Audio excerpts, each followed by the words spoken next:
Oh,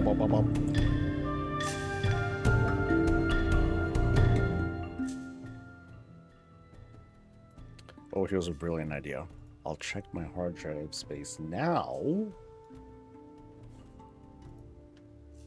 Oh, we're so good.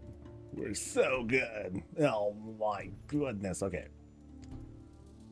So much hard drive space, buddies. Okay, got that. Got that. I can close. I don't need Photoshop open now, right? Yeah, we're fine. We're fine there. Let's save on like a little bit of memory stuffs and all that. All right. Bye. My coffee's downstairs.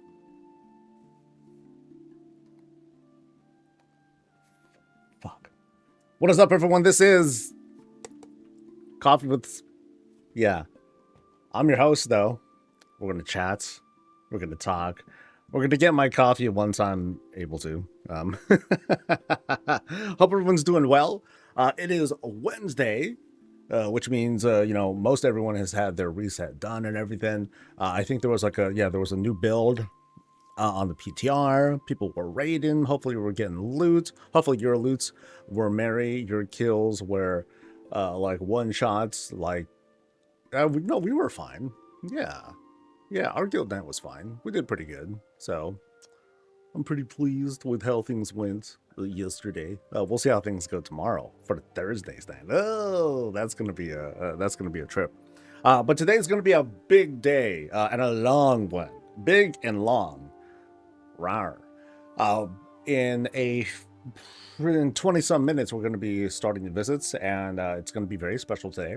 We're going to be visiting the WOWKEA group or community in a series of 10 houses and 9 people, because I let myself, I'm like, you know, let's make it an even 10. One of the people, they signed up 2 houses, so I'm like, okay, let's just do 2 of their houses. That's fine. I'll make some exceptions here and there. But it's going to be a very, very long stream. And so this will be it's going to be a couple things. 1, it's going to be a big show. 2, it's going to be a show with one of the biggest, if not the biggest housing community out there. And 3, it's going to be a test of my stamina. We're going to see just how well I handle another series of big visits. And it's been a while. Like, for those who've been watching Around Azeroth, before it was even called Around Azeroth, I was like slamming through stuff. I was like, yo, let's go. And I was doing like 15 a day. You know, it was pretty crazy. The thing was, though, you know, this was during the early access period when houses, they weren't like as complex. Both when it comes to the amount of decor that was available, but also the experience that we as a community had. Since then, we've been able to cook up all sorts of like neat things, and of course there's been like tons and tons of new decor with which for us to make all sorts of abominations of sorts. And so visits overall, they would just get longer. You know, they typically range around like the 20-30 minute mark. Large sprawling builds, they go up to like the 40s or so. I also tend to see when it comes to like very like mythic builds, like really high quality stuff, they tend to not take up as much real estate. They tend to not be as sprawling. So while we are going to boast 10 places and they're going to be very high quality, I'm sure we're going to be doing a lot of like doing closer looks and looking at the kit bash and how this and this was put together. I actually don't expect the visits to be super duper long, or at least, you know, not long in the sense that, okay, now we're going to like, okay, we're going to go upstairs to the other part of the east wing and do this. I have a feeling that density is king when it comes to you know, some of the builds that we're looking at. Some of these I might have seen glimpses of in like footage. I'm sure some of these things we might have seen in like little features that like Blizzard has put out, and, you know, showing off like different houses and stuff. And for those who especially like are part of the WOWKEA community, you know, some of these things are going to be places you've seen before. But this is still very exciting. So I'm very much looking forward to this setup. It was kind of a long time in the making because there's just so many people. But let's say hi to people right quick. What is up to Ravens? Happy morning to you. What's up to Talani and Puddle Jumper and Blywood and Savitar and Hazelnut and Arcadius and Tazo? What is up to Arumis, Susan Groves and Wild Huntress? Hello to Ulma Mama Bear and Blue Sky Dancer and Miss Lilith and Emo Girly and Mixon and Edge of Maybe. Edge of Maybe, that's an interesting one. What's up to Mal Venue and the Big Mouse? What's up to Building Mouse and Necro and Mixon and Ray and Boomer and Moxie and to the rest of y'all, the beautiful digital smiling faces going to join us throughout the day. I managed to claim my my cotton candy pet decor finally. Yay! Go me. What's up to Rizmakov and to Blue Kyots? Hey. And I want to bitch now. So so yesterday when we were talking about like PTR stuff and I was showing you guys like, okay, I'm going to do these cool things with these tiles and whatnot. And I still intend to like do something really stupid with these tiles. There's a small challenge that comes from how I want to do this. So here's like the big tiles and you can see how they like, you know, boom, they just snap together all fine and pretty, right? Now here are the small tiles that I would like to use as well. And notice how they don't snap the same way. And it's kind of okay because, okay, it's not really okay.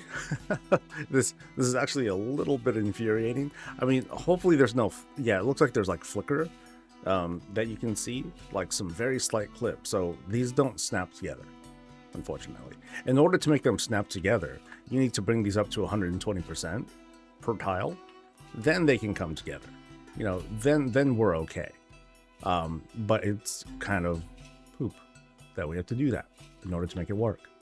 It also means that these small tiles, they're not really compatible with the large tiles. So you can't really like, so my dream, okay? My dream was to be able to, you know, basically take 4 of these tiles and have them like stack on top of each other. But as you can see, it just doesn't work like that. The way that it sits on the grid like this. And I'd like for it to, but I don't know if it's intended or not, but you just can't. So it's kind of poop. It'd be really great if we can like interchange these things and be like, all right, so these are basically just bigger versions of the previous tile, but they're not really treated like that. I'm hoping that they fix it too. So, you know, I put out a tweet, I sent out my feedback, you know, we'll see what happens from that. Otherwise, I'll have to be very inventive about it and panic. And then there are other things too. Like I pointed this out last week in the previous PTR build, and it looks like nothing has changed. Where like you like take this column for example, if we rotate it, you can see how it like goes weirdly around itself. So it's like, okay, so I can do kind of like weird things to make them kind of flush like this, but it takes considerable efforts if I wanted to do that. I gotta rotate it like the certain way in order to, nope, not that way. Not that way. One of these ways worked. Is it this way? Nope, not that way either. Okay, we'll never know. Well, bum diggity. Yeah, so obviously like it doesn't quite work right. And I'd like for it to. Arumas, thank you so much. Big 5 gifted subs. I really appreciate that. And then I think the pillows were fine. Yeah, pillows were fine. This one was fine too. And then here's the big column. I think this one just happens to work the same way. Yeah, so same difference on like those big columns where they just don't quite move right. So I'm hoping that this gets addressed somehow, some way. It's just kind of funny how it sort of rotates like that. But then my master plan is still like, okay, I still want to do like the whole QR code thing. And I might still be able to pull it off. If I were to just use like these large tiles, I think I might make it work. That's why I had Photoshop open earlier. I was trying to be like, okay, can I map this out like ahead of time? So that way, you know, the idea is like when I go into the house or I go into a room and then it just shows like the whole like channel logo, which is a very simple shape. Yeah. Fun fact, I made that channel logo during work at the time. There was like some downtime, and so I just spent time like doing stuff in, yeah, how was I doing that? I was doing it in Photoshop somehow. Um, but somehow I had Photoshop installed on my work laptop, I guess. But yeah, I was doing that sort of stuff. So I was already kind of 1 foot out the door. Actually, no. I was 1 foot out the door against my will, because at that time I was already being told that we're going to get laid off. My department was getting shut down, and but we still had a few more months to like relocate or whatever. So I was very thankful for that. So what was I doing? I was prepping myself to become a full-time content creator. No big deal. No big deal. Ravens, thank you. Wow. Wow, nice. Thank you so much. Yay. Let's see. 10 in a row must really like the channel. Well, thank you. Thank you, Valeria. I appreciate you coming. I will definitely get that coffee in a bit. I will not survive without it. What's up, Sherry? Hope you're doing well. That sounded scary. It sounded scary. What sounded scary? Oh, okay. So I think I'm done here. There wasn't too much else that I was checking out on the PTR. Like I was looking for like paladin stuff. I'm like, oh, did anything change? A lot of little changes for prop paladin talents and all that stuff. So, but we're done here, I think. So bye. Let's go to Live Realms. They're up, right? Yeah, they look up. All right. Oh boy. Okay, so I think I have like, so all this stuff is like prepped. Oh, that thing didn't send. Okay. Send link. Okay, there we go. Being late was definitely at the top of my fears. No, I feel you. Like, at the time, it was just like, hey, big meeting, come in. So like the whole department was brought into a big old conference room. It was very unusual. And this guy, and then they wheeled out like the whole bin of folders and packets and stuff with all our information, and it was basically a packet full of, hey, so you're getting laid off. Here's what to do. Here's how, here's what you can do about it. And then after that, they let us off for the rest of the day because, all of us were like, fuck this, man. This is, ugh. But then, this happened in like, God, what was it? It was November or December of 2015, something like that. And then the department closed down in April or so. So we had a lot of time to find new work inside the company and whatnot. I had a spot, but I felt very unhappy with the spot. It was basically me being demoted. But if I wanted to stay employed and all that stuff, and then eventually work my way back up, I could. But I'm like, you know what? Let's go and take a break from this. I'll try this whole content creation thing. This seems fun, and we'll just do it until I run out of money. And so it's been 10 years and 3 months. So I still haven't run out of money. So there's that. Thank you again for gifting, Ravens. Holy shit. Damn, Wild Huntress with a big 10. Wow. Dude, thank you so much. Okay, y'all are like hyping this thing up, dude. You guys are making it. I'm feeling the pressure now. Damn. Okay, so this is starting to get kind of real. Okay. But yeah, thank you. Yeah, thank you guys so much. Like the three of y'all usually carry a lot of the whole gifted sub thing. So Yeah. Again, huge thanks. Oh, this is exciting. This is exciting. The whole housing thing has been very exciting. Like every day has been a treat. What a weird pivot. Okay, no. It's not a weird pivot. I totally expected myself to do something like this. I guess I just didn't expect it to be as successful as it is. Like, you know, we're growing, we're pivoting. You know, I'm seeing like the main channel has it's been steady. Meanwhile, the archive channel has been like, you know, it's been blown up. So I really appreciate everyone who's been dropping support and, you know, just hanging out. Because that's all this is, dude. We're hanging out, being like, ooh, check out that shit. That's great. You know, and it's just that all day, man. I have to go to the next year. The council I work for will no longer exist. That sucks. Like the feeling sucks, you know. And my wife, she works in tech, and you know, she sees the churn. She sees the culture of folks who are, for the most part, like, okay, I'm going to give myself the same loyalty to this company as the company gives to me.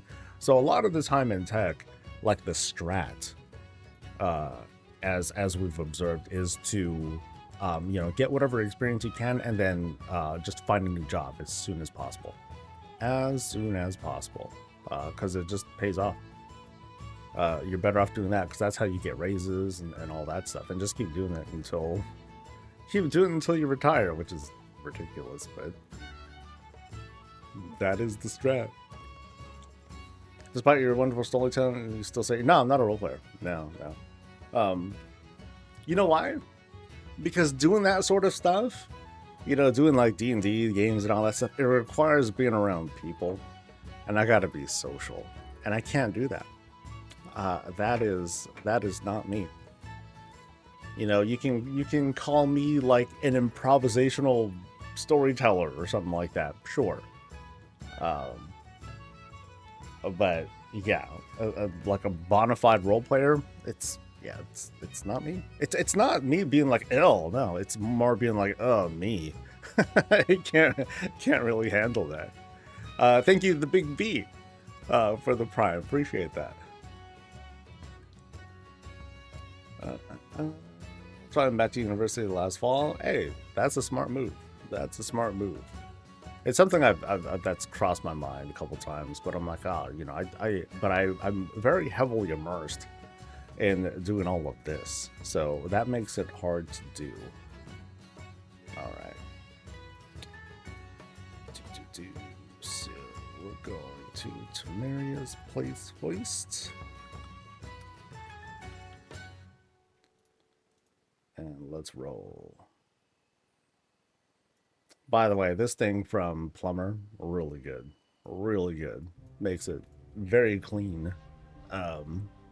Going from house to house.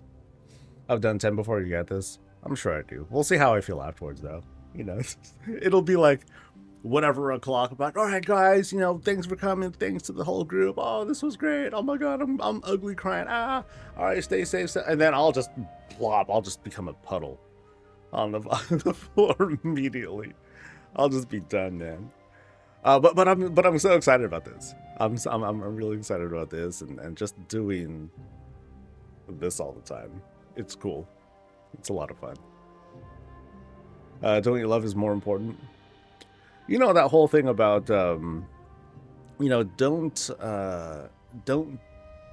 I don't know what the exact phrasing is, but like the phrasing is like, you know, don't do what you love as your job, because then it becomes your job and then you fall out of love with it. You know, it's a very real thing. You know, things start to like wear out after a while. I've had, you know, here doing what I do, I've had bad days, I've had bad months. Heck, the past I would say, like, for the main channel, the past couple months hasn't been great, because there's been this kind of like social media wave that's been, you know, putting a lot of weight on the mood of things, and people are like, oh, wow, it's so grindy and blah blah blah. And it's funny because I'll see that sort of stuff, and if we stick with that analogy, I'm like standing above all of that stuff, seeing the conversations, and I'm like, okay, from up here, I don't see any of that stuff. This is crazy. But there's no fighting it. It's just kind of like some of us, we tend to play just in a different space than everyone else, and so like some of the discourse and whatnot, while it may not apply to us, we see it. I'd say burnout. I feel like people are burning themselves out, and people have like kind of gaslit themselves into this idea of, oh my God, there's so many things to do. And I'll look at these conversations, and people will kind of clap back and be like, well, you don't have to do all these things. And then they'll be like, oh, well, that's not the point. There's so many required things, something FOMO. And I'm like, okay, you're calling abyss anglers FOMO. Are you sure you wanna stand on that? You sure? You good? Susan, wow. Dude, you guys are thank you so much, Susan. Thank you very much. Also, thanks to Wild Hunters for the bits. And I'm getting that coffee. Be right back. Gotta get that.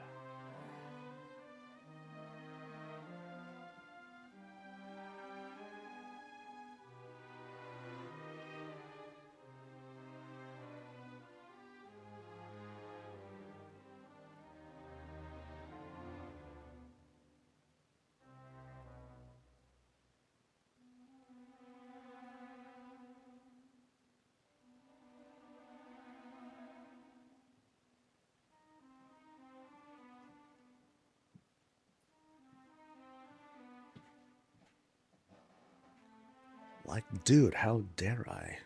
Sheesh. Crazy, man. What's up, everyone? This is do coffee with, yeah. That ship has sailed. That momentum is lost. I'll never get that back.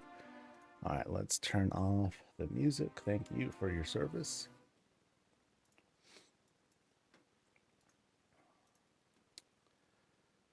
Fresh pots? No, not a fresh pot. Pots. Oh, I haven't. It's been a while since I've had pots of coffee. It was last year for my birthday that I got the espresso machine. And then my life changed forever. Before that though, y'all saw me with like this big old honkin' French press, this metallic piece of like awesome. And I would have that like all day. So heck yeah. All right. Without a sound. Okay, cool. All right. Found myself being bored already. Lol. Thought I'd never say I had season 2 started yet. I think that's normal.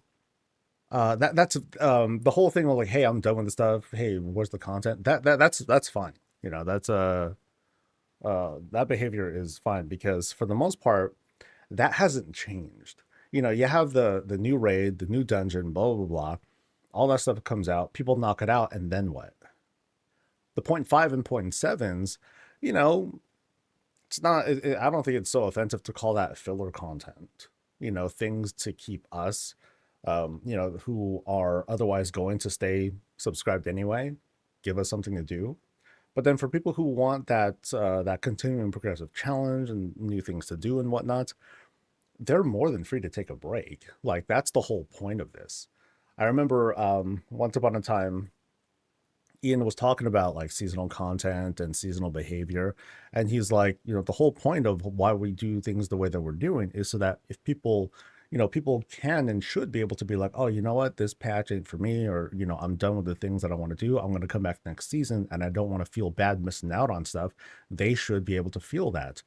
And it's true in the most technical sense, but when trying to manage people's feelings, that's impossible to do. And so people will constantly look at these things, these kind of small things. Hey, look, here's this new cosmetic set that you can get by doing this thing, by farming up some dudes or just buying stuff from the auction house, and they'll be like, all right, boys, let's to the folks who helped put this together. Thanks to Mego after talking with her and be like, can I do it? And she's like, oh yeah, sure. And also thanks to Tamaria, who has been like the point person for all this. Communicating some of the stuff and concerns that they've had back to me. And of course, getting all the information and everything that we need. So a big thanks to her for helping out.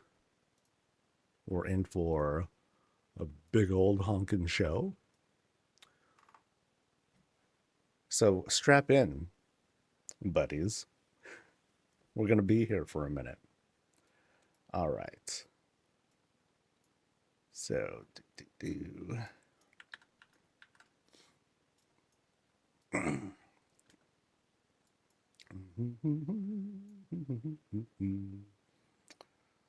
oh yeah, this is a list. This is a list. All right, folks, this is, funny enough, Tamaria's place. We're over in Razorwind, but you kind of can't really tell that because it's like they built themselves a little bit of founders right inside here. Fierce Greens, set up what appeared to be like this kind of private estate. I think of like some of the rich places around town here where you have like, tall hedges, you have your enclosed gate, very, very fancy. Usually it's closed. So in this case, Tamaria's like, no, go ahead, come on in. I'm being inviting. We're cool. So while we probably don't have actual fencing here, we have like this natural barrier with these huge greens, big old greens that are around. Looks like the most of the lot. Even a big old set of acacias there to set up a very nice shot like this here. Nice. So let's go through the main gate. Being used with privacy screens from the shop. Very cute. As we go inside, we're immediately met with the entrance to the spot. Very cool. Off to the left, some nice pond and fountain work. And again, heavy with the greens, embiggened with, in an effort to save on some space to just like add a lot to our eyeballs as we're going from spot to spot. Check out the little stable that they set up and also the additional greens that they added too to add like a little bit more volume to all this. So again, like I said, good use of making these greens bigger to help fill out more space. But they did also make this opening here for us to, kind of like a dock area. If we wanted to hop onto our little boats and go off to adventure, or if we wanted to be like, hey guys, look at me. And then everyone over there is like, partying and all, doing all that stuff. And then I'm here being like, you know what? My whole introvertedness just ain't having it. But, I want to be there. I want to be present. So I'll be here at a distance, guys. You guys have a great time. And I'll just be like fishing. Or I'll just be like reading a book. Do I have a book on me? I don't have a book on me, but it's cool. I'll just be all bug-eyed and just keep staring at you guys. Yeah. But I'm participating. So that kind of outs me as being a little bit creepy. But here's where I'm like, okay, I'm just going to be here and I'm just going to lay down and just kind of think of just how awkward I made everything. Oh my God. Maybe if I just sneak back into the house, no one will see me. And then I'll just be like, oh yeah, I was just like hanging out, doing my thing while you guys were partying and having a good time. And I think you guys have learned a lot about me just in those past couple seconds. So anyway, back to the lot. We're going through, like I said, big greens that make up this kind of enclosed spot.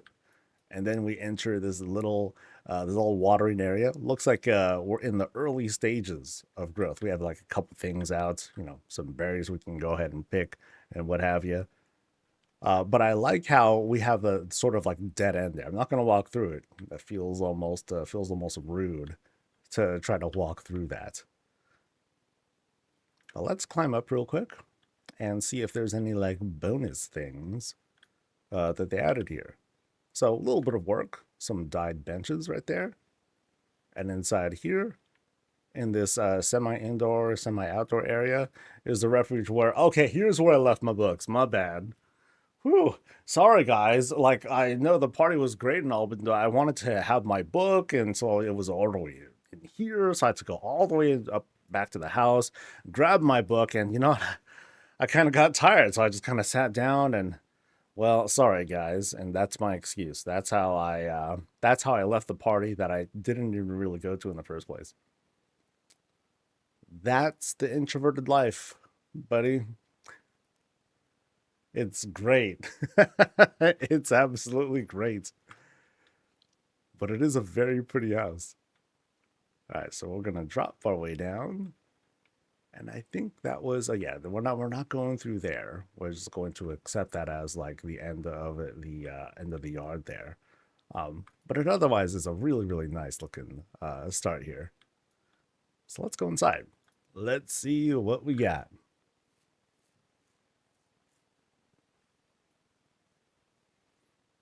Yeah. Introvert life is kind of weird, man.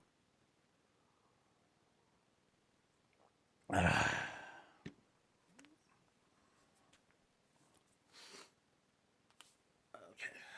we're good. We're good. All right, so as we enter, presented with some bright lights right in front of us. Note how we have like the neutral lighting set up. I think the boss is not here at the moment, but we're welcomed in. And also, very interesting, they set up a little closet space right here. Usually it's like an open spot. It's just like, whatever, not a big deal.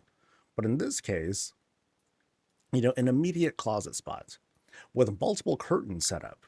Ah, interesting. So if this happened to fold out, we would have this like very cool mix of colors presented to us. So here we are, we're throwing our stuff down, all good. So a little blurb here. The house is in mainly 3 large squares down the center with custom wall placement. The last large square has 2 unfinished spaces. All right. So let's see what we got here. So we can kind of see like huge spaces that we're going to be traveling down, and then as Maria said, like things are being carved out. So we're going to see some pretty advanced work with how they bring all this together. So I guess we'll go left and right each time and explore each room set up here. So this first spot, super library setup, very social, pretty spacious. We got one Murgle there that's like hanging out. So we have one fabled book. It's like, all right, folks, so you got to check out like my favorite book. Check out. It's so awesome. It's all about void stuff. Because it has, yeah, this is a void book. Part of me was thinking this was like the Paladin book. No, that is not the case. This is a void looking book. I like the contrasting colors that we're seeing here. In some wall placements here, you can see like the red velvet sort of look behind these very embiggened bookshelves. Same thing right over there. But then otherwise, you're not seeing like the white folk panel or like the stone or anything like that. They opted for like this kind of this more neutral brownish color. I like that. It's cool that we have like the bigger shelves, but they opted to like not make like giant books either. They just wanted to have like a very spacious bookshelf, just in case we wanted to put not just books, but like little trinkets and whatnot of different shapes, different sizes and all that. So we'll go through like the little opening here for us to like kind of go in. So it has a very public feel. As if we can kind of expect this sort of town-like feel, and people are like just kind of walking through, doing their thing. So a little bit of noise, but at least over here is kind of the more quiet spot. So notice how here we continue to mostly see that trend of red velvety backgrounds. Not so much here because there's a secret thing back there, maybe. But we'll explore the rest of this room first. So here's a place to like sit with our Murgle. We hang out, do our thing, talk smack. Of course we're going to talk smack, all right? But I'm very fond of the neutral tones that are being used here. Really nice. So it's one part library, one part collectory spot. And it makes it fun. you know, a big variety of different pieces that have been laid out. And very interesting use of the draconic lighting setup. You know, from the chandeliers to the sconces right over there. It feels like super unsafe though, because it's like, yo, these are like open fires. I'm running a library. Are you sure, guys? But it's like, it's magic. Oh, someone spilled their wine. Oh no, they spilled their wine right behind the secret. Oh boy. Damn. Okay, that we started like very pleasant, right? It was like, hey, check out this pleasant little thing with the closets and neutral colors, library, and no, we gotta go immediate. Like, yeah. All right. So in this library, what are we gonna learn about next? Actually, I don't think we're meant to learn about what's next because whoever got close just got took. Now, as for why there's a saw here, is that it? Is that all they had? Brave adventurer comes in. They see like these dragons. All right, guys, let's go. Shink. And these dragons are like, this dude's like, hey, Greg, are you seeing this? I don't know, Sam. I don't have eyeballs. What are you seeing? Dude, this dude has a saw. For real, a saw? Let's see, let's get him. And then they immediately off the dude. And so there goes that brave adventurer. So well done, Greg and Sam. Oh, they were just guards. Okay. Oh, wow. Wow. Wait. So that was totally not worth it for this person who tried to explore and try to find out what's going on. They got blasted. These are the bouncers. Sam and Greg. So they got ended by the bouncers who were merely protecting what might be the boss's bedroom. Something like that. That's what you get for wandering around where you don't belong. So, over here in this very, very private bedroom that no one is allowed to go into, apparently. Again, big draconic representation here, from the bed to the lighting to a lot of the other furniture here. We have this very consistent theme. So really nice setup. And okay, that's wine now, right? So that's just wine now, right? Jake. Maybe that was what happened to Jake. No, no, no, no, no, no. I don't think that's what happened to him. Let's see what else is going on though. In this bathroom, we have, oh, this is nice. I like this. This is like it's a really clean setup with this bathroom because we have what I'd like to say is just like a very simple placement. We're not seeing like the other day we saw this very cool looking compact, this whole makeup kit and everything. Like those are great and everything. Sometimes though, for the sake of kind of keeping things kind of like feeling Warcraft still, uh, simple placement works out fantastically. But I really like this whole standing shower too. Yeah, this Murgle's like loving it. He's like, dude, I'm thirsty. Oh my god, I can't handle. Oh, okay, it was this dude. I think this dude was like, ooh, I'm thirsty, and then they were like, okay, let me have some of that stuff because the red Murgle like had some of that stuff, and I guess they had a good time because they're all crashed out on the bed.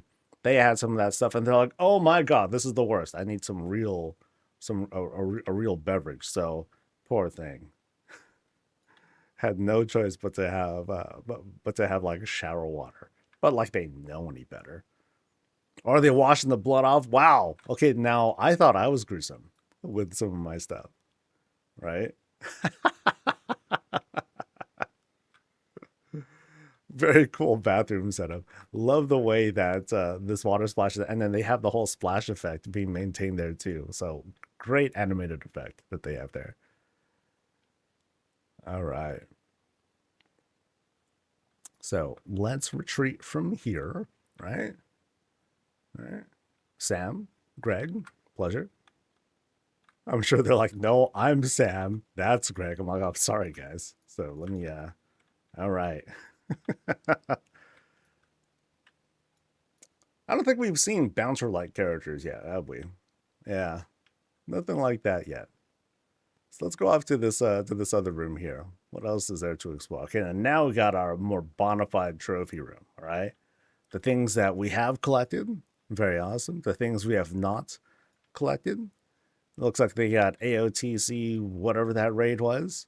But it looks like we're still kind of pending on the other ones. They'll get to it when they get to it. In the meantime, lots of prey targets, and they did take down some eggies. So, fun stuff. Now we return. So to our left is that whole is the whole library area. So now we're going to see what's okay. I really like how these carve outs are happening here. You know, the walls for the most part, they run parallel all throughout, but then we have like different setups here. So like we have these like two big old acacias along this flower box, and these ain't going nowhere. So it's like these are going to be permanent fixtures to this house forever. We just kind of got to build around it going forward. But really like this feels like a very unique layout setup. Oh, and then this is a stairwell room too. No, or it's a vaulted room. It's hard to tell. I think it's a vaulted room because notice how here we kind of have like a bit of a shift in the flooring here. So it's very much kind of a very themed room. You know, we kind of like walk into a little bit of Calderai kind of vibes here. And what it feels like we're in a sort of not exactly a store, but more like a workshop. It's like an alchemy workshop. You know, all the greens that are being worked on out there, this is where this is the place that's helping to cultivate all that. You know, check out, we have like the whole hanging shelf thing for extra greens and what have you. Little lions helping out, probably munching on stuff that he shouldn't be. Then he gets all yoked up and all. That would be kind of funny. But yeah, lots of alchemy stuff happening on these shelves here. But let's climb up because I'm very curious. Boop, boop, boop, boop, boop. Going up these beams. And then upstairs we just have like things that have been ground out. Spices or little powders for, I don't know, dissolving bodies. Sure. See, they are doing it. See, that's kind of stuff they're working on. Little details like that kind of give a hint as to what's really happening here. Just some just some little body dissolving. It's all good. They had to get rid of the rest of the body. There we go. That's what I'm going to tell myself. All right. So, back to the main hallway. Great branding right over here. Warrior stuff. Hello to Terralian. And then this gives us that peek inside that body dissolving lab. Just a guess. And we're kind of like, it feels like we're shifting a little bit. We kind of shifted away from the whole draconic look, and now we have like this whole different vibe. Now we have like very Founder's Point kind of vibes. This is some of the new decor that we've seen from this patch as we're going in. Oh, okay, here's the evidence of Jake. All right, so here's the Jake sign. No sign of him so far. I guess it's because the bar is closed. They finally kicked him out. Sorry, buddy. But yeah, great tavern spot. I really like this because it's like it's like this hallway is like a super public space, right? We're going through. It's as if we're going to like a mall, and then this is just like a really open bar restaurant kind of spot. You know, we want to walk by, grab some drinks, and then hit the road. That's the kind of thing I'm getting from this. Feels really good. You know, we have some stuff that's locked up, some top shelf items, but of course, we have a few things on tap. Very nice. I like the animated bit here with things being poured out. That's sick. That's sick. Haven't seen that done before. Here's where Jake's at. He's like, "What? You're closed? What? But it's like only 4 a.m. It's early." It's like, "Yo, Jake, you gotta go, man. This bar sucks." And then he tosses the stuff. Yeah, so that's I think that's the quick story there. But why would Jake leave? You know? He can enjoy some Murgle dancing. Heck yeah. Now I'm not the type who would want to stick around for like the Murgle dancing, the Murgle pole dancing. But it's like, do you want to not look, or do you want to like stay away from that? Would it fascinate us? I don't think so. but we got but we got some table tennis. We got, or I'm sorry, we got some. I was gonna say air hockey. I was gonna say table tennis. Why am I not getting what this? It's ping pong, dude. Saul, get it together. Have some coffee. But yeah, cool bar setup. It has this, very Argentina vibes, but just a lot brighter. We have not only like the very bright lights that are coming from the Tusk chandelier, but also some ceiling fans. Because you've been here for a while. Like the smell's gonna get kind of crazy. You don't want to have that Jake smell like waft in here, right? Got bathrooms in here, I think. Got bathrooms in here. Oh, dude, Jake. Dude, I'm gonna blame Jake for this one. So hopefully someone's gonna come in and go ahead and fix this thing. Looks like someone's in the process of doing some repairs. Oh no, terrible, terrible. Man, swear, dude. Why? What about in this bathroom? Oh wait, hold up, hold up. Okay, so real quick, we're glancing in here. Okay, very nice. Toilet setup and all that. Okay, very nice. Got a little bit of extra stuff there for supplies. Well, let's go back here to this bathroom. Why we gotta have that kind of difference, man? I guess it's trying to be like different themes and whatnot. But it's like what? We can't have like the fancy the fancy elven look too. How dare they? That's sex. Oh, I'm just kidding. I did find it as a quick eye opener. Like, wait, why is it a different vibe altogether? What's going on in here? It's like so pleasant and clean here. Now, what would have been funnier is if they just like went, they just had like one big trough and like a bucket, and like that was it. All right, there's the men's room. Go. All right, so let's get out of the bar area. Someone's got to clean up Jake's mess, though. Oh man! And then out here, kind of a public spot. So I'm gonna guess through here might be a restaurant. Yeah, nice. So we get ourselves checked in. Boom. And what do we have? Actually, this is a big spot. Yeah, these are like really, really big carve outs. So remember, these start off as like large rooms, but the potential for us to like carve these out with walls and make all sorts of new things, potential is huge. So, for example, in the back of this Pandoran restaurant, here we are, we're serving stuff, coffees, noodles, and all the cool stuff. Back here in the kitchen area, like this setup here, somehow they hid the rest of, I guess, the well that should be behind that. But then up here, you just have like all your dishes and supplies, your coffee and all that stuff. This is where we're prepping drinks. Otherwise, back here, here's where the food's happening. Yeah, so behind this wall is where the rest of that Pandoran bell is. And otherwise, we have like this big old spread. Food's laid out. The whole damn thing is a cutting board. So, doing all our stuff. Processing, cooking. What are we baking? Who knows? But whatever it is, the fire is blazing in there. Whatever's in there, it's going to come out cold. This is like some Ragnaros temperature going on in there. That's fun. Yeah, great filled out pantry area. I mean, huge. This huge. It's like, yeah, we gotta get all our supplies and everything. Yeah, really nice setup. Oh, dude. Okay, that's really cool too. Wait, what is this? Is that a rickshaw thing? No. Oh, that's smart. Very clever. Very clever. Okay, so how is this coming together? So you have, that's one fence. Okay. This is the vertical fence, and that's going down, right? That's hella, that's hella smart. Oh, that's good. That's good.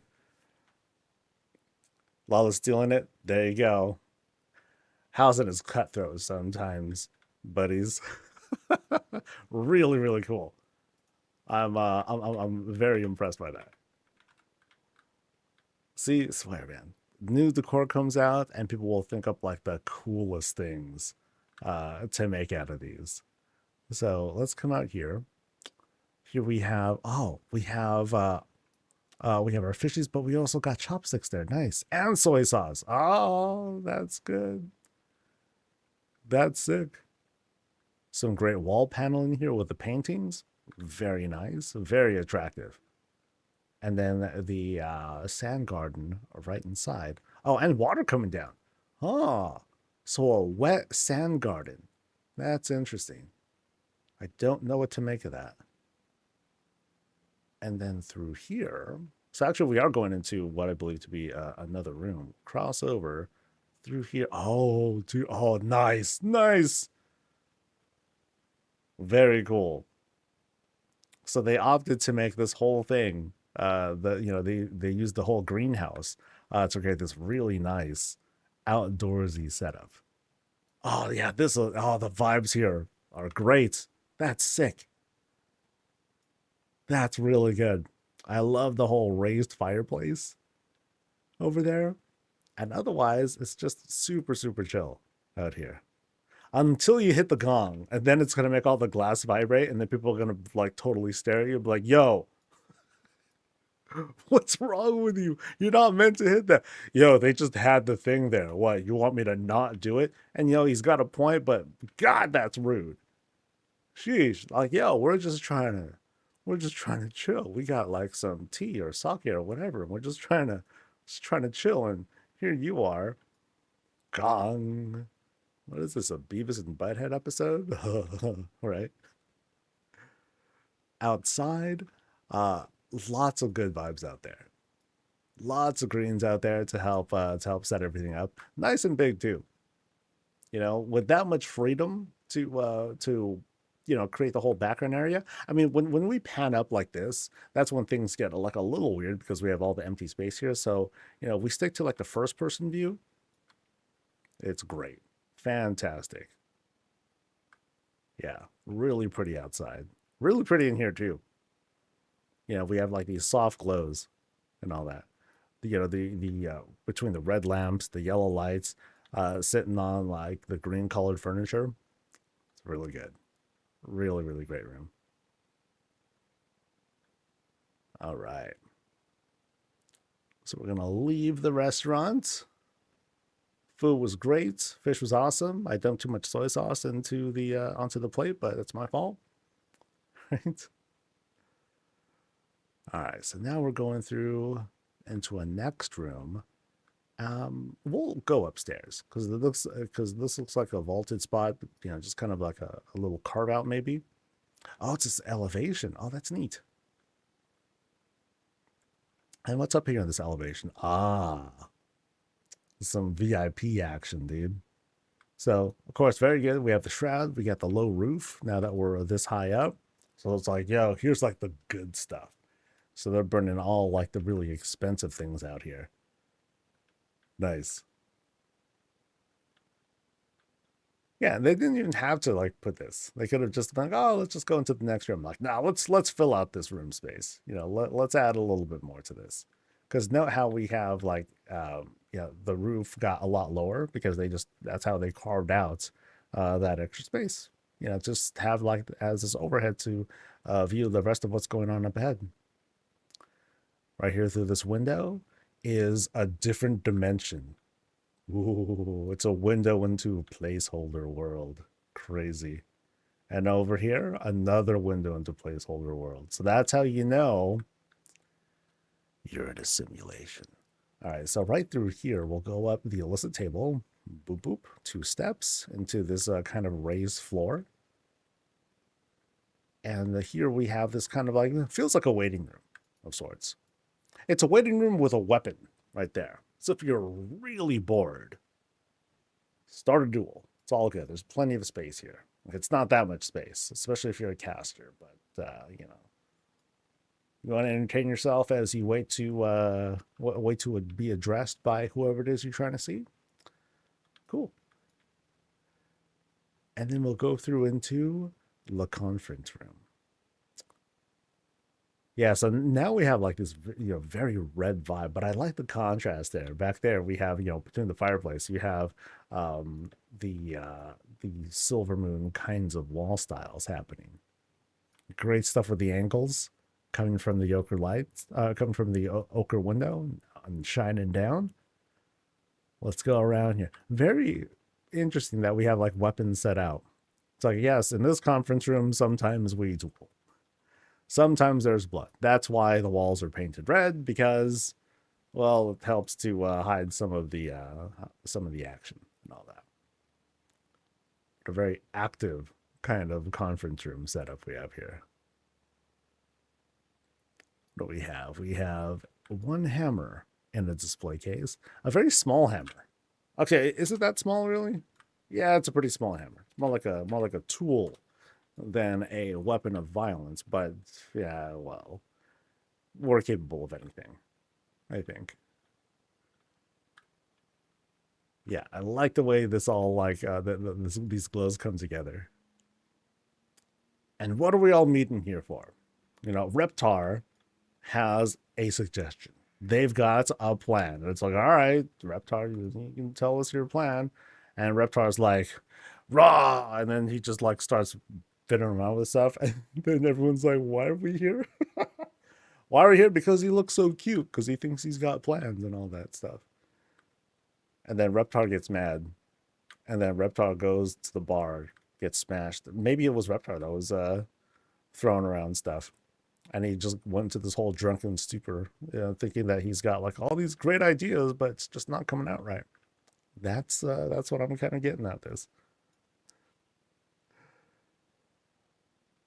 All right, so there was actually, let me double check. There was an alchemy room that we went by. Yeah, that's where all the drugs and all that stuff were happening. I think there was no, there was a hidden staircase near the back of the library. Oh, no, actually, was it this? Because this is the library, right? That led to the alchemy room. But then, wait, there was an alchemy room right here. So this is not a hidden staircase. Oh, no, that's not it. Yeah, that's a staircase. That's alchemy stuff. Yeah, there's one room that they pointed out here. And a hidden staircase near the back of the library. I'm pretty sure this is a library. I'm gonna find it. Where is it?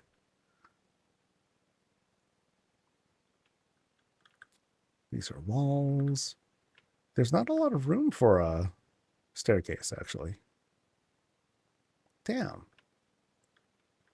Oh no.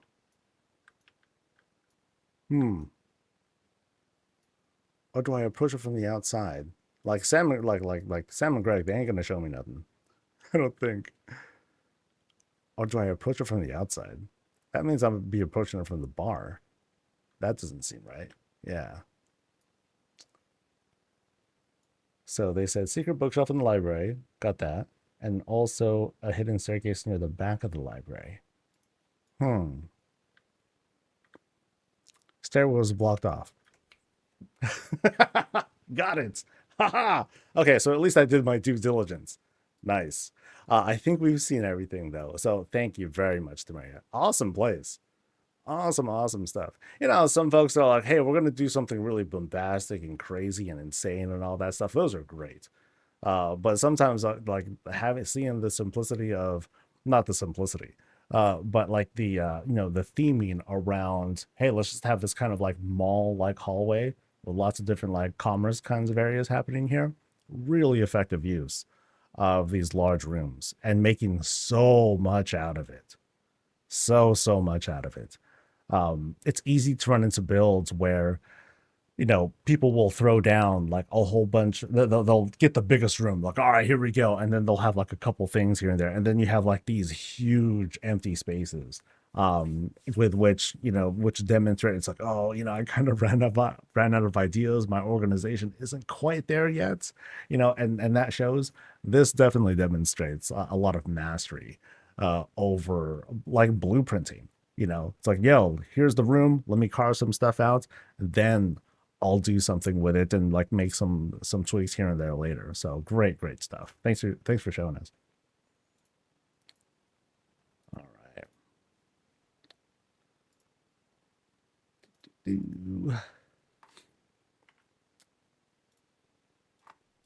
Next off. Whoop. We're going to Glamour Gus's place over here. Love how I throw you out and checking out the place. Every piece that's laying down, by anyone, whether it is folks from the WOWKEA group, whether it's your first time doing stuff, there's always a bit of thought that goes into it. And the things that are laid down, they create sort of stories, whether it's the story of what the builder's trying to present to us or what the builder's actually going through when trying to put these things together. So it's fun. It's fun doing some of the guesswork. Of course, there are some things where it's like, okay, cool. There are things down there. I'm not going to mention like every single thing. That's actually something that I need to try to work on, like, because sometimes I'll get way too into like some of these like simple things, or way into identifying like every little thing as if it's like my duty to do that. But it's a careful balance of pointing things out, putting out highlights, and trying to be thorough. Can you stop for a bit? Oh, of course you can, dude. You know how to do it. The queue's full, but you can sign up for stuff. All right. All right, folks, this is Glamour Gus's place. We're over in Founders, and presented to us is a very unique styling. Now, notice how it's fairly clean. We don't have a whole lot of like, we do have some bits of personalization down there. We got some food going on down below. But what I find very cool here is how they have like these big old pillars that are elevating the whole house. So it's a very unique shape that that they set up here. We'll start off down here though, because this is where the food's happening.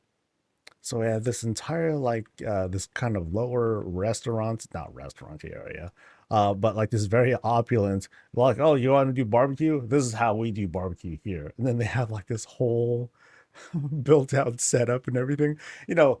Guests are coming here. They got just like a rack of like meats and whatnot. Then they're expecting to put it on like an outside grill or whatnot as we're like looking at the ocean. Like, no. We have this whole setup underneath my house.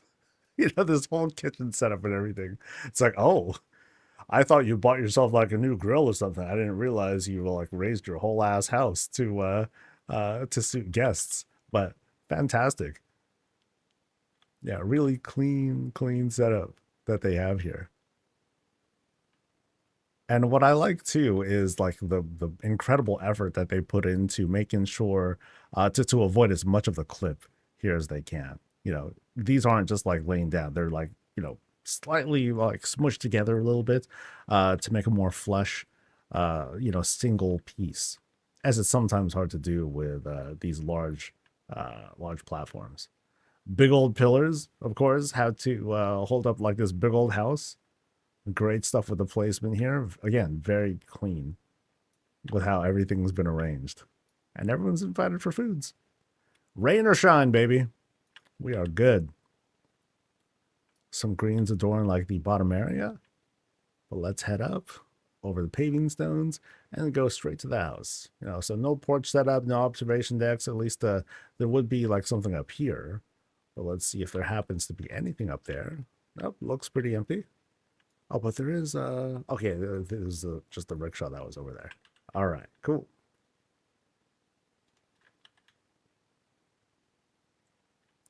A kitchen bar under the house.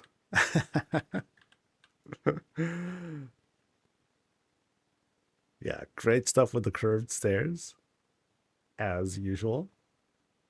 Boom, boom, boom, and then let's head on inside. All right. According to Glamorgus, this house is my playground that I use for housing competitions and creating set pieces for storytelling. The house currently showcases 3 competition pieces, a Bastion Stewards inspired setting, a hallway of light and shadow that features the use of dyed decor for baking light into a build, and my latest Parisian beauty and body shop. Please enjoy, and I hope you don't get stuck by clicking on the numerous amount of benches I use in my house. So avoid benches. Got it. Okay. So, um, so the way that this reads, Project House. So, of course, they have nice presentations here as soon as we go in.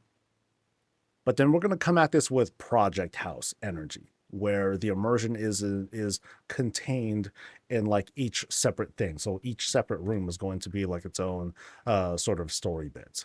So we can go left, right, and center. We're gonna, go one way right here, and then we have a creature that is so creepy from out here. It's like, oh yeah, cool. We're invited in. Let's go and check out what's going. Oh, so here's its own kind of bouncer setup. Oh wow! I like this lighting. I didn't know that it had that fierce of a glow. So who do we? This is oh this wow. They weren't kidding. This has some fierce Bastion vibes, dude. Here's a steward. Oh man, you know who this is? This is Boomos. Boomos is the one that's like all yoked up, right? Like they're the really like those really broad looking steward like things. Yeah, that was my dude. My dude's name was Boomos. See, actually, I liked Shadowlands, so that's dope. Oh, that's great. Love that. Especially love how with the clouds and everything, it comes off perfectly. Perfectly. Oh, that's great. Between the grass, the open air, and everything, yeah, those vibes are like so there. They are so there. Oh, interesting. So, oh, that's good with the banners and everything. Oh, that's so smart. That is so good, dude. Oh man, yeah. Even like these set pieces, excellent, excellent vibes, dude. Wait, how are these bells made? Hold on, these aren't bells. This is a weapon rack, followed by a barrel, and then a table, and then another table, and then a barrel on the bottom. So, yeah, dude, that's so good. That's like 12 budget for a bell. But yeah, fantastic. Oh, that's so good. Yeah, these come together great. Yeah, the kit bashing for like some of these pieces, it's art. Oh, very, very good. Really, really good stuff. So that takes us, okay, that's not going to take us anywhere. This is a skybox room, buddy. We're not going to see anything beyond that. Of course, you got your anima chilling down here, right down here. Just some water over this. And then, okay, this platforming here. So, of course, we've got the platforms, but then dressing it up, elven tables, elven benches, rug rolls, beams, more elven tables. Oh, wow. Really, really good. And they're like simple shapes. This is all founder stuff, Put that stuff together and you make Bastion. That's good. That is good. All right, so let's go up. Let's go up this very, very tight climb. We make our way to like basically the not order hall. You know what I'm talking about. The Covenant Order Hall, whatever it's called. And then we got one more big bell. I love the bells. That very, very clever. This is hugely clever. But then this spire here, the way that's set up, especially the fact that it extends out, you can kind of see that. And so like it starts to like fade away, creating that great illusion of distance. I mean, from up close, you don't see it as much. But the way that it's presented like this, oh, it's great. Great rendition. So I think that this is kind of a similar thing, right? No, that's a fireplace being used. That's good. That's good. So, which part of it? Okay, I think it's like this part of it that's being used. Yeah. No, no, no, it's upside down. Oh, that's so good. Really, really good stuff. I am amazed. Oh, and then oh, there's more belts in there too. Because of course, very iconic for what Bastion has to offer. One of my definitely my favorite zone in Shadowlands. I love the vibes from the place. And yeah. All right, Boomos, you take care of yourself.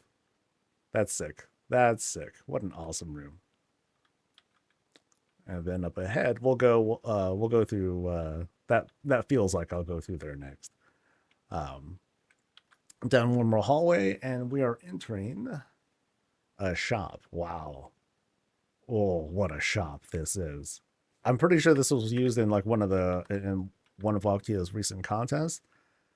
I think it was like the storefront one that I was helping to judge. I don't recall because there were so many of those that we were looking at. But now I get to look at it from up close, which is great. Oh, I love the whole like city street feel. So we're going down, there's like some separate house, like, hey, what to do? But then we're going down. Oh, that's cool. Yeah, check. Yeah, yeah. Okay, I do remember this one because check out the awning. Oh, that's so good. See, this is like I remember when I was talking with Mega, I was like, "Yo, um, I hope you're gonna have to. I'll do my best. Well, you'll have to like push me along if I start being like, wait, wait, wait, we gotta stop and like look at everything." Dude, the awning. There's so many benches that are lined up. Oh, that's fantastic. That's fantastic, dude. Really, really smart. That's great. I do remember commenting on how these like pop out. These window things pop out. I don't know the term for it. Um, but yeah, great outdoor spot. That's awesome. And then right here, just a little bit of dressing. Yeah, it's just a little bit of dressing to really highlight this spot right here. So let's go into the shop. Bay window. Thank you guys. You guys are smart. So let's go into the shop itself. What are we selling here? Concoctions. You know, little things to imbibe on. Drugs, basically. You want drugs? Here's the place. We got ghosty stuff. I'm not sure what the ghosty thing is, but very sick. Yeah, has this really, really natural feel. So let's kind of like simulate the whole like, chingling, we come in, and this is how we're like greeted. Yeah, great spread. Awesome, awesome stuff. Has kind of the whole Bath and Body Works kind of presentation. I'm familiar with a table setup like this. It's like, okay, we're going in here. There's like some samples you want to try out. It's like all labeled here. You'll go ahead and here's like the sample item. Go and mess with that. Yeah, it feels like I've got into a Bath and Body Works or a Lush or something like that. Anyone know about Lush? Yeah, I'll go in there sometimes, and but I gotta leave immediately because the smell is just way too strong. So here's our back counter. Yeah, great perspective shots. Yeah, really, really pretty. Love the active feel of things here. Nice. Yeah, some, oh God, opportunity for like all these great shots. Yeah, the dressing here is awesome. And and the window work here from the awning, like I was pointing out, to these top windows here, complete with the flower box and everything. Dude, these hostas, oh, they're so fierce. These roses are huge. Just look at the perspective check. It's like, oh man, they're like big as a man's head. No, bigger. Crazy. Really good though. All right, so now, so we're going to the third spot. And don't click on benches. Got it. Okay, so now what do we have here? We have, I remember this one. I remember this one. I've seen it in a thing. Oh, this is so gross. Um, there's a lot going on here. Oh man. There's a lot going on. Wow, dude. See, what's funny here is that there are no lights in this room. Yes, there are no lights in this room. We will do our dissertation of this spot. But let's do the walkthrough first. Oh, that's so good. Oh man. I love I love the lack of color. To me, that's the big thing. Oh, that is haunting. Oh, brutal. That's pleasant. That's some nightmare stuff. Okay, so this is so smart. Okay, so the thing that's going on here, this whole illusion of lighting that I'm talking about, is we have like these open windows, benches, curved elven tables and whatnots, mirror to act as like the whole glass thing. But what's really happening here? We got to use the inspect tool to kind of spoil ourselves for this. So notice here you have different tables, different textures. And what's happening is this this very very meticulous clipping, very meticulous angles to make it so this particular table that's dyed a different color sticks out just a little bit, just above that, just so we can have this. Because notice here, we go really close. You can see how the lighting is not aligned. And so you have this different dyed table, and then this different dyed table, and then this different dyed thing, but it's angled in such a way that this other one shows up, right? Oh, that's so nasty. That's nasty good. And you can see here, unfortunate that the clip here is happening here, but then you have this. It's just a rug that's sort of on top of these things to be more prominent. So you can see how it very slightly sticks out. And they did it over and over and over and over again. Oh, that's so good. That's hella awesome. What I love about this too is the lack of color. The tones that are being used are like so subtle um, that it gives off this really creepy vibe. Oh, it's so awesome. Wow, dude. What's up top here? These look like more tables, I think. Yeah, these kinds of table setups, sick. That is sick. Hi, Jojo. Oh man, awesome, awesome stuff. And then this dude is just like rocks and cushions and stools, and some towel rolls. That's awesome. Oh wow, what a privilege to take a look at this place up close. Oh, this is sick. That is sick. I've been wanting to do something like this. I was gonna do like just kind of like a black and white room. I wasn't planning on doing lighting like this. But if I can pull off like this effect once, that'd be really awesome. Yeah, that's like this was the real selling point when I was like, oh, yeah, let's go, let's see what's inside, and then just like my dumb face. Oh wow, really great stuff. Really great stuff. I know I saw this thing quite a while ago, actually. So this is like, you can say that this is like old generation housing stuff. But yeah, this is like the technique here. Haven't seen it. Haven't seen done anywhere else. So definitely something to be proud of. Great, great places. Yeah. Awesome work here, dude. Very, very awesome work. That was from April. Yeah, that was like a million years ago, dude. That's old stuff now, man. No, that's great. Absolutely great. Thanks for showing us. So, this is mostly what I meant about like, okay, some of these houses, they're not going to be like these massive, massive builds. Some of these might end up being, project houses, or like otherwise smaller places. All right, we're heading to Daisy's place next. Actually, we're heading to Daisy's place twice. All right, so let's go to all from top to bottom. All right. By the way, thanks again, Jojo, for rating Hey Soul. We're doing a huge, huge visit with the WOWKEA community, seeing what it is that they wanted to offer up and show off for everyone, while showing off a little bit of themselves and what they're all about, which is just housing aficionados.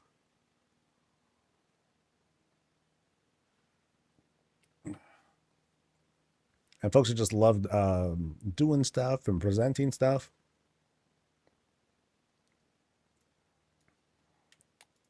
All right.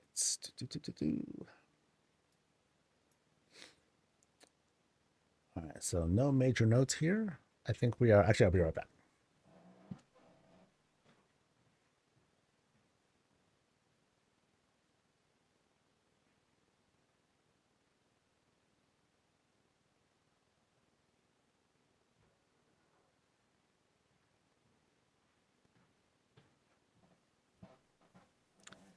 Cool. All right. All right, folks, this is Daisy's place. Now we're going to be looking at both of her places, but we're starting off on Founders. And as soon as we go, as soon as we visit the plots, we're presented with this looming structure here. Huge Calderi arches. Try to intimidate us and scare us off, but nope, nope. I'm a blood elf. I'm proud. Nothing's going to scare me away.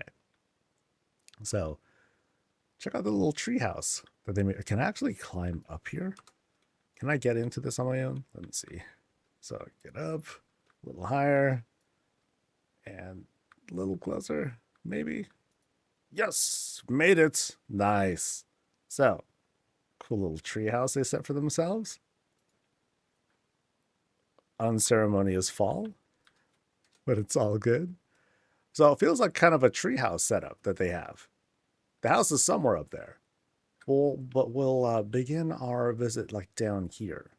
Lots of greens, pond setup and everything. You can see how that climb's going using these benches. Nice and easy. But you also have some big, big Herondar greens that are helping to suspend the house itself. So here's like the big trunk of said tree. And that's going to lead us into like the house proper.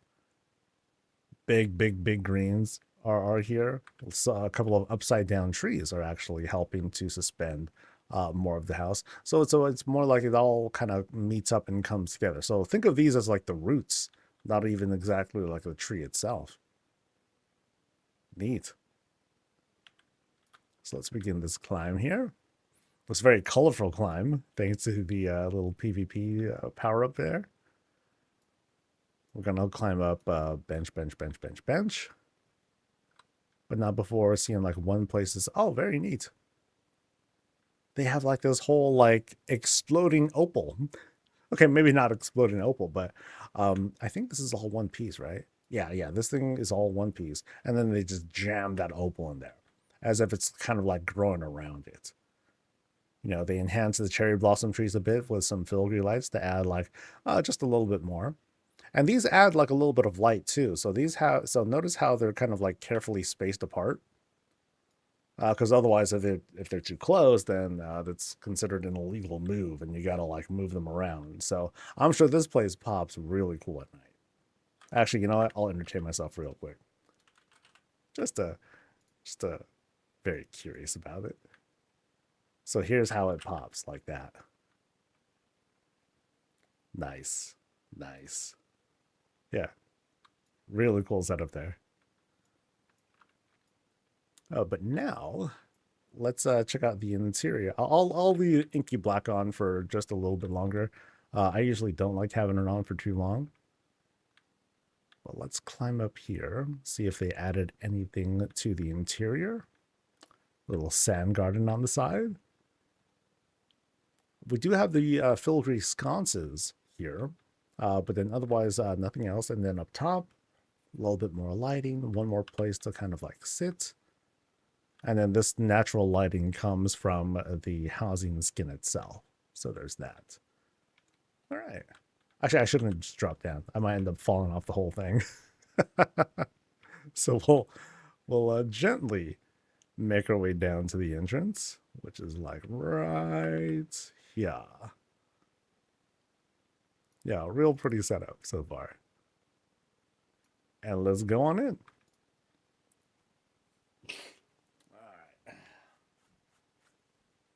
I saw that Blizzard had a thing, or I'm sorry, data miners have discovered, I guess, they discovered a more shop skins for like full house shop skins. We'll see how that goes. I still really want racial housing to be a thing. I have a feeling that the shop skins, they're there as, hey, let's give them something in the meantime while we're working on the real stuff. Of course, that's not going to come off the same way. Will more than likely look at it as, oh, Blizzard is doing the shop stuff instead of racial housing.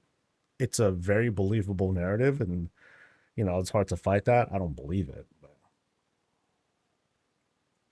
oh well.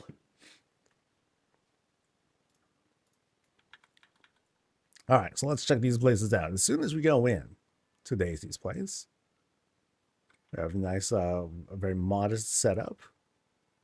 No need to like lay stuff down, but Sassy Dragon's here to be like, oh, you're here, I guess. I guess enjoy the place. And wow. Okay, this is very unique already. So while we don't see like, all of a sudden fell stuff, what we have is this very complex roofing up here. This is a lot. There's a lot that's going on here. So we have like big old razor wind fountains. I can kind of tell by the texturing here. That's helping to shape the roof there. Really complicated setup here. I love the complexity that comes with the beamwork. That's helping to shape all that. Yeah, that's great work. And then you have what appear to be some additional calderai walls that are there to line the top. You have them angled in a certain way. You're capturing those trims, which are very unique, both on the side and at the very top. Yeah, great work on that, dude. Wow. And I really like how these beams, they're not there to, they're not sitting against something. They're kind of skinning this upper part of the roof. You see how it kind of like goes into the textures there all throughout. Oh, it's really good. Really good stuff. Oh, that's funny how the fountain stuff, because of the sheer size of the fountain, it kind of like spills over there. And so you have like you can kind of see the angling there. That's kind of funny. So never mind those areas too much. Let's not worry about that. It's not too crazy. But yeah, great work with this welcoming room. I can kind of feel like the echoing. Yeah, I can feel like this big echo when Sassy Dragon's like, "Welcome, welcome, welcome." But yeah, it feels like it's supposed to be like a whole glass kind of roof. That's neat. So we're invited to go that way or this way. Ooh. Let's go this way. Can't hurt. So through here we have some fake doors, right? Very pretty though. These are what I believe to be two tables of sorts. No, it's one table. That's pretty good. It fits. Yeah. Okay, it barely fits. You can kind of see like the gaps there, but yeah. So some doors there. That's going to take us to a portal to Narnia. Got it. But here, we're going to the casino. Heck yeah, dude. Nice. Awesome. We don't play chess at a casino unless we're betting on it, I guess. But first off, let's go back here where some of the work's being done. So nice big bar area. It's almost like you have a crew here because you have a very spacious setup. With which I guess because it's it's a casino, you want to be able to serve like everyone at once. So you have a bunch of staff coming and going because in a proper casino, I guess if you want to call it proper, you go to the person. They don't have a drink in their hand, you approach them. Hey, would you like a drink? And then they'll come back, fix up something, come right back to you. That's how they get that money. They got to be super aggressive like that. So while it doesn't look like it, if this was staffed, oh, this place would have this whole industrial kind of setup to it. Of course, we have stuff on tab. Great stuff here. We have a number of pieces being used here, including fence posts and fences. Oh, okay. So both styles are being used. That's very inventive.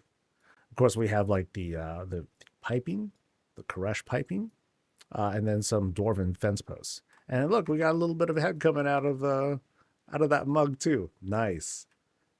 Nice little touch with the freshly poured mug. Of course, we got wine going too. We want to have like some extra things to like add to like our drinks or our hard stuff. Go ahead. Could have drinks right there. Playing games. Oh wait. They even have like the hearts. Yeah, they have all the stuff. That's good. That's so awesome. Oh, what detail. Nice. So those look like cushions. Cushions. I don't know what that is. That is a one bookshelf. What? Oh yeah, oh, no, there it is. There's like the little tiny bit that happens to be sticking out. Very unfortunate, but yeah. That's so dope. That's so dope.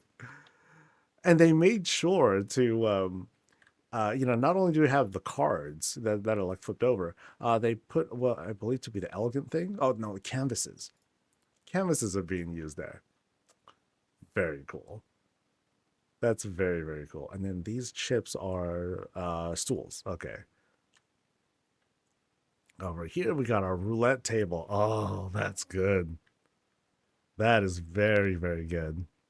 You can also see like the challenge sometimes where things will like end up clipping even though you don't mean for it to. Sometimes when things reset, things will kind of like rotate slightly. So, kind of unfortunate, but we know what's going on here. That's awesome. Yeah, that's sick, dude. That is sick. Great work with that. And then of course there's these slot machines, which we first saw when we came in. What I love about these is how clean these look because they feel like actual objects, like especially this one. This one feels like a single piece that can be put in. The kit bashing is just, yeah, it's flawless. It's great.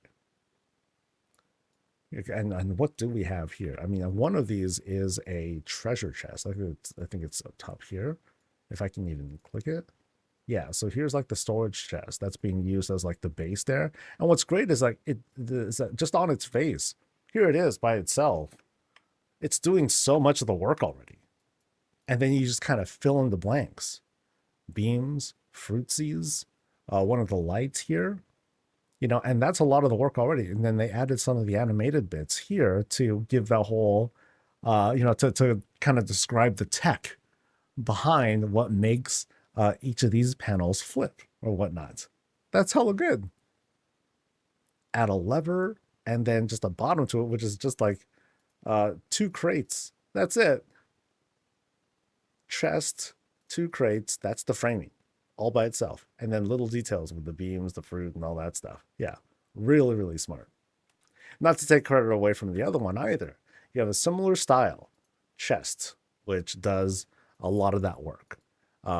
And then up here, the only thing that I'm noticing here is like these. Okay, it's a table that they put in because I think they intended to have like the vines come out to just kind of further that theme and make it feel consistent all throughout. That's dope. Awesome. Oh, and we got a winner. Yeah. Ding. Just need some coins spilling out. And that'll do it. Yeah, awesome. Awesome casino spot. Great use of the wall trimmings here too. Bench, bench, bench, and all that. We see this done very often. Like these benches are highly versatile. There's lots of cool things you can do with them. Wall trimmings are one of them. All right, so now we're going to progress into this next room, which says pets. Of course, I'm going to go in. Maybe I'll see puppies and stuff. So, pet store. Let's go. Right in front, giant eagle to kind of tempt us in. And then here we get to play with buddies. Yay! We get to play with a Reptar. We got these dudes that are just like hanging out on the shelf, along with the Snuffles and a birdie. We got a little cat tower, I guess. And cooked fish. Just kidding. No, they're living fish. Okay, that's a lot of effort to have these guys displaced because, like, here they are. So there's the fish. And then they very carefully made it so like only the fishy sticks out. You can see a little bit of like the extras. So like here's like this little piece of like I guess the chicken or I'm sorry the lamb that comes out. You can kind of see just how difficult it is to have like just the fish come out but not that. So it's out there, but you know we could just kind of like write that off as oh it's just like other stuff that's out there in the water. And otherwise we have this sort of setup here. Smoke that's coming from both directions to give that whole animated feel of the water. That's sick. As like a large aquarium piece. And then here's a little one. Oh no, it's just a little tank. Nice. For a little baby wyvern. I feel kind of bad for it. But I love how you have like the very small greens, those ivies that are in there. It has this very high fidelity feel because we're working with these larger objects that they made smaller. Yeah, so it has a unique look to it. That's neat. That's really cool. All right, pet stuff. Thanks for having me. At least we saw one puppy. One puppy. And they're running free. They're having a great time. All right, so inside here. Okay, very unique entrance. Very, very unique. Because we have tables right side up, upside down. You know, these are acting as if it's like a single piece. And it's dressing all this up. That's neat. That's really good. And then here is what is it? Oh, the new barricades. So first time that we've seen them. So here it is, basically. So it kind of looks like kind of this. And then you can see how it sort of like points out. And then you have like the new World Cup thing, the ball that's being used to round out and soften that shape up. Neat. Very neat setup. So it looks like we're going into the magic store. And what happens in the magic store? Whoop. Inside the magic store, we stand on top of the bottom of beds. So I kind of feel like I'm standing on like a certain kind of like carpet, not so much like a tile. You notice how we're like portaled in. Love the effect on that. That's great. Yeah, this is a cool magic shop, dude. Notice how everything just kind of like centers up into the middle where we have a mysterious MacGuffin-like thing. Over here we have different treasures being used. Yeah, great use of the different, it kind of makes it cooler that we're in a magic shop and it's like, wait, why are those crystals moving? I don't know, it's magic. Get over it, dude. Lots of different artifacts and everything. No, the colors are great. Oh, and the table things. Oh, that's so good. Here, let me show you the preview of this thing. So here's the actual table setup. Oh, they did more than just that. Okay, so, wait. I'm not entirely sure what they're doing here. So, wait, how is this happening? So that is, Oh, I think because it bevels up very slightly, that's how it's able to kind of like cut off a little bit. No, that doesn't seem right. Because like there's this here too. It's the side. It's the side. Oh, that's good. Oh, that's freaking smart. That's cool. This whole magical drape thing. That's neat. And then the two ladies, yeah, whatever. Yeah, these things. Oh, so sick. You got tailoring flags all over the place too, to have stars all over. Yeah, I didn't even think about the side of the table. Oh, that's so smart. Oh, and look at that. See, it's so magical. Like this thing just magically decided to just rip outside of reality and and like do its own thing. Chaos is happening in this place. You know, the magic is barely holding itself together. Ah, chaos. Yeah, nice. All right. So they fix the rug bug. I think it's just kind of a general rotation bug that happens, which is very unfortunate. You know how sometimes when you configure things and you use shift to angle things to be a certain way, I have a feeling that something like that just works whenever you use it. I don't know if manually setting the rotation to a certain way without using shift, I don't know if that makes a difference, but I have a feeling it's related to that. Anyway, so magic shop. So now we're going into the artist spot, along with okay, little market, cute little market spots. Oh, look at that! They even have like preset containers if we wanted to, if we wanted to like scoop things into like a preset thing or scoop things for ourselves, or they have like pre-bottled stuff which costs more because they're trying to sell us the bottles themselves. It's like, okay, that's great, but I want to save like a few bucks. You're making me pay like twice as much just for it to be bottled for me. Yeah, no thanks. I'll bring a bag with me or something like that. Inside here, artsy stuff. Oh, this is clean. Oh, this is a really clean setup that they have here. So one we got, so here they're, notice how this is up front. They're lightly advertising, hey, check it out. We have paintings. You just kind of tell what to do. Just ask for it and it'll paint themselves. They're trying to be subtle, but don't try to push your AI stuff on me, dude. Crazy. Arcane intelligence. You're whack, dude. But otherwise, what I'm going to guess is things that they painted themselves for the most part. Okay, maybe not that one, but things that are painted themselves. Hey, these things are available too. How much would I pay for it? I don't know. It depends who made it, right? Gosh. Look, I'm here to pay the artist, not the brush. Know what I mean? Look at the mess they're making. No, yeah. A proper artist makes a mess all over the place. What are we talking about? But yeah, cool spot for one part art gallery, but also a place, a place that has like the retail vibe too. Neat. I like how this has a sort of like Eiffel Tower look to it as well. They made the entrance, the branding of this very artsy as well. I think that's cute. All right, so we went that way. Pet stuff, magic store. Okay, so we're going this way now. Feels like we're in a mall, kind of. It's kind of neat.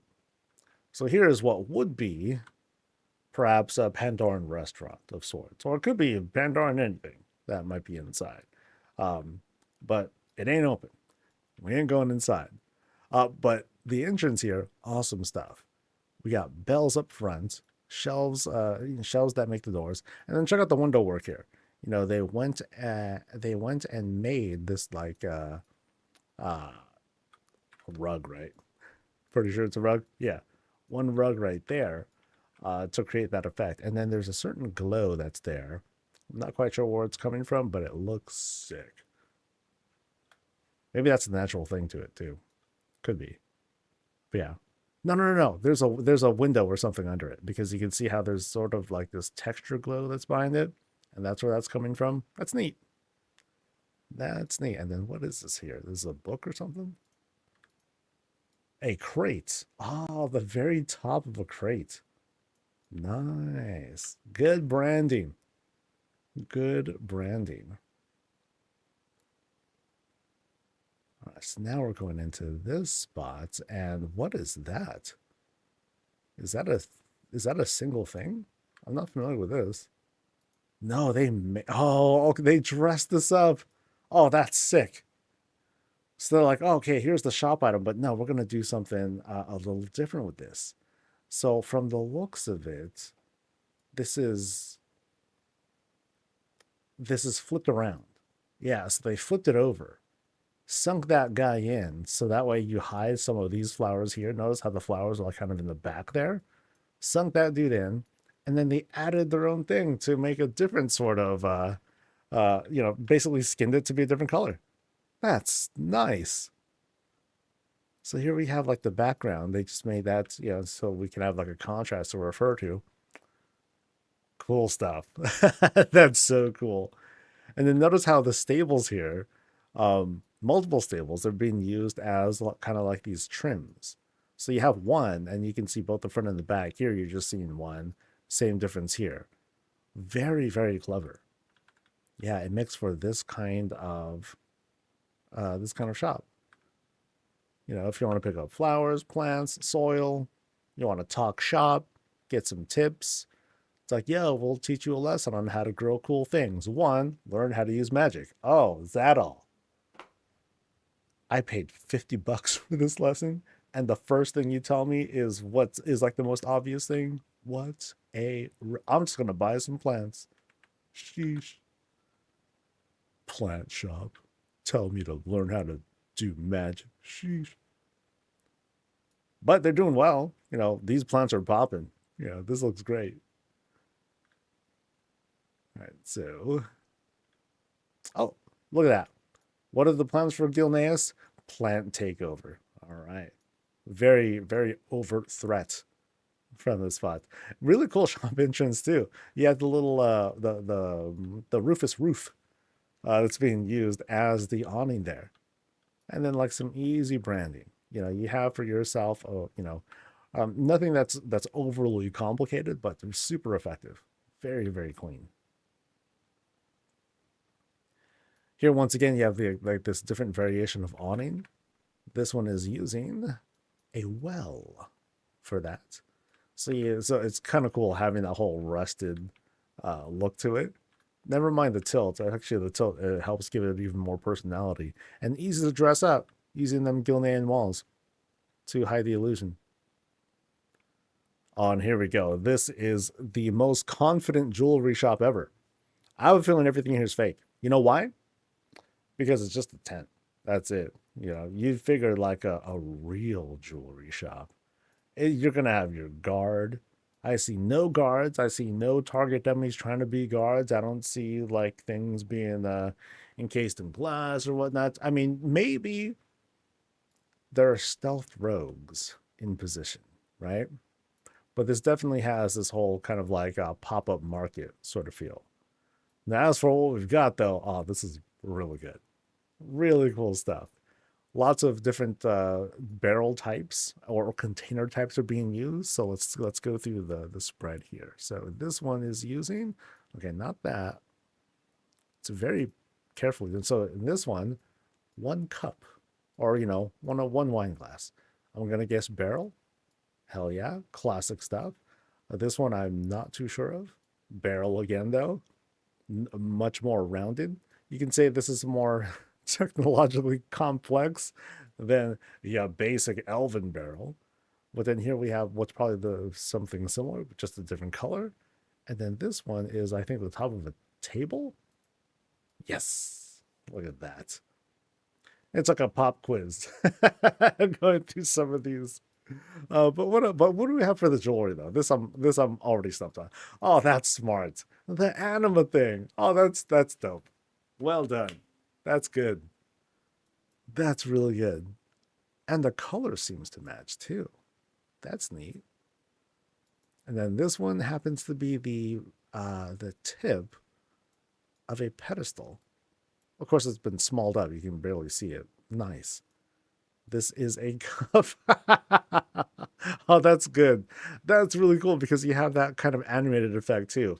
It's as if like, okay, this one's really expensive because this one's enchanted. What's it enchanted with? The power of caffeine. Oh, okay. So you'll always stay awake. I'm like, that's cool, but I want to actually drink my coffee and all that. You know what I mean? Oh, and then an armillary. A void armillary on that one.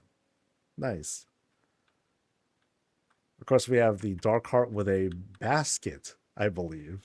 Yeah, a basket that's being used. That's a good match. That's actually a very good match for the Dark Heart. Well done. And then we have like the tips of other things that can be used for stones. So instead of the jewelry, we have the stones here. So this one happens to be uh a whole ultra thing. Nice. Telescope. That's smart. That's really smart. Yeah, these are highly inventive. You know, the fun of this is like going through all of the decor and being like, oh, what works? And you're just kind of going through like every little thing to kind of figure out, okay, this will work, this will work, this will work. But yeah, great stuff. Great branding too, and how they set this up because you have, okay, not that, but I'm trying to display the tent here. Yeah, so here's like the tent that's being used. You have like that bit of swish here, but that's all we're seeing here. Rugs in the back, signage up front, good to go. Nice. Yeah, some great like large piece kit bashing there. And then right here, I think this is I believe this is a fireplace of sorts. Yeah, nice. I've seen this done before in one of the recent builds. I'm like, wait, oh, that's awesome. You know, different sorts of stone setup there. But yeah, here's the Zoth's house. Hey, not the kind of place I really want to visit, but nice to know. And then here's Gallywix's house or something like that. Great neighbors. I'm sure they get along awesome. Gallywix and the Zoth.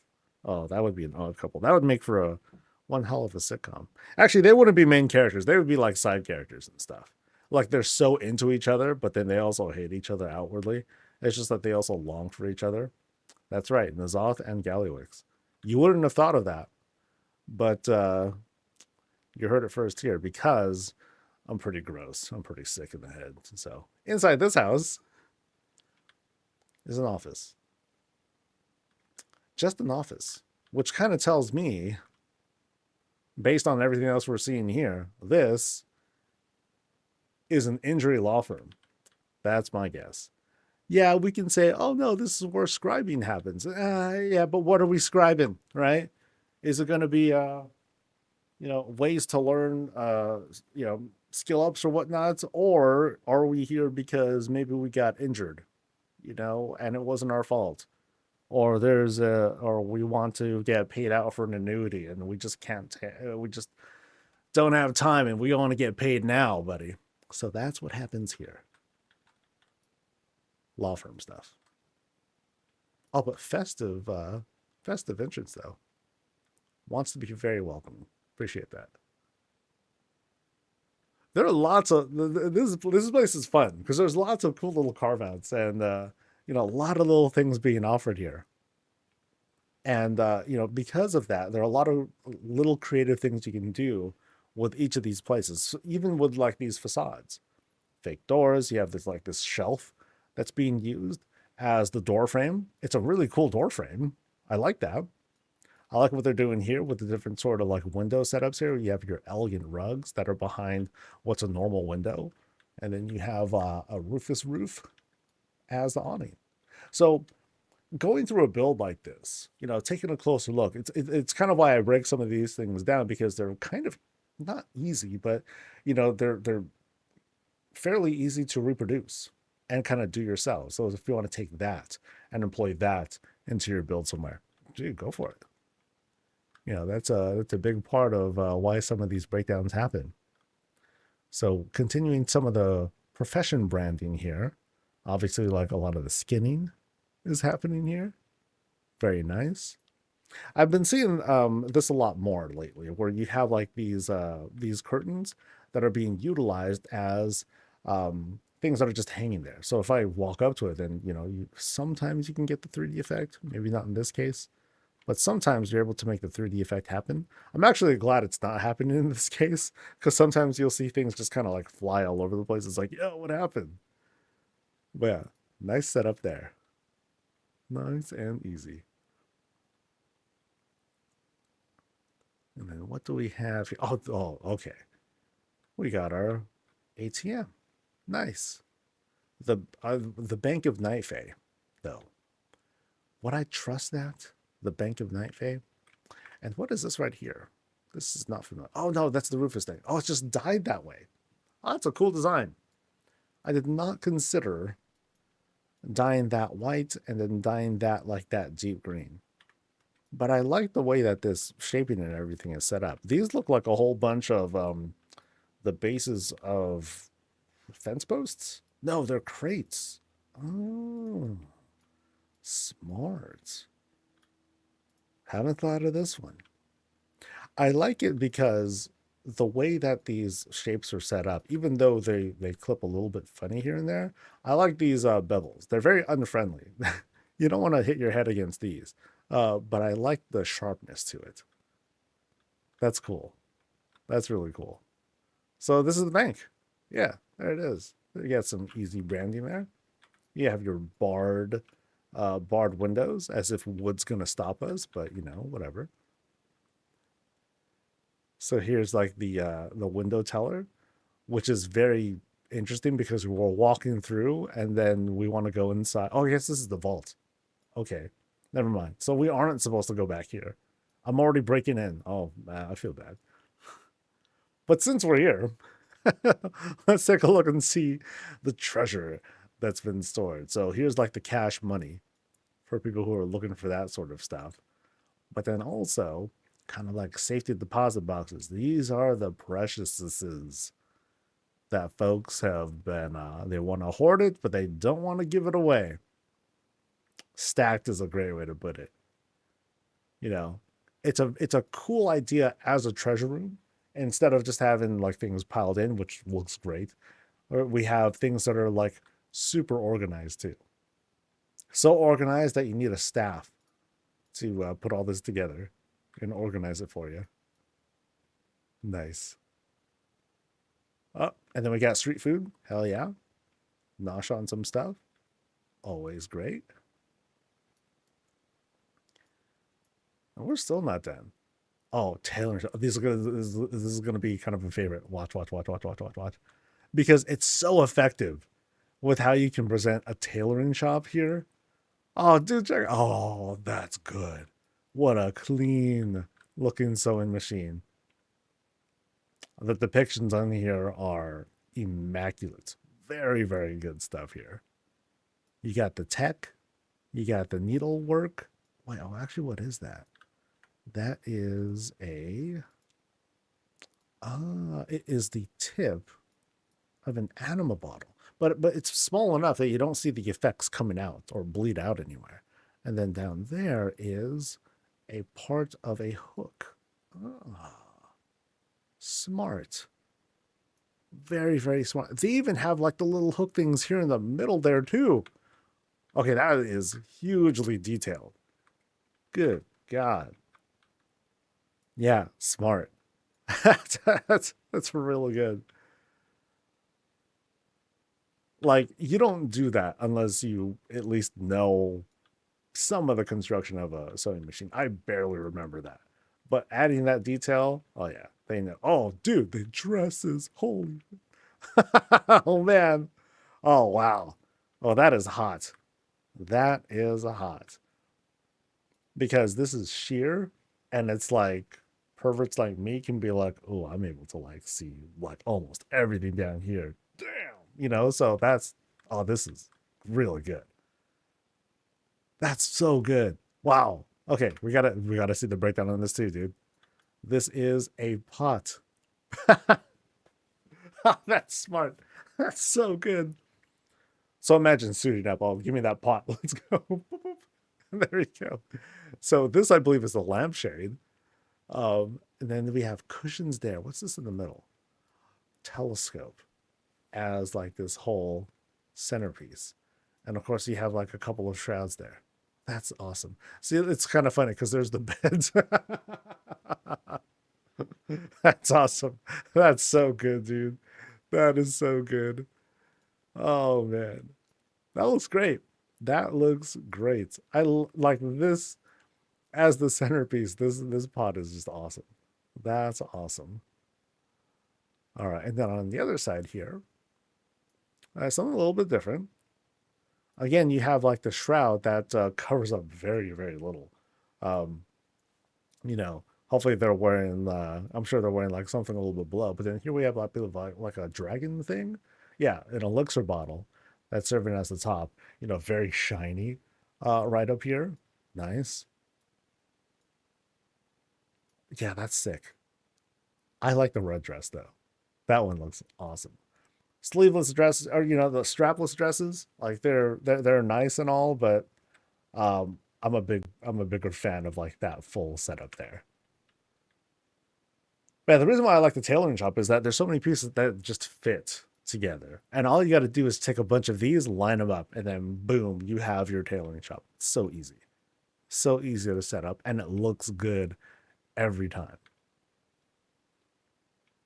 Yeah, some of my favorite kit bashed, you know, profession shops that I ever see. Because there's lots of inventive things you can do and put together, and once it's done, it looks great every time.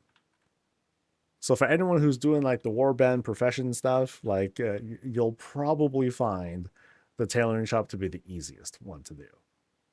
Maybe you don't need to do a whole sewing machine and all that, the needlework and all that stuff. Maybe that's sufficient. But for anyone who wants to do it, oh, yeah, it pays off really, really well. Good stuff. We continue with the profession tour. And now we're entering the alchemy shop proper. So here's where all the dank stuff is being made. Oh, yeah, I love how the mood changes in this particular shop. Big contrast to the tailoring shop. It's like the person who's running this place is like, "Oh my god, welcome guys," and then here it's like, welcome to concoctions of death." It's like, is that the name of your shop? Yeah, it is, concoctions of death. Bleh, very. But they're super like alchemy nerds too. They'll love to like welcome folks in and talk about stuff all day. Yeah, great vibes in this spot. Of course, you have like your pantry full of different ingredients, collections, and of course bottles for days. Love that they have these bottles because thanks to the dyes, there's like a bajillion variations you can make out of these. And so now you have lots and lots of personality that you can add to your builds that include like the whole alchemy shop vibe with these basic bottles. Really nice. Really, really nice. All right, so let's retreat back. Hi, Nazathai. It's getting cooked too. Oh, that's brutal. And now we're going to my right. We pass by some other kind of facade places. So who lives here? So this is like, I don't know. This is Eric's place, and then here's like, oh gosh, Jeff Skullcracker's house. They're both named Jeff. Yeah, that's Jeff. This is Jeff Skullcracker. You got to point out the distinction. Jeff Skullcracker clearly has a certain kind of personality to him. Jeff just moved in. He's just chilling. It's like, okay, well, what a neighbor I have. What a cool facade though. What's being used here? I think that's a tent of some sort. No, it's the Dark Obelisk. Yeah, that's as edgelord as you can get. So here's the tent. Here's the tent that I was talking about. It's the war tent. And then you also have like one little roof. Oh, that's smart. That's using a weapon rack. The bottom of a weapon rack as a roof. Here it is. Here, like, yeah, there's the orientation there. That's really good. Very, very clever for an awning.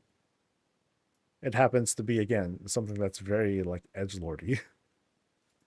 But yeah, great setup there. And then now we are in the kids area. Oh, that's sick.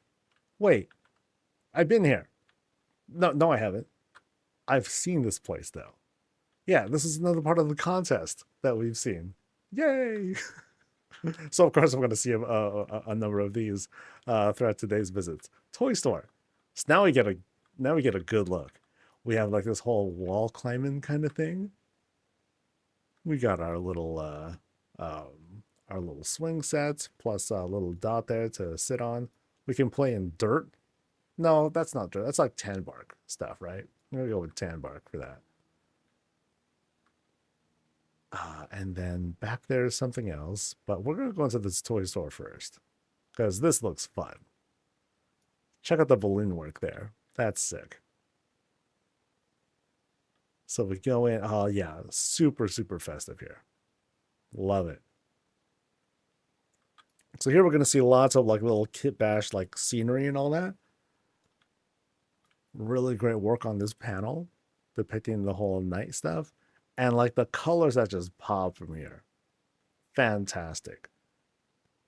I really like this mat. It's unfortunate that the way that these things come together, you have that kind of constant flickering motion, but you know, just having it, really fun stuff. What a cool toy store. Everything's like fully stocked. Oh, I want to play with stuff. We even have like Diablo stuff to, we have you want to play with the Project Cube? Ha. What does that do? Oh, you take two things and it merges to become something else. So if you want to take like 3 puppies, it becomes this Cerberus kind of thing. It's like, oh, no. They just want to play with a normal puppy. I love this wall though. That's awesome. I mean, we got the cool rainbow stuff, but I'm looking at this too. What is this made out of? This is, it's this thing. And then they made the sun. Oh, that's good. That's so good. See, this is one of those things where people are going to be like, "Yep, I'm taking that," because we have this. Now, it's very right in this case, in the context of a toy store. This is great because it's very vibrant. It's almost like cartoonish in the way it's presented. So it might not work in every build, but something like that, oh, it's so effective. Such an effective look. Let's check out this little dollhouse setup we have in here. It's just all smalled out. Small walls, small windows, small roof. Okay, it's not really a small roof, but you know, you have your roof and everything. Too bad we don't have little characters down there. Very meta. Very meta. We're doing player housing in a video game. And inside is a dollhouse being set up. Nice. More than nice. Oh, yeah, it's really cool. Oh, okay. I didn't even notice before the helium tank. That's sick. That's awesome. So it's like, here's like, so back here is like the 15-year-old or whoever who's working at, it's their first job and they're spending most of their time doing what? You know, most of the time they're going to be like blowing up more balloons. You know, over and over again. Nice. Really nice stuff. Ah, what a great build. Huge place, by the way. And we're not done yet either. Because now we're going into this kind of shop, which feels like, I don't know, bakery perhaps? Because we got pies. We have this great dressing right up front. That's sick. That's really good. I like that. You know, it adds a lot of color without a lot of real estate. So we'll go through under this gazebo and into a, oh damn, oh baby, what a awesome bakery. Now what's really cool is, how did the hell did this happen? Like So I guess this is what's capable with the with the whole advanced mode and the kind of patterns you get with the way these things clip together. So clip it one way, and you have like this kind of stripe array. You clip it very, very slightly differently, and you have this effect. Oh, that's so good. Damn. That's really good. Because now you can create these little contrasts, and there you have these different fruit cake kind of things. That's neat. Oh, God, that's smart. And then you see the pattern here, too. Here's the whatever cake. Where's the good cake? Yeah. Now here's the boss cake. We got this kind of like this deep chocolate, red velvet kind of thing for the horde. And then here you have your whatever cake. Cool. Of course, this feels to me wedding cake style thing or whatever variety you like. Ah, that's amazing. Oh, even this one too. This one has like a little rug in between it, but now it's being used as like this, boop, boop, boop, boop, boop, you know, a little dressing of fruits and whatnot. That's excellent. Excellent stuff. Basic tables for cake stands and all that. Neat. And then on this side, we're doing our breads, and we have, you know, again, you know, we got all this baking going on. Of course, we have an industrial style oven. This thing is intimidating. This is so scary. We have a number of, actually, it's a bunch of elegant rugs. You know, 1, 2, 3, you know, bunch of elegant rugs made in this square. And then we have one that's on its side, just kind of cuts through the middle there. Nice. And then we have, I don't know what these doors are. Ah, the bottom of a crate. Very good. Very, very good. And then this is a side of a table. Excellent. And I know this is the bottom of a altar thing. Yeah. Altar of Ancient Kings. Then you have like your little buttons. Actually, not that. Right there. Nope. I want to see what, I think that's a little stool thing.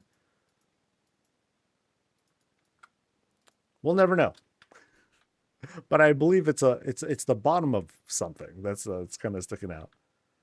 Here's some pre-baked stuff that's probably ready to go into the oven. And here we have our mighty fridge. Again, very intimidating. So you can kind of see there. That's using like the tops of shelves or yeah, trellises. There you go. And then once again, we have actually this happens to be very clean setup. It's just using this blocky thing as the base.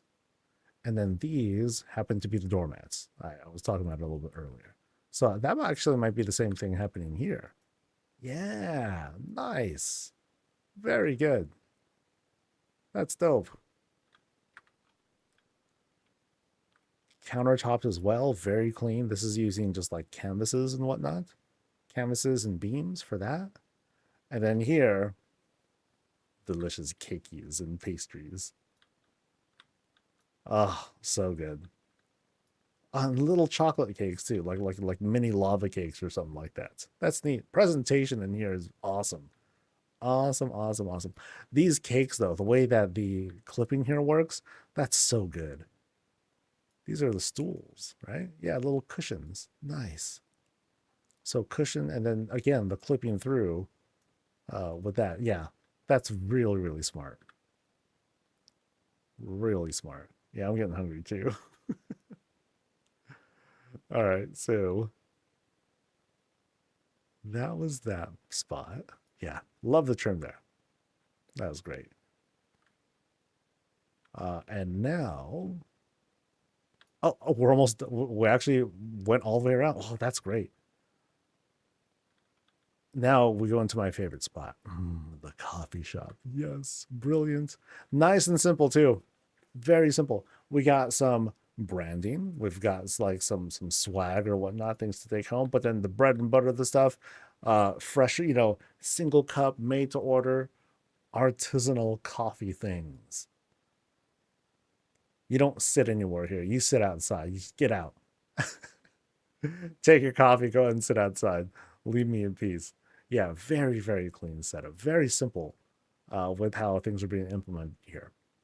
Love the glows that's coming from the window here in this room. And you can see it pop like all over the place. It's a very, very strong piece of light. Yeah, nice. So good. And here we just kind of do our little hangout thing. Oh, they raised the tables some. Right? Check it out. So here, this is being used as the base, and then they skinned it with the coffee table. Nice. And then last but not least, it's Jake's favorite spot, the wine bar. Let's go. So folks have a place to sit inside. Right in here, though, similar to the coffee shop, grab your stuff, get out, and drink if you want. Very, very filled out. And of course, we have like the automatic thing going. I don't even know what the process is called, but it's doing stuff. It's doing stuff, keeping that stuff circulating. Things that have already been barreled out. Go ahead and serve it, bottle it up if you want it like super duper fresh, I guess. Maybe some people like it like that. That'd be kind of weird, actually. Get yourself checked in, and you're good to go. Nice. What a cool mall. I don't know if a mall is a way to put it, but yeah, very cool mall setup. Thanks, Sassy Dragon, for inviting us over. Yeah, great. Awesome, awesome stuff, dude. Actually, let me do one screenshot. I was taking the screenshots wherever I could, but let me do a few more. Like the cakes. Cakes and whatnot are like great. So good, dude.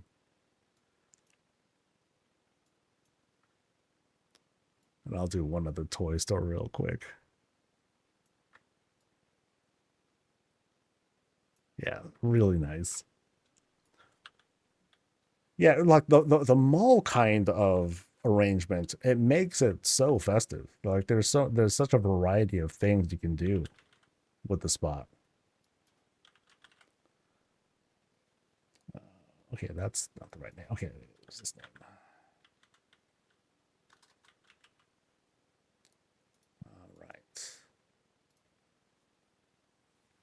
right. Best model I ever saw. All right, so what is their new stuff? Because I totally missed out on that. Bum, bum, bum, Quality of life improvements coming in whatever. Okay, so here. I don't think I'll broadcast this, but I don't think I'll post this, but quality of life improvements coming in Curse of Ulatek. It brings a focus on quality of life improvements for WoW with updates that aimed at reducing frustrations in the everyday play and making common activities easier to follow. Since the 12.05, we've been building on your feedback with targeted improvements and enhancing the play experience. So let's get to the stuff. Improve Silvermoon City performance. Backend changes have enabled Silvermoon City shards to support more concurrent players at once, helping the area feel more bustling and vibrant without impacting performance. Thresholds were increased. So some of these things are already happening. Okay. Faster activity progress. Party progress rates were increased at lower ranks to make it easier to unlock the related story quests. Looting fixes. I remember people talked about this one a lot. Weekly test, always call, and dungeon quest now grant increased performance. Okay, here's the new stuff. It has a particular focus on identifying and addressing several quality of life updates across WoW. As testing continues on the Peter, more features and the fixes may be added to this section. We'll be adding a one-time knowledge reset. Okay. We're reducing the cost of housing decor. Okay. Good thing I didn't craft anything yet. Future Voidforge services in Season 2 will be made available in Silvermoon City instead of Voidstorm. So that'll be very convenient. What I think of the new store mounts, I don't really care about store mounts. I have no idea. Adding the option to display map coordinates. No, dude. Oh, that's huge. Okay, it's not huge because so many of us are used to it, but it's huge that they're finally doing it. Now, I wonder, are they going to change the standard of map coordinates? Because if they do, that's going to break like a bajillion add-ons and comments and stuff like that. So that'll be interesting. Um, Auto loot is available across the can. Yeah. Auction house filters will persist after closing. That's cute. Adding collapsible groups to the currency tab to better. That's nice. Adding a back button to achievements. Oh yeah, like lots of little add-on things that I've downloaded. Now dead. Bug fixes. Identify the number of recurring patterns that can cause players to become stuck in combat. Okay. Result of bug causing transmog gear to sometimes incorrectly display on the character select screen. We've heard about that a lot. A rare bug where a Bolero would die. Haven't seen that one yet. And then being dismounted, and then quality of life improvements will often come down to the details, and we'll do more stuff. I like the whole, like some of these fixes are neat. The reducing the cost of housing decor. It's going to do weird things. It's going to do interesting things. Now, it's going to affect midnight housing decor, but not existing stuff. So, I mean, yeah, we'll see how people swallow that. Anyway, back to business. All right, folks, we're at Daisy's house again. This time we're over in Razorwind, and we're going to take a look at what they have in this lot of theirs. So we saw a previous build of theirs just a little bit ago that was more or less like a mall, which featured a whole bunch of different kit bash things, great themes, very, very unique pieces, as well as things that were included in some contests. So here, what do we have? We have very much a very in character Blood Elf estate, complete, and we happen to be on like the best spots in Razorwind, by the way,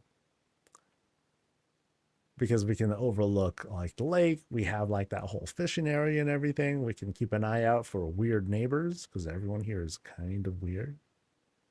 But we can also like hang there, sleep, do our thing. Again, very in character for what everything Blood Elf. I don't think we have anything back here, but the house itself did seem to have like quite a few bits added to it here and there. So for example, whoop, okay, I totally flew past things that I didn't mean to. So you can kind of see, here, I'll just land here, I guess. Gazebo was added there. It's a little hard to tell because it just matches so well with everything else. And then a number of draconic stuff has been added. One there, and then a little fountain. Oh, there are fountains actually. Fountains added to the side. Interesting. Very cool. All right. So let's head on inside. Right past the statues. Hello, hello.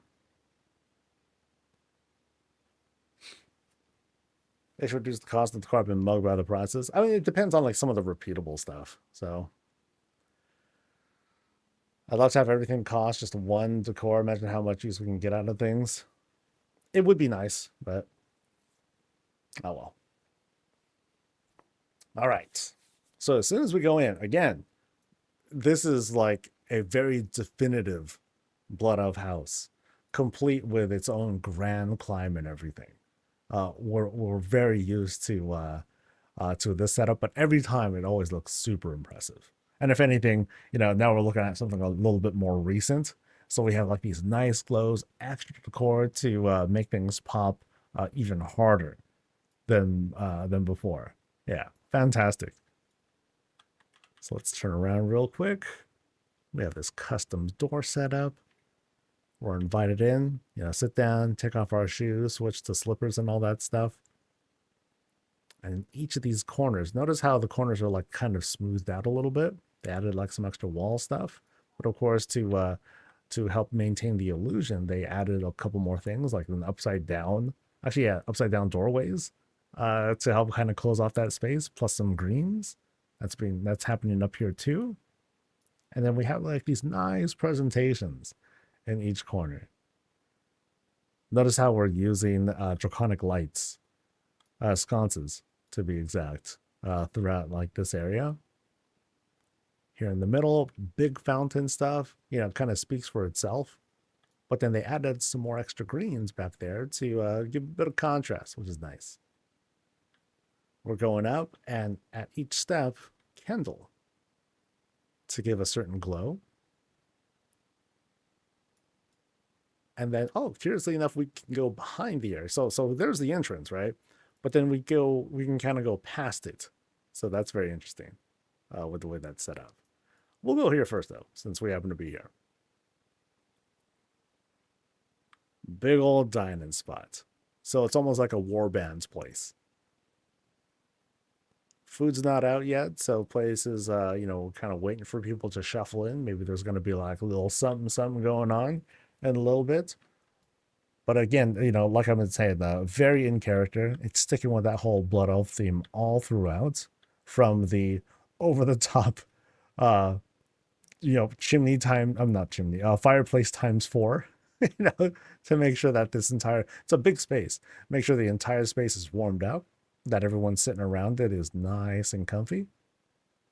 Some things on the side in case people want to entertain themselves. Then right through here, we suddenly find ourselves in placeholder land. But it's more like placeholder transition. But then, we're not done. It's not just a placeholder. We're going into Panda Land all of a sudden. Oh, that's sick. So what the hell they do here? What the heck is this? Yo, these are Lucky Traveler's benches. But they also come together in a pretty clean way. Very good.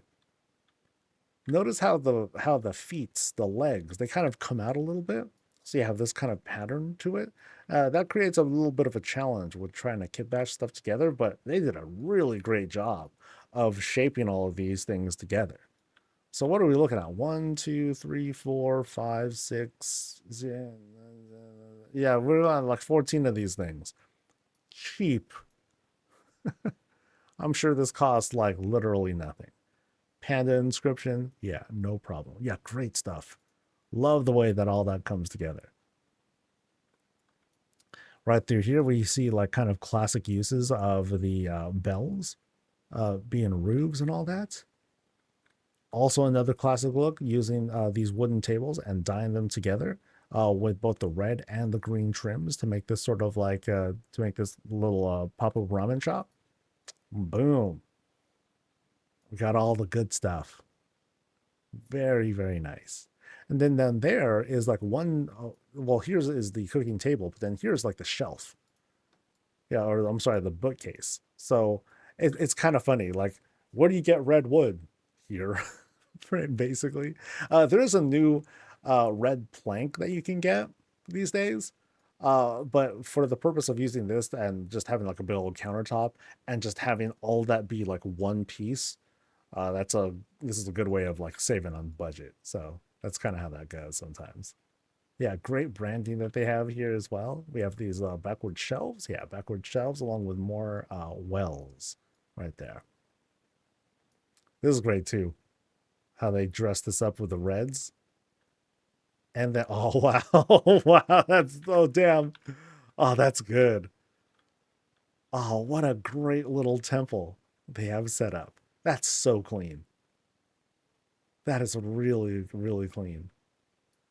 So it's dressed with bells, platforms, and then here you can see how the bells are kind of sticking out, and they just made that as part of the build. Hella smart. Then you have the bookshelf that's framing as itself as a doorway, and then you have 1, 2, 3 of these pantry shelves, I think, right? Pantry, pantry, pantry. Yeah, nice. And then up here is like a face. I think they were trying to make like a little panda face with a hat. What kind of hat is that? It's a rickshaw. Oh, here it is. There it is. Here's part of it. They're like, here's the quick story. They were like, oh, this looks like a mouth. Let me just put some eyes on it, and there we go. And that's it. That's all they did. That's good. That's hella cute. I dig that, dude. I dig that. Now, what is inside? Oh, they have a full interior too. Oh, that's so awesome. So inside here, man, what a great use of, very admirable here. They made full use of the bell here because it's workable on both sides as like a wall trim. Yeah, that's fantastic. And then with double shelves, just kind of a little restful spot. It's just like a little apartment spot. Everything you need. I expect there to be a bed behind here. Yep, we do. And a little panda buddy. Heck yeah. With a hat. Okay, maybe not a hat. Maybe it's just like kind of a framing thing. No, actually, no, it is kind of a hat. Yeah. It's the kind of hat where you have like the very you have like the thin rim here and then you have something on top. Yeah. So it is a hat. That's adorable. I love it. Oh man, what a great use of the skybox room. Full house. Well, small house, but very filled out. And then coming at this from the other side, there's where we came from, and then we have like that little kind of a restauranty sort of look there. That's great because it's using the big old pot up there too as part of the roof, and that works out really really well. Sassy dragons there to kind of keep watch over the place. And yeah, the shaping on this is just really, really great. Absolutely great. Little fountain work coming down here too. I think there was a boat. Was there a boat? Yeah, there was a boat that kind of leads us out. That's neat. Okay, I don't imagine there to be anything in here because here's the bell, right? It's made to just be the bell. And we can say it's an illusion too. That would have been fine. But yeah, yeah, awesome. Awesome stuff. So this will definitely be the kind of thing where it's like, okay, I'm going to like import, or I'm sorry, I'm going to export these two rooms, and then maybe I'll still do something with this, maybe not. Maybe I'll put in something else. That could be cool too. Yeah, neat. So kind of a departure, funny enough, from what has been very characteristically a Blood Elf style manner of sorts. I mean, there's still going to be like what's going on that end too. So we'll see what else we get surprised by. But we'll continue the Blood Elf stuff. But let's go into, never mind. Never mind. We've gone full tribal now, baby. No, not even that. We've gone full tribal there, but then now we're going, I think, Calderian. That's yeah, this is, oh boy. This is gonna be a trip. Let's go. Let's go through here first, because we entered like Trollville. So we're going to continue on into like this sort of like this kind of like deep, it's kind of it's kind of like a dark jungly vibe. Oh, it's a skybox room actually. Okay. So I think we're gonna get like these kind of smaller sets. Oh, that's so good. Oh, I love that. We got two of them Zandalari beds that it's like, oh, hey, here's a brilliant idea. Let me just put them together and make the sun. Duh. Yeah, that's dope. That's so good. It makes for like such a great looking crown uh to this temple. It's actually like a big tent, but the way it comes off, really, really good. And so as what I admire a lot here is just how complete this shape looks from the outside as well. I've seen lots of troll temples that do like this, great exterior, this great interior. We're gonna look inside in just a bit, but it feels like this is poised to be like a complete piece, both inside and out. So really clean stuff by using like these temple tables, or, yeah, these sarcophaguses, I think. No, it's an altar. Okay, but let's go inside here. And what we have, oh wow, like even has this interior climb of sorts too. Yeah, so we go in, we can kind of entertain ourselves, and it does have this kind of open area to it as well. So it's not like just like the one entrance. But we have like a little bit of modern stuff. You know, we have a modern style cabinet of sorts. But what's cool is how open air this is. And then they made these little stairs. Oh, they're little stairs. That's cute. And we have our climb into a bed proper. Ah, that's neat. Now I can see you can see where things kind of struggle a little bit because you have a whole bunch of like this stuff here that's probably coming from the kit bashing outside. You also have like this stuff down up here, which is like okay, I get it. But man, they did such a great job of putting this together. It's so convincing. Oh, and then the transition here. Oh, look at that. He's all bug-eyed and everything. That's sick. That's so neat. Oh, we've got some great waterfall action coming up here too. Waterfall, waterfall, waterfall, things coming down. And then just lots of little troll things that help to round this out. Yeah, these are some great outdoor spots. Because again, again, what's really impressed me is just how complete they look, both inside and out. Like they're functional. I'm crazy impressed by that. That's hard to do. That's really hard to do. To try to strike that sort of balance. And they did it like they made it look easy. All right, let's go into Natureville. So you can see how things got really natural here. I mean, we already kind of like encroached that as soon as you went into like the troll area. But now we're embracing that a little bit more. Going past the tent here, and looks like we're going into one of these big old kind of not exactly a barrow den style, but more like feels like a Caldari Hunter's Lodge sort of thing to it. But dude, the greens are like really solid. It feels as if, you know, we're going into this skybox room, but with the way that these trees are just covering everything up, it feels like I'm stepping into Ashenvale of sorts. Budget's probably preventing us from covering like the whole ground and everything, but oh yeah, it feels very convincing here. So right through here, little spots for coverage. And then something kind of similar here too. Bunch of little, it's almost like a Moonwell factory. like a retail spot for Moonwells.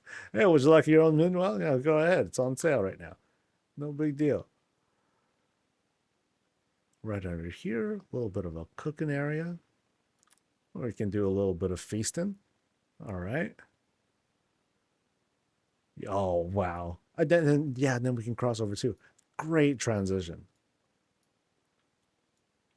Feels flawless. But now let's go up into what I'm calling a lodge. Let's see how this goes. So we'll go in here. No, it's more like a home. Yeah. It's more like a home in Ashenvale. But check out the kit bashing here. Full kitchen setup, complete with, I think is that a void bench of some sort? No, it's just a table. Oh, that's good. Wow. Great trim. You know, I think we have the wooden tables here on the side. Yeah, the wooden tables here are being used as that side trim. That's good. That's really good. We have our semi functioning oven. All right. And then great use of these tables here as cabinets. Outdoor windows. We have our place to sit here. Oh, love the use of the trees as walls as well. I'm sure we'll see more of that as we go higher. If we can go higher, actually. Let me see. Can I go higher? I don't think I saw any more stairs, did I? No, we didn't. Okay, it's cool.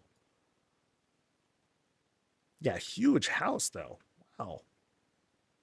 It almost feels like there is supposed to be more to explore, but I mean, that's the limitation of the skybox room. But then how do I get up there?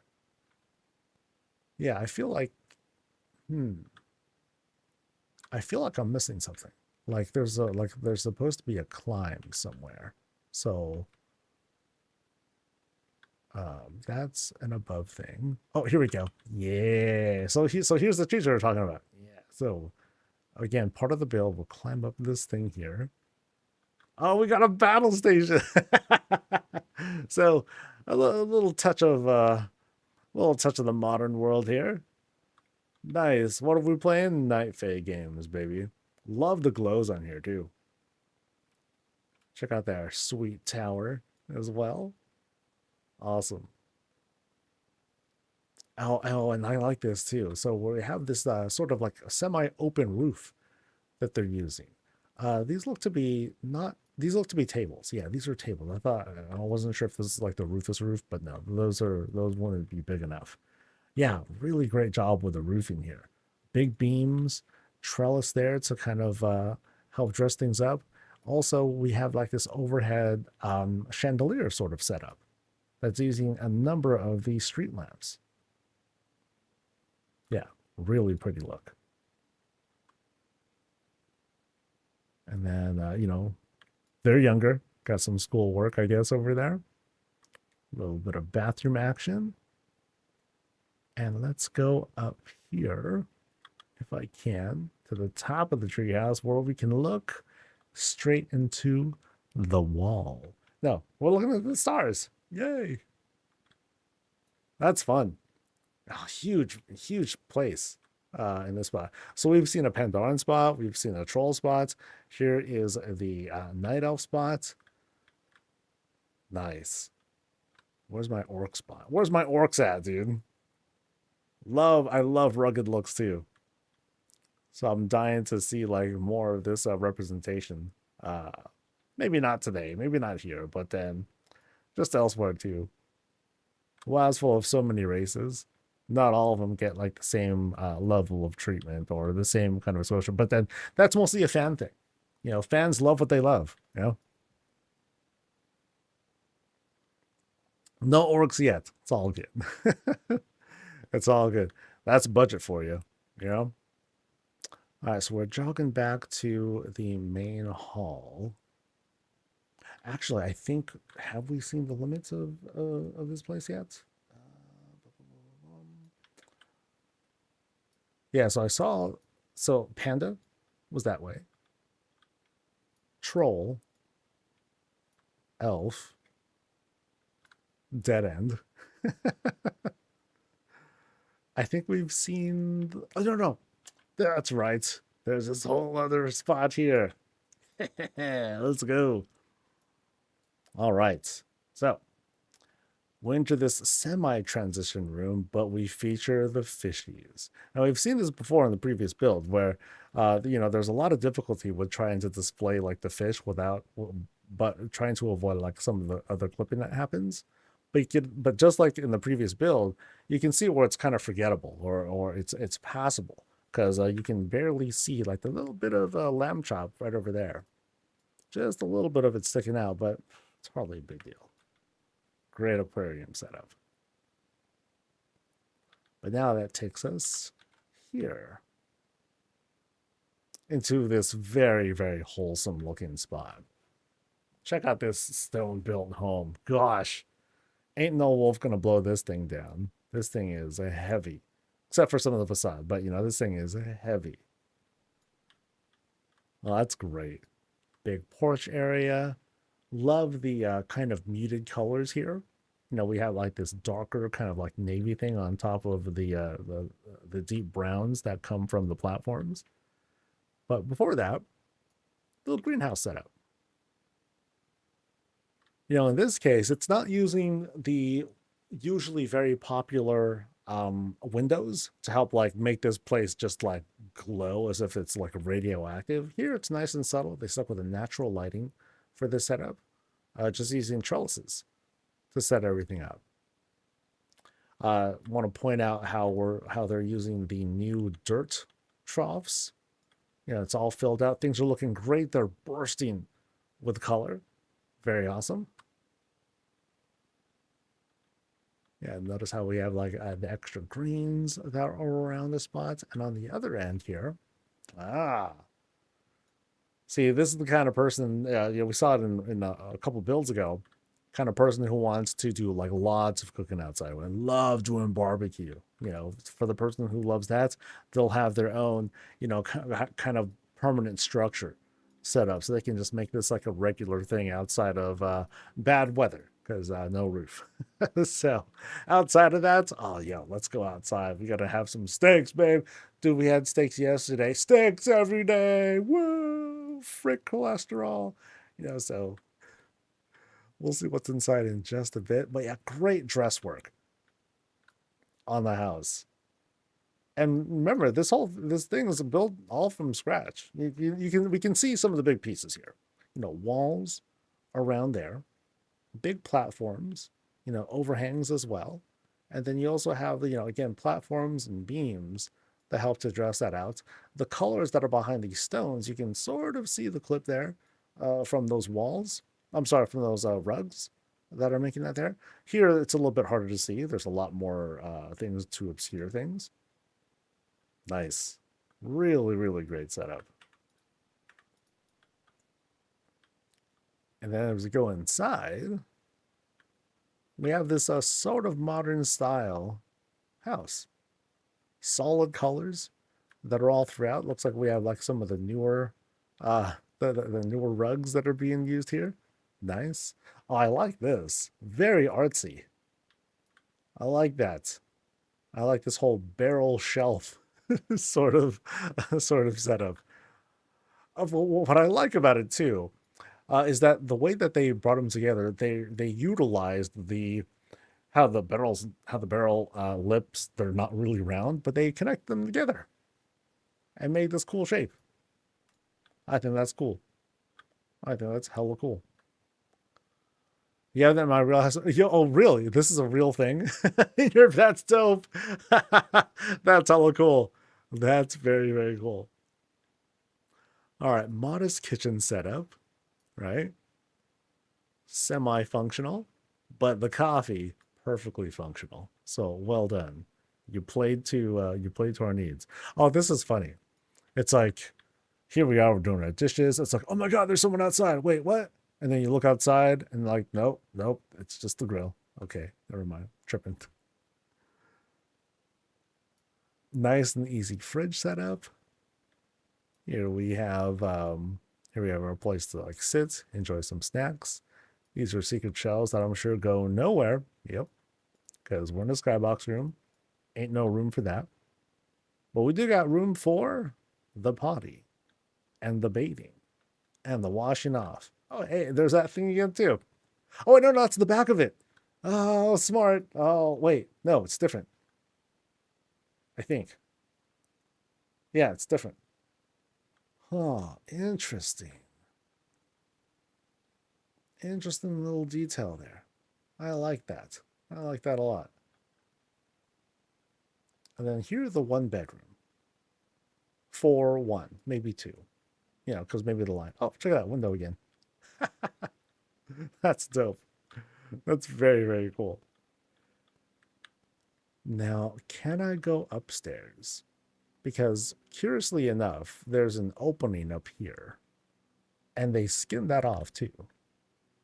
They wanted to make that that look smooth. So actually, what if I open this? Nope, nothing there. Okay.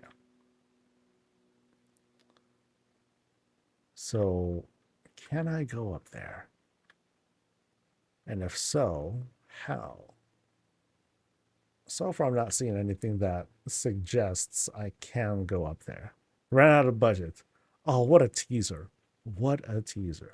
There's this, that reminds me of something. Sorry for the distraction. There's this game called Suikoden.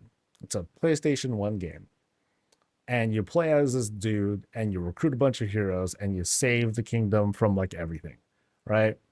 And there's this one spot where there's an inn.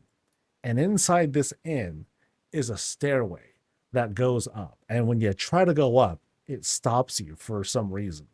And I convinced myself that, oh, there must be some sort of secret. There must be a thing.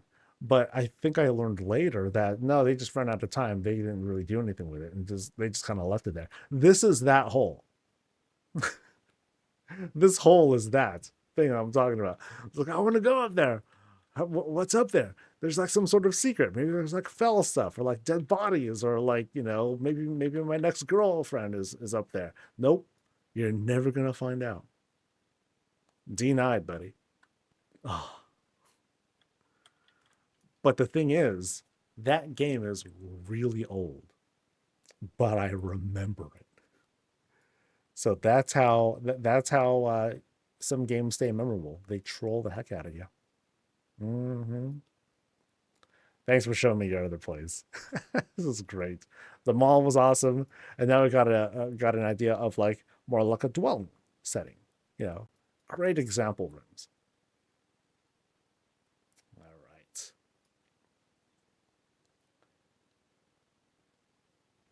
So, oh, we are in fact good on time. We're going to look at our 5th place in just a bit. Yay! Going to number 6. Oh, thank you. Thank you.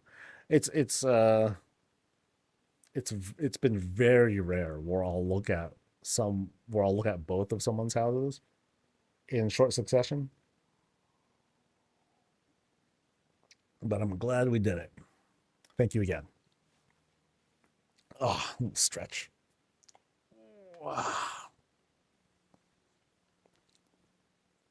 And I don't think there was any other like news, right?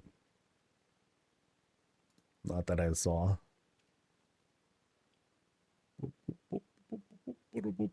Nope. Okay, great.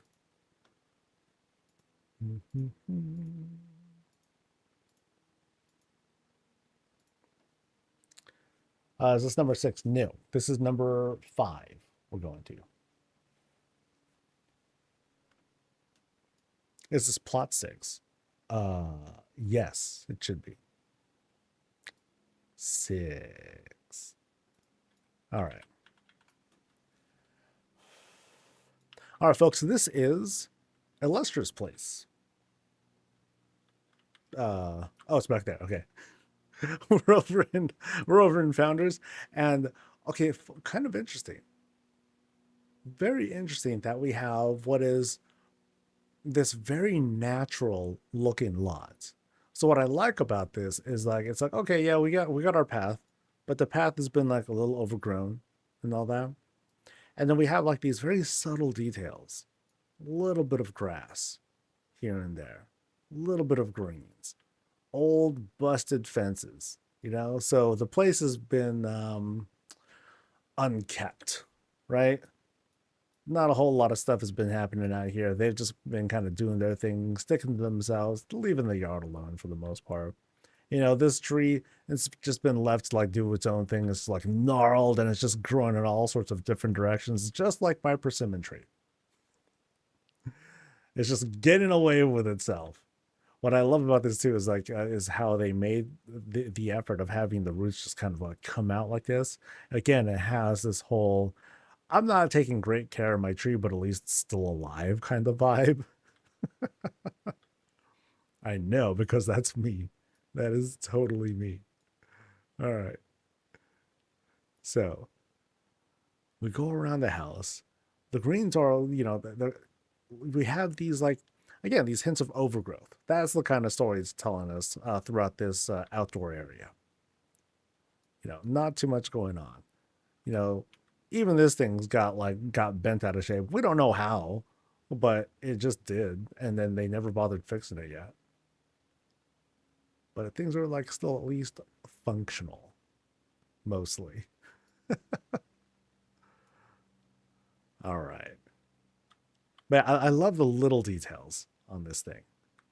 It's a big yard. It's sparse, but what we have here has bits of different decorations available to again tell a little story. I like that. I really like that. But now let's head on inside.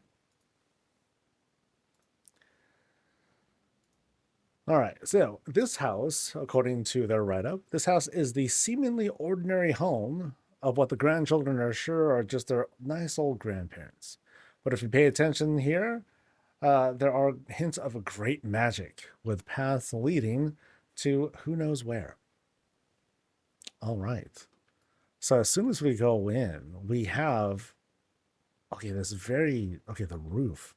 Oh, it's the boss. Dun, dun, dun. Okay, so the boss is here to kind of greet us in.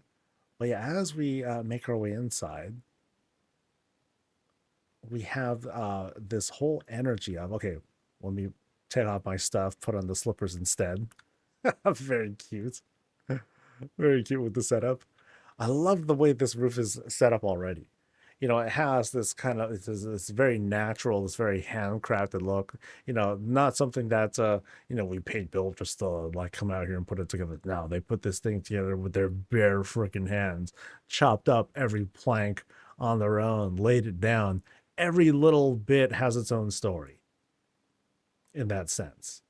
Now, of course, because of that, we have this sort of like little hodgepodge put togetherness of everything here. Lots of Gilnean stuff, by the way. Lots of it. So, Gilnean table there, Gilnean table there, and I'm sure there are benches here. Yeah, benches. It screams like Gilnean style decor.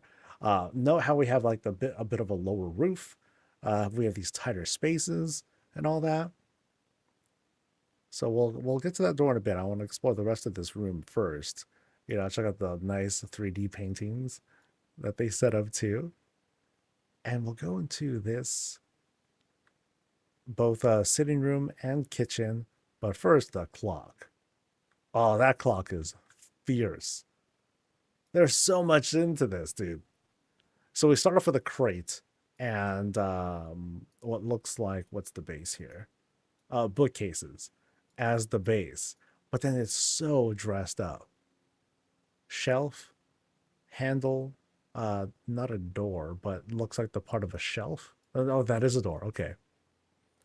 And then what's the minute and hour bars? Really, fence posts? Oh, wow.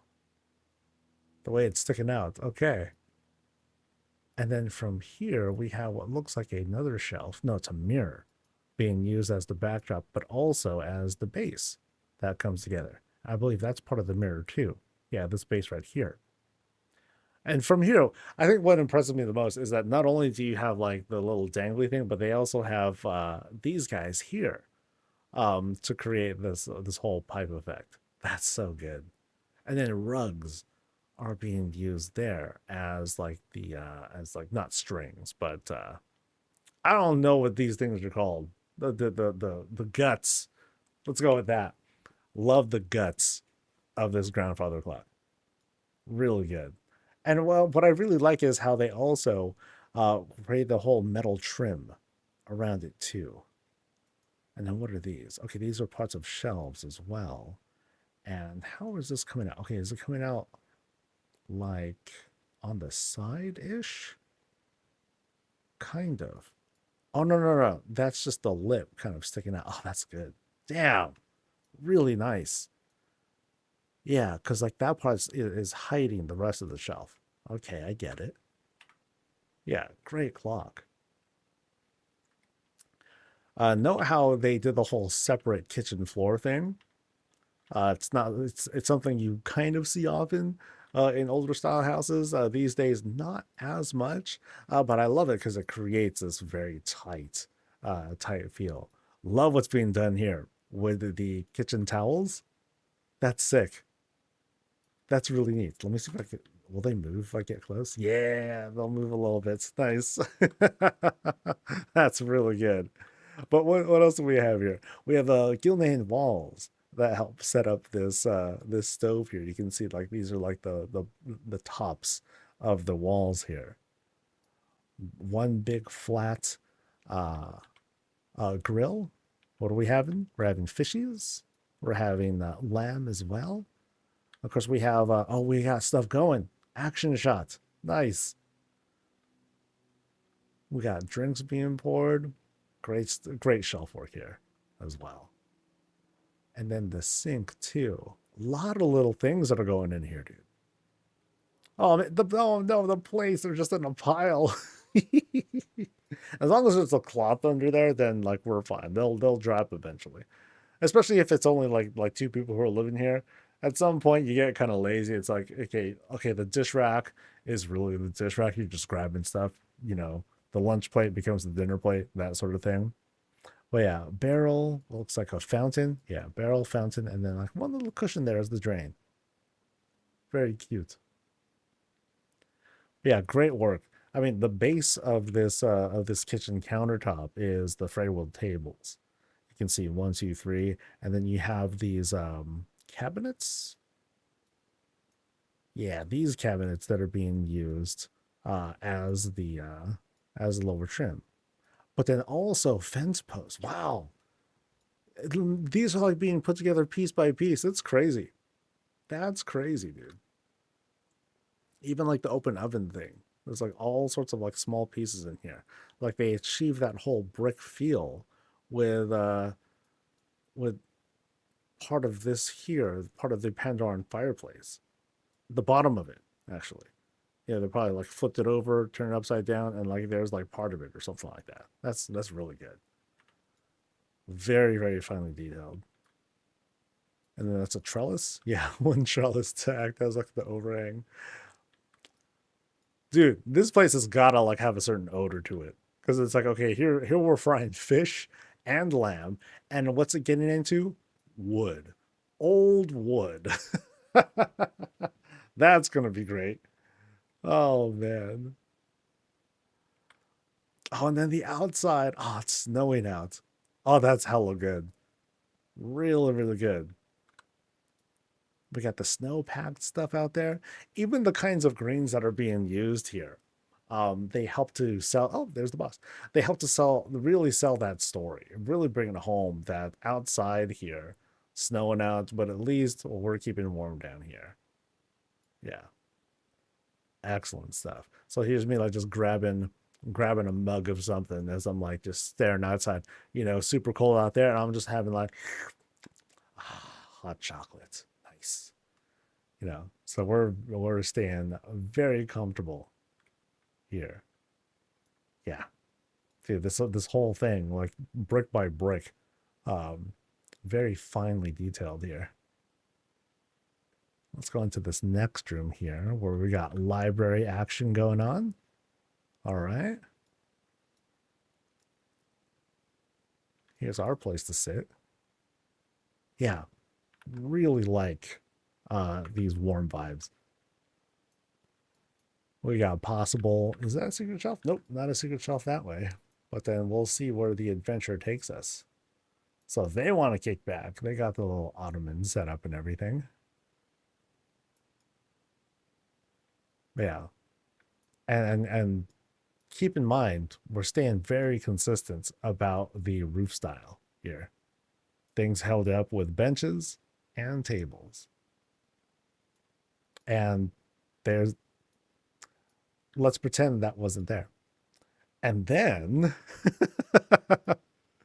and then we start clicking things because that's going to lead us somewhere. And then this here is also going to lead us somewhere. So where should I go first? Oh, wait, is there a way up? Holy, wait, don't tell me there's a way up there too. That is no, that's a bench. Okay. But then they have their opportunity to sit. That's so cool. That's so cool. I love that. Especially with the way the light is right now. Like, she looks so sassy. Like, she is, you know what she is? She is so much smarter than we are. Yeah. Okay, look down on me, Grandma. No, I'm just kidding. Okay, we're gonna go this way first. Let's see where this happens to take us. All right, so we're going through this place without. Okay, no one's really gone through here in a bit, but we're still sticking to these Gilnean walls. So we'll go here first and into nowhere. Okay. So we'll go into here. Nope, just kidding. Yep, we ain't going nowhere in this spot. Which means this is like the trap where the murder would happen, right? No bloodstains, no bloodstains. So maybe the killing doesn't happen here. But yeah, crazy that they have all this set up anyway. That's wild. That's a lot of walls. So instead, we cross. So remember, we're going into a secret shelf, into magic stuff. You know, we have this immediate climb that'll take us a little higher. Remember, this is a very tight space. This is gnome sized. Want to keep that in mind. You know, so we have this very limited space to work with, but it's working. You know. Torrent, I don't know. I'm sure they would have a lot of struggle getting into this. But yeah, a great climb. Very, very tight. This has like such an old style feel of house. Oh, when we're going through it like this, like it's kind of coming to me. I have memories of like houses that have like these really, really tight climbs, but there's like so much stuff in it because they needed to put it somewhere. Oh wow. How high does this go? Oh, and then we have a place to sit. Hey. Whoop. So, and then we can do our work. Nice. And what are we working on? I have no idea. It feels like pretty chaotic in here. It feels like, you know, we've been working on stuff, but then the experiments are starting to go awry and we're starting to lose control.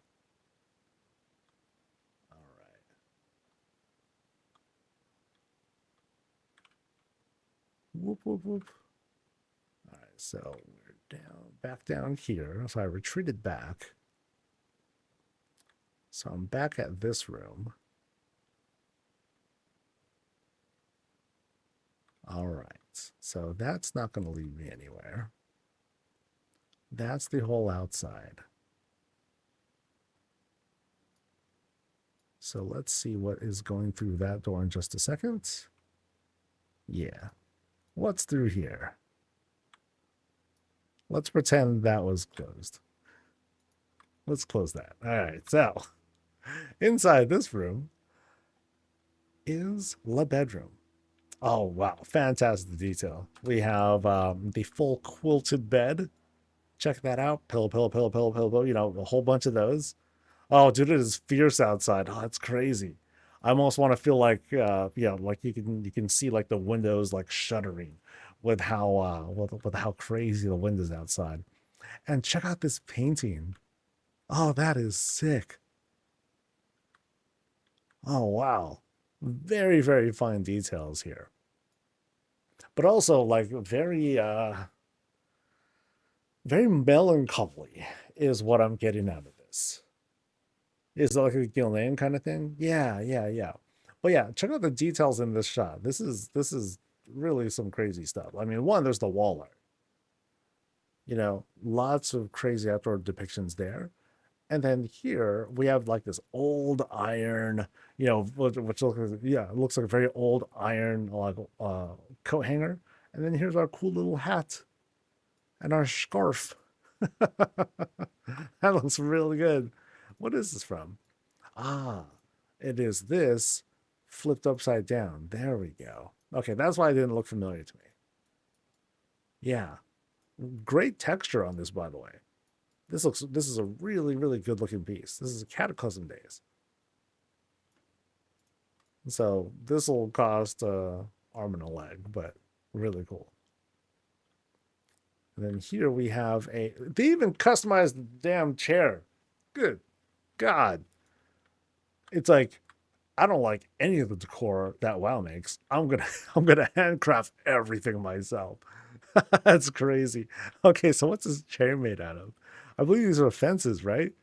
Yeah, these are fences being used as the base, followed by one table there, and then more fences down there. That's good. That's good. And then I think that's another table. Yeah, more tables. Now it's cheap on the budget, right?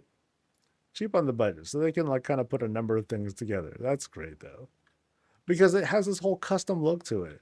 It's like you can't find these things anywhere else.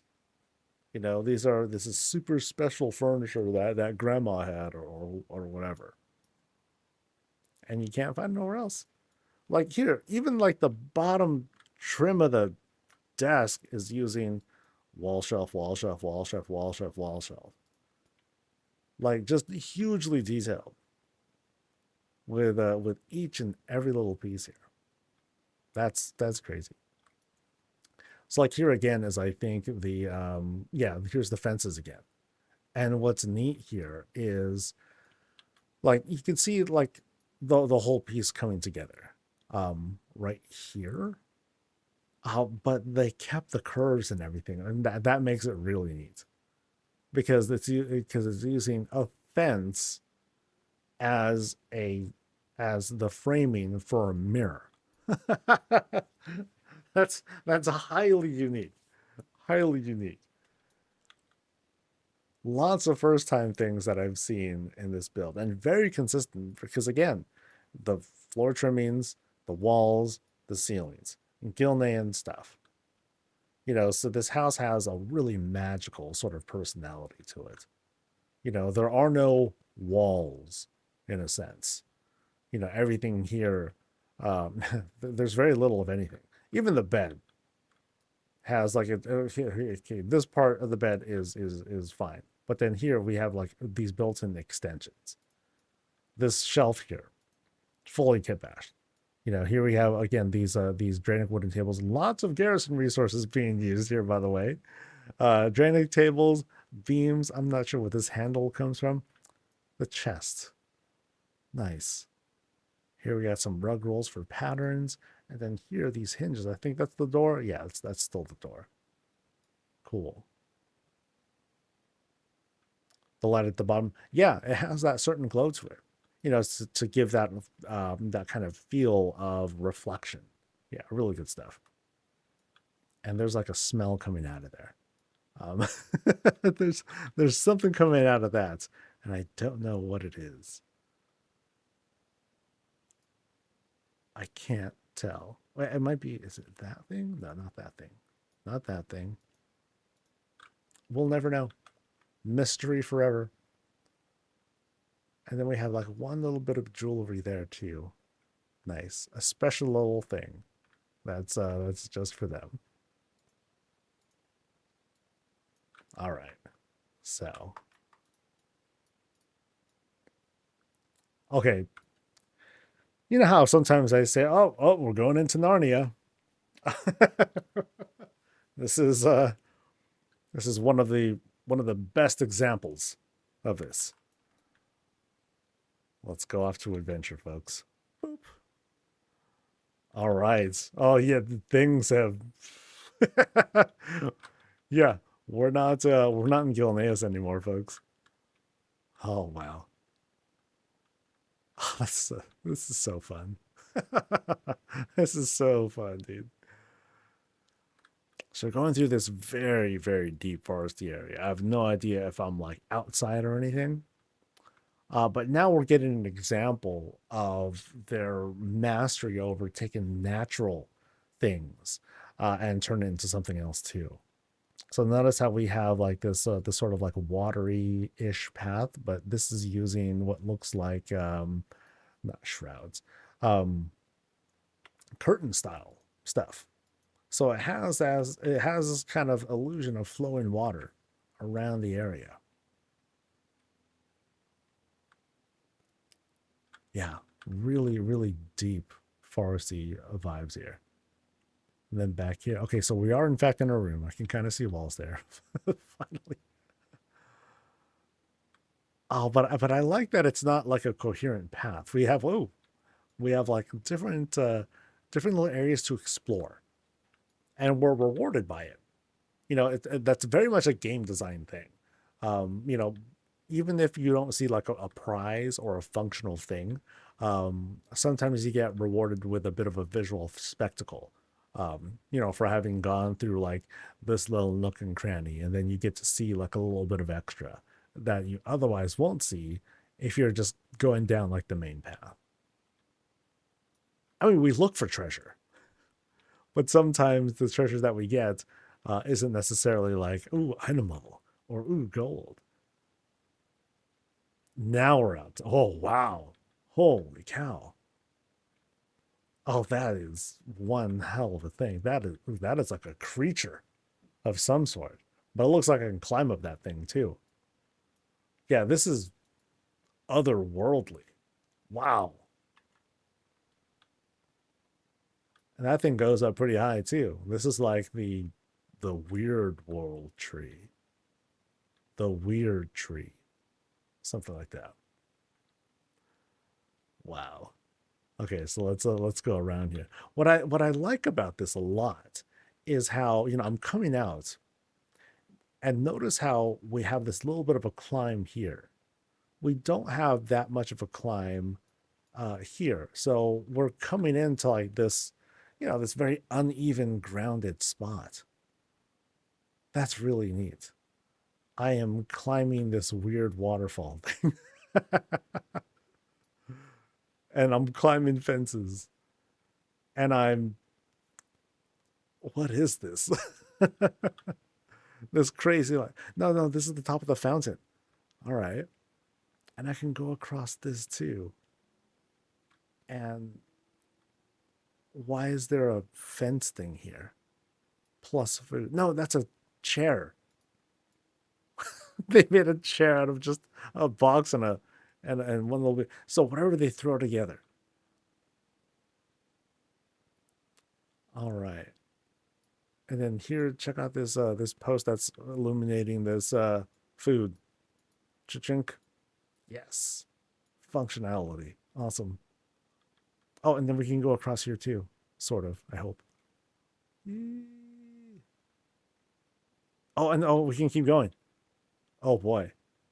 Oh, these are neat. These little like little floating pod thingamajigs. So up. Oh Christ. Up. I think I passed the clouds already. And up.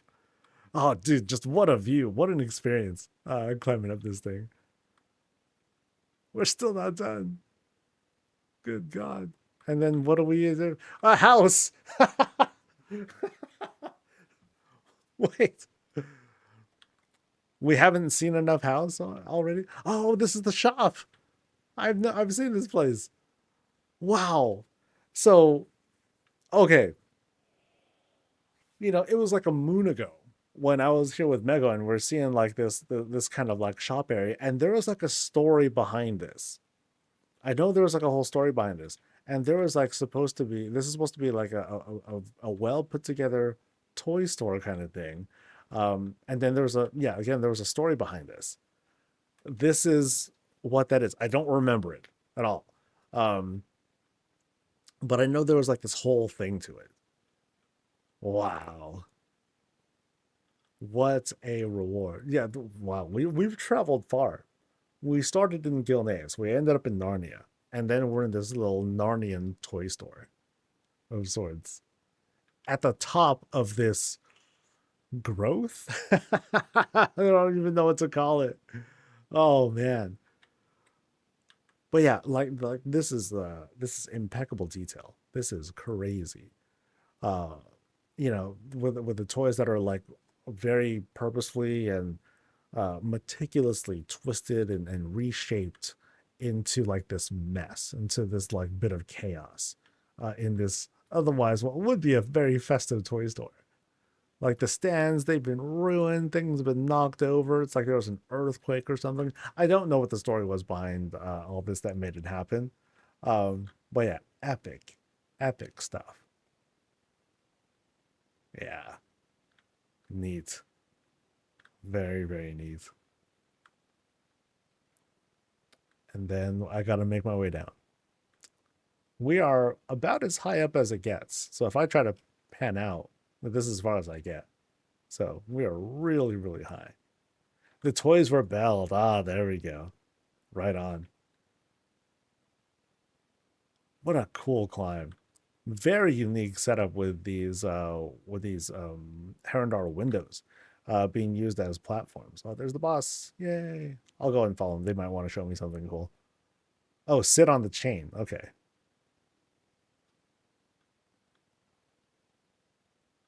I can sit on the chain. Boop. Maybe. Chain. Chain? Oh, that's chamber stick. So, oh, there. No, that's a chest. Lower. Okay. Chamber stick. Chamber stick still. Oh, I can climb. Oh, I can climb down the chain. Oh, that is. Oh, this is frightening. So I got to do this and then jump down. Oh, that's hilarious. That is hilarious. I. Oh boy, I will not be able to see this. Okay, I don't think I'll be able to go all the way down like that.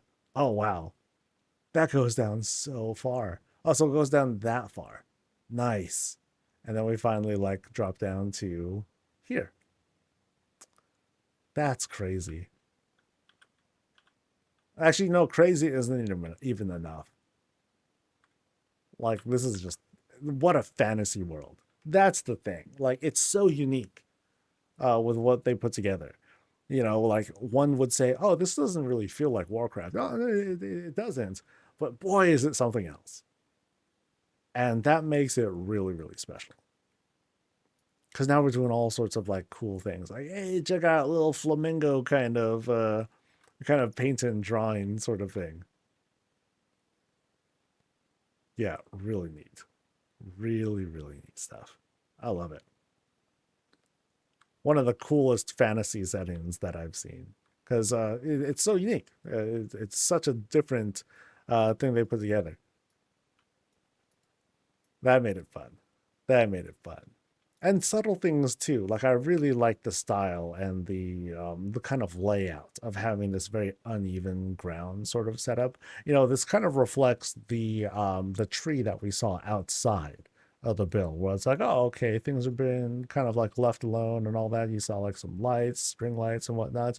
Here's what happens if you leave it alone. So you can almost say like this portal takes us to the future. So like this is the same tree that's outside, but just like X time later or something like that. I'm making it up, but that sounds kind of plausible and that makes it feel very cool. Yeah, great, great build. Love how all this comes together. It's so creepy in here too. All right. All right, so I will need to get lunch. And then after this, we got more places to check out. We'll be checking out Talani Whisperlights, as well as Wolfie's. We're going to Epiphania's place and Jess and Bees and oh, that's a tough one. Bacala Kataka. That's a tough one. Oh, that's gonna be a bitch to pronounce later on. All right. So in the meantime, how will I do this? I'll put up some random visit.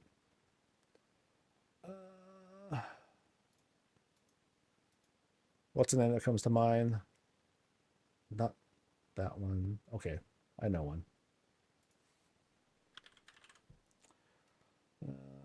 This one will do. Dakalaka Daka. Damn it! Thank you. Oh, I like how you marked it as the real one. Well done. Okay, so I gotta reset my brain.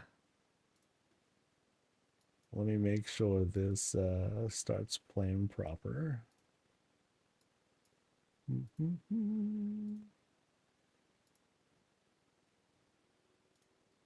All right.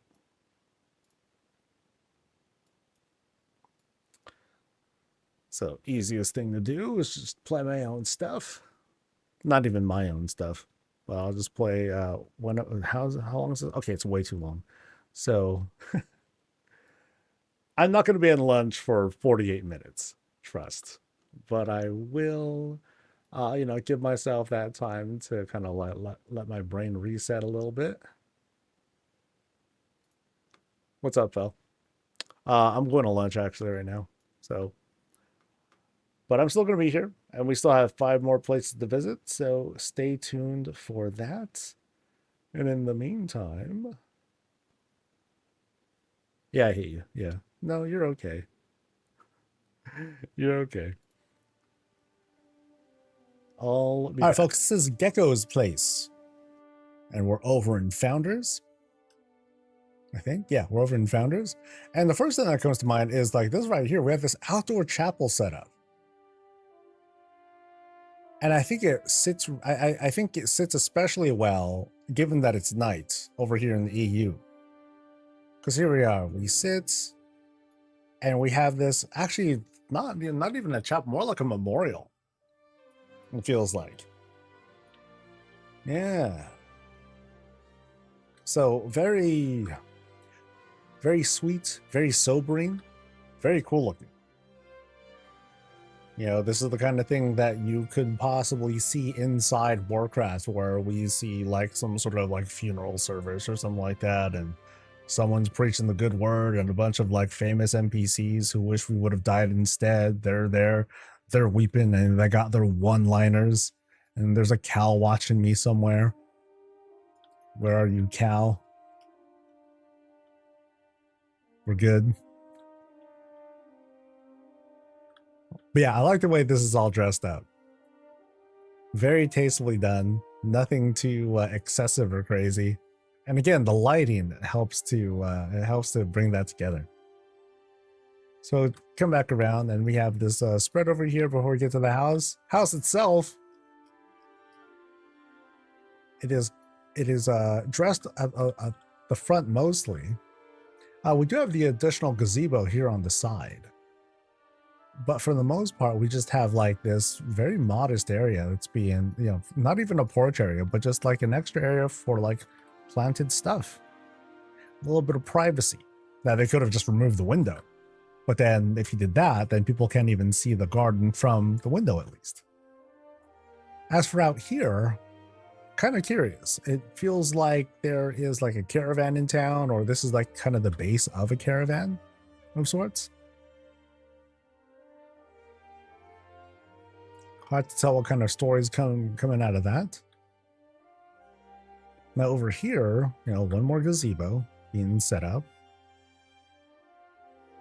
The auto water is going. We got plenty of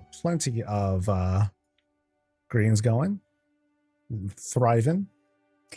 This is not part of the lots, but it should be. I mean, come on, I wanna grow some corn and whatnot. I don't care if it does nothing. I just think it'd be cool. And I think we're ready to go inside. Yay.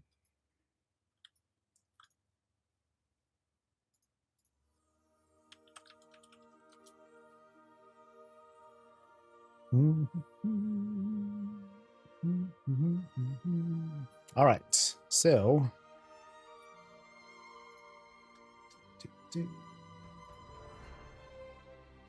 ooh, wow. Okay, this is really tight and cramped.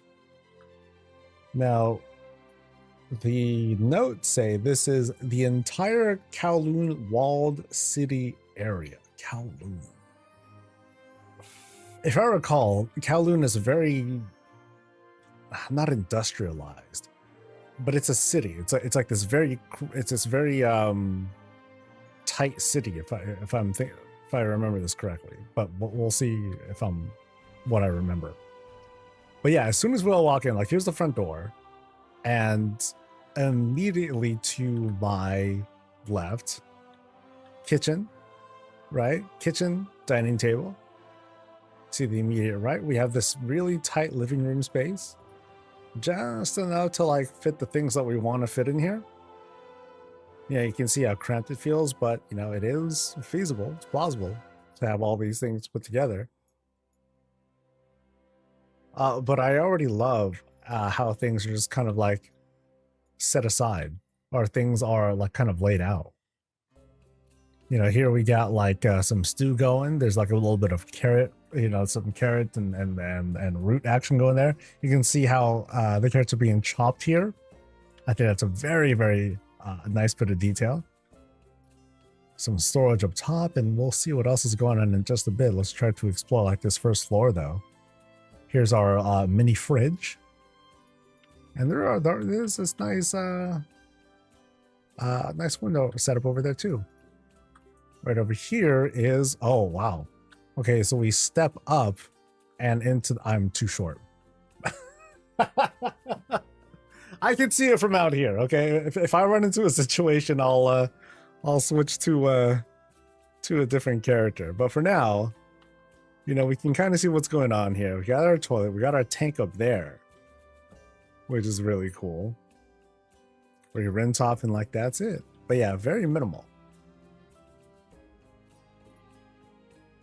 Out there is okay. I think we're in like another city, city in a house sort of dealy. So we're gonna explore this house first. So we come up, and despite my best efforts, I'm like moving through the floor space really, really fast.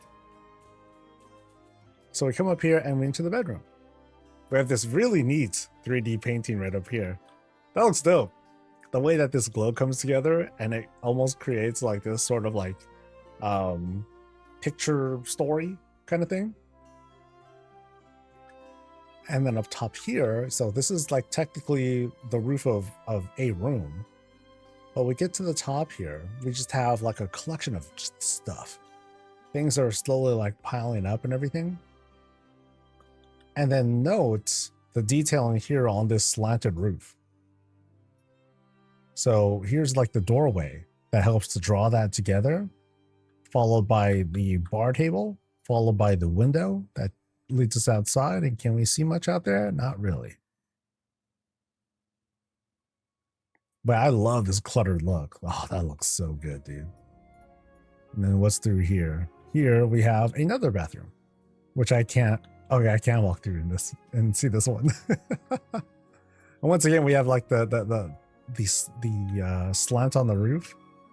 Very minimal decor, but it's functional. It works.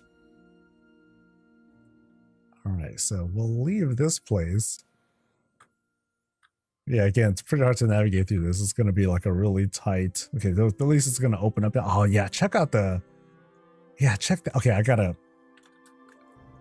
take a picture of this. I gotta send this to my wife and like see if she knows what this means at all.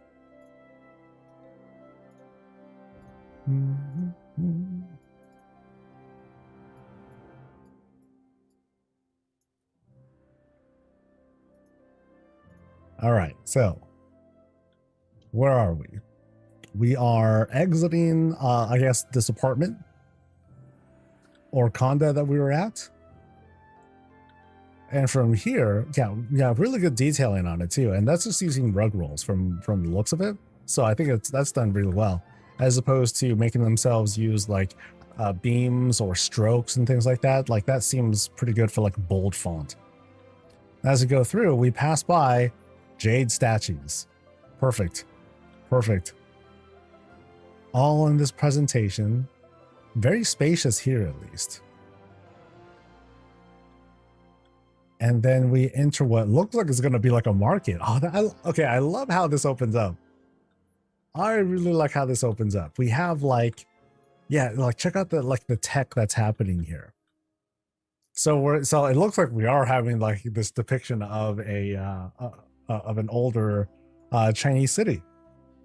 So I'm gonna guess we're gonna enter like this market spot. Oh, wow. Ooh, dude, the piping. Holy crap. Okay, that is... Dude, that's sick. Oh, wow. I'm just looking at the pipes. The pipes. Oh, wow. That's so good. The pipes, the electricity that's going... Okay, I'm walking too fast. Holy moly. Oh, we got like street food. Sick. So what are we having? We're having little like doughy mochi looking things. I don't know. Oh, wow. Even this cart is amazeballs. Oh, that's really good. That's really good. They could be a whole number of things, yeah. And then you have like your, nothing fancy. It's just whatever you can sit on, whatever you can eat on top of. There you go. Notice how while we're using like the same kinds of like flat boulders, like that's all we get. Like, it's meant to be like paved, but not really. So like, check out the story here. So here we have like this kind of convenience store with like some pets. Maybe they're knockoff pets. So here's like Reptor. Here's Leon. There's Bark Bark. And there's Mr. Murgle, right? If you want to go for that sort of thing. But at least they sell some good stuff like coffee. No way are they selling real jade statues. Nah, not out of a market like this. That thing's like super spray painted. All that. I like to put it on the floor. Oh yeah, that comes out really good too. It's like, yo, why bother with trying to fill that gap when we just put water there instead? Brilliant. The pipes, I'm blown away by the pipes. Connecting all that stuff together, really cool. We have like little shrines being set up. We've got a fish market. Nice. We got butchered fish too, and we got waste being discarded like that. That's really good. That's a freaking forge. that's hella funny. We have a forge that's being used as part of the fish head. That's hilarious. That is and it's hilariously good too. Don't get me wrong. But check it out. We got a whole bunch of these fish that are on ice, and I think these are the fish from the meals, and they're just like super clipped through. That's really good. That's really, really good. All right, so what else do we have? We got just like the back part of the market. That's all good. And we have fluorescent lighting up top here too. It's not really working. I don't think they tried to create the illusion of lighting effects coming out either. But this is really good. Like, dude, like the efforts that are putting into creating the sort of like the sort of like leaky pipes and stuff. That's oh, so good. So good. I'm only taking screenshots here for a while. Damn. Dude, just this cart is sick. I want to get this thing together. And honestly, I'm not quite... I think these are the top of fence posts. But they could be... It could be more than that, too. Or rug rolls. Yeah. Or both. Could be both. So, we're going through... And you can see like this whole this thing here, like you have shutters, to kind of close off the space too. God damn, dude. And then here we have, okay, that's a worker, that's a forbidden work in progress. So let's go in here now. So we go here and we enter a kind of proper restaurant. So this must be like lap of luxury. You can't, it's hard to afford this kind of space here. But they got it. Enough that they even have a place to check in, benches to sit down. We got that's hella. Okay, that's good. That's good to have a mahjong setup here too. Sweet. Because of course. And up here you have your very, very small kitchen. Somehow food's coming from somewhere. You don't want to know where it's coming from. But the point is, it gets in front of your, it gets on your table. Oh, that's sick. That is sick. So notice how we also have like these beams up here to help close off the space. Back here you have a quick wash. Oh, yeah, your urinals as well. Wait, where did these come from? Huh. I mean, those are pipes, right? But then where does this come from? That's new to me. Huh. That's crazy. The Herondar pigment thing. Nice. That's really nice. That's so good. That's like, to me, that's like the new standard of urinal. I mean, that's way too much water, but details, right? And then again, check out the piping. That's the functional looking piping that's happening there. Yeah, that's amazing. I almost forgot to point out the tiled floor. So here we have what looks like, it looks like it's using a, oh, looks like, okay, I can't tell actually. It's using a number of structures because I see like a certain clip separation there. So I'm not entirely sure what's being used. I thought it was a fountain, but I can't really tell. It could be though. I think that's the most likely thing. And you can see here, I believe we have, I think those are Pandaren walls flipped upside down that are used for the bottom there. Either that, actually, no. These might be the tops of Gilnean walls. It's one or the other. Whatever the case, though. Crazy. Here we have the outdoor play space. Because yeah, you got your basketball court. You got a complete court. Here's like one side, there's the other side, and you play. Boom. It's just in this case, this is a basketball court with like some obstacles. You just gotta, you know, grab the ball once it's your turn. Then you gotta just like make your way across the trash, and then boom, there you go. So nice and easy. You got your basketball court.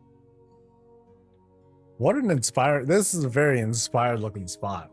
The way that this is set up, it's like it almost feels like this comes from memory, right? Or it's inspired from memory. I should say it like that. Yeah.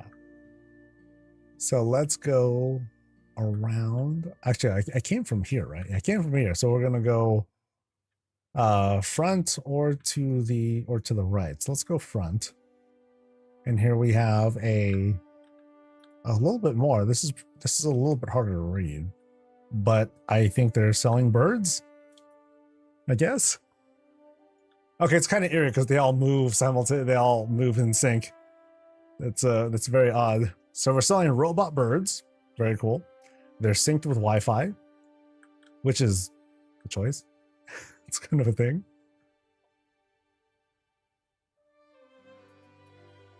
Yeah, I love the water work here. How that's being like utilized as just like, okay, that's just kind of like, that's the vibe here, man. That's just kind of how it goes. For me, it's the pipes that like just drive me insane. It's so good. Okay, so I'm gonna backtrack a little bit. And oh, interesting. I wonder what that means. But I'm gonna backtrack a little bit and go to this spot. Now, according to my wife, it says administrative office or residence of a local bureaucrat during the imperial period. All right. I'm not. What's this crank thing? The hell is that? Wait, what is this?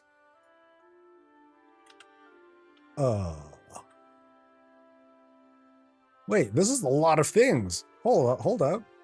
So, wait, what is this actually? So that's part of a not chicken coop sort of thing. I think that's part of, that's not a dog roof, is it? Oh, it's an upside down well. Okay. So, well, it looks like it's right side up actually. So here's the well part, and then they just dressed it up with so much more stuff. Jade statue, beams,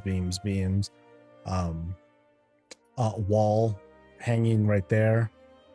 Yeah, that's kind of what I see here. I think they just super dulled it up. Damn. Just damn. All right. So not this way, but we're going this way. Okay, I will take a picture of this just to see if she can read it, because that's a tough thing to read.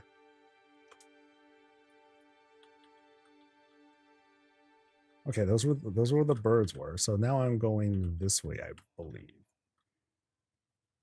Yeah, we're going this way. Hold on. Wait. Oh, dude. Wait. Wait, hold on. How long have I been in a skybox room? What the? What? Dude. Wow. Hold on.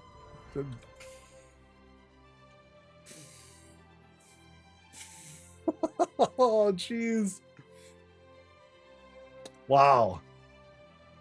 This whole time. Was it this whole time? No way. Okay. Oh, Christ.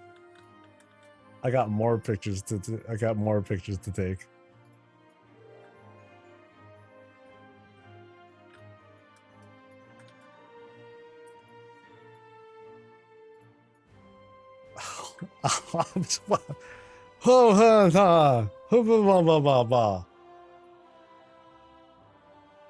See, boy. Okay, this is so urban. That is so dope. So, oh wow, dude. Okay, that is very intense. So you know how we were talking about, hey, we've been seeing lots of like cities and houses and stuff. I'm sorry, we're seeing lots of like little cities in like a single build. Dude. Now I'm like, this is on another level. So this plane, if I can even see it. So contraptions for the engine. Okay, I get that. It looks like we're seeing like big old shelves. Shelves there. 1, 2, 3, 4, 5, 6. Shelves here for the wings. The way that those are shaped, those look like the tops or the bottoms of coffins to help complete the shape. And then that's a wagon.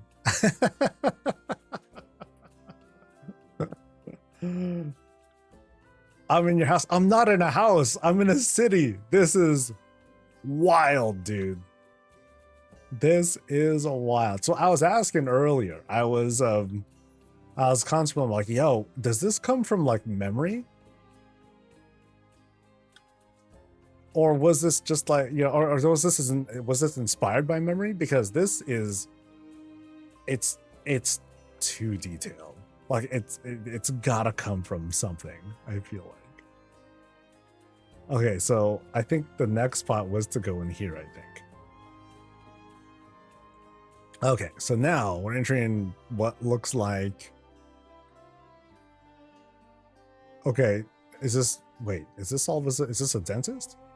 Or is it all of a sudden like cyberpunk? It's a barber? Okay, it's probably a barber, but the way that it looks, because there's like a hammer there. You think it's a barber shop? Okay, so we sit, we hang. Okay, I knew it wasn't gonna sit well. There's plans for Gilneas. There's a thing. So it feels like, yeah, more than likely a tattoo parlor. Paint, lighting, barrel storage.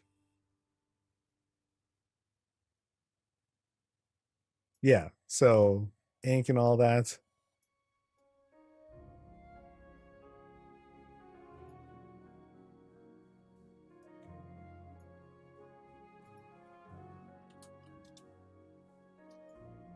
All right, so I doubt they use the hammer.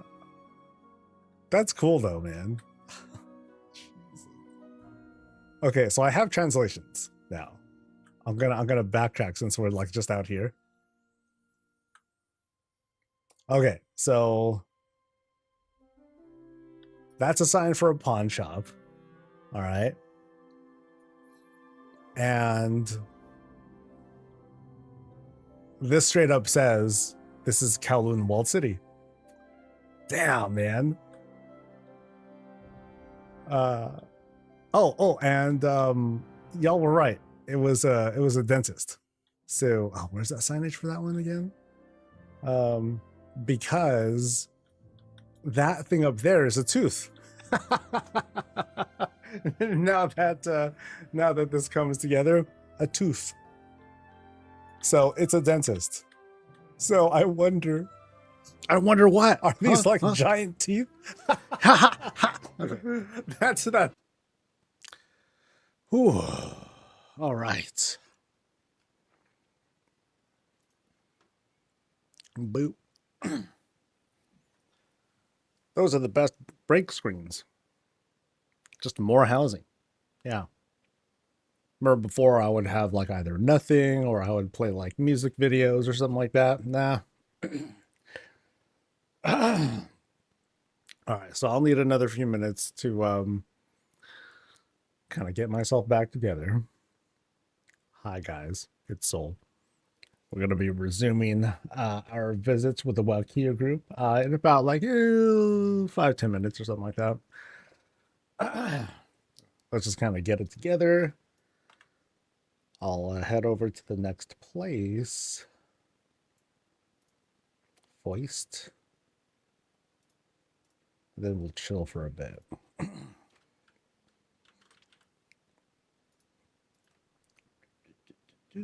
do. 54. All right. Thank you, guys. How are you guys doing?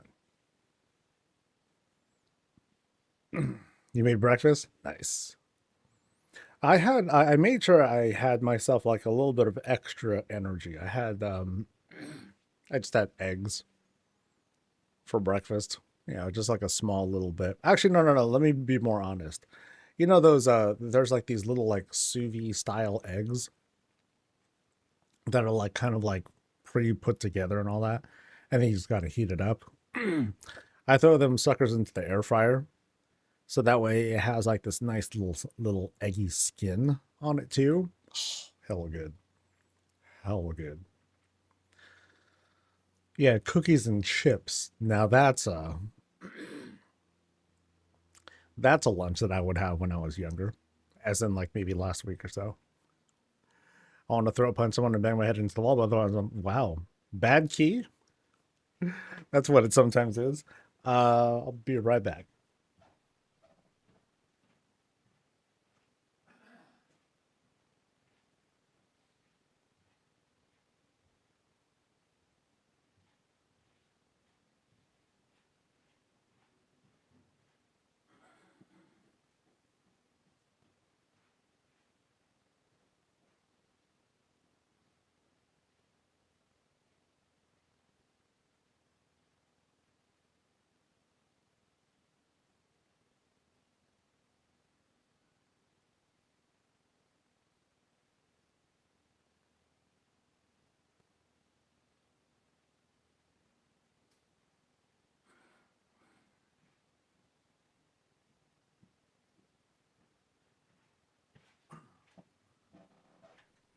One of the little challenges from resuming visits after a lunch break is I get like a little bit of I guess phlegmy is the word,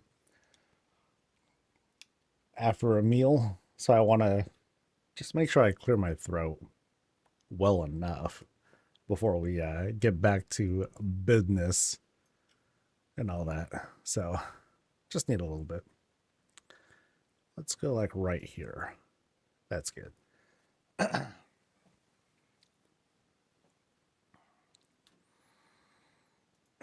7-day workout, 2 steps away from being done. Oh, that sucks. Well, that's a bummer. All right. Anything else? Anything happened while I was gone? Let's see. Any news things?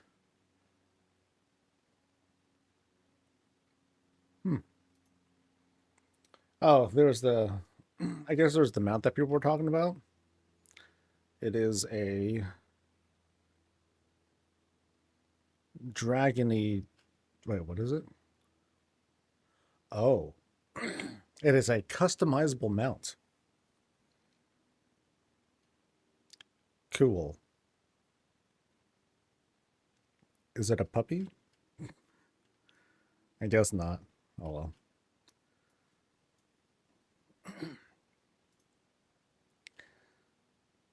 Sit in the shade on a hot day. Nice. You know what's better than sitting in the shade on a hot day?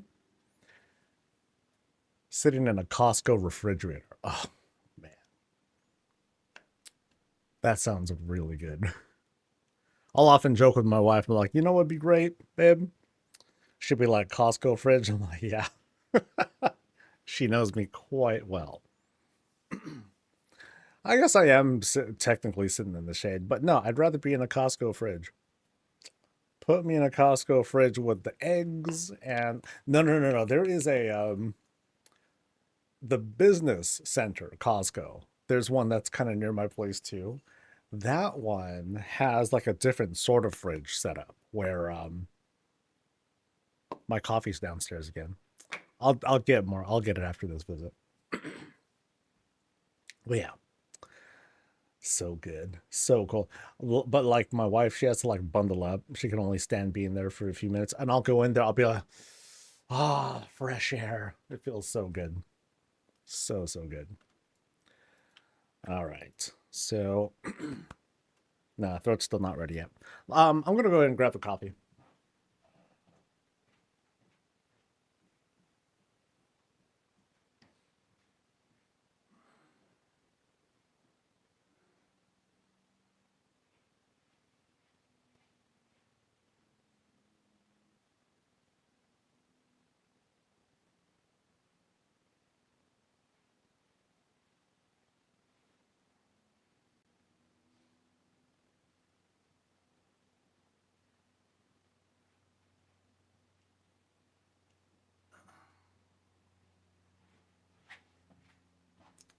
Had to get a refill, so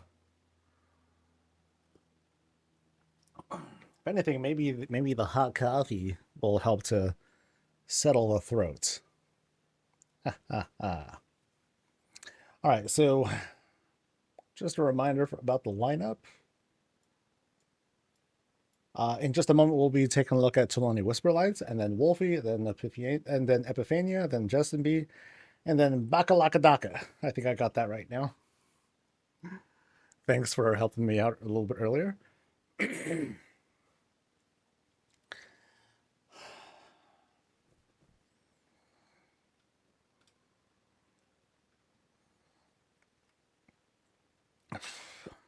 Okay.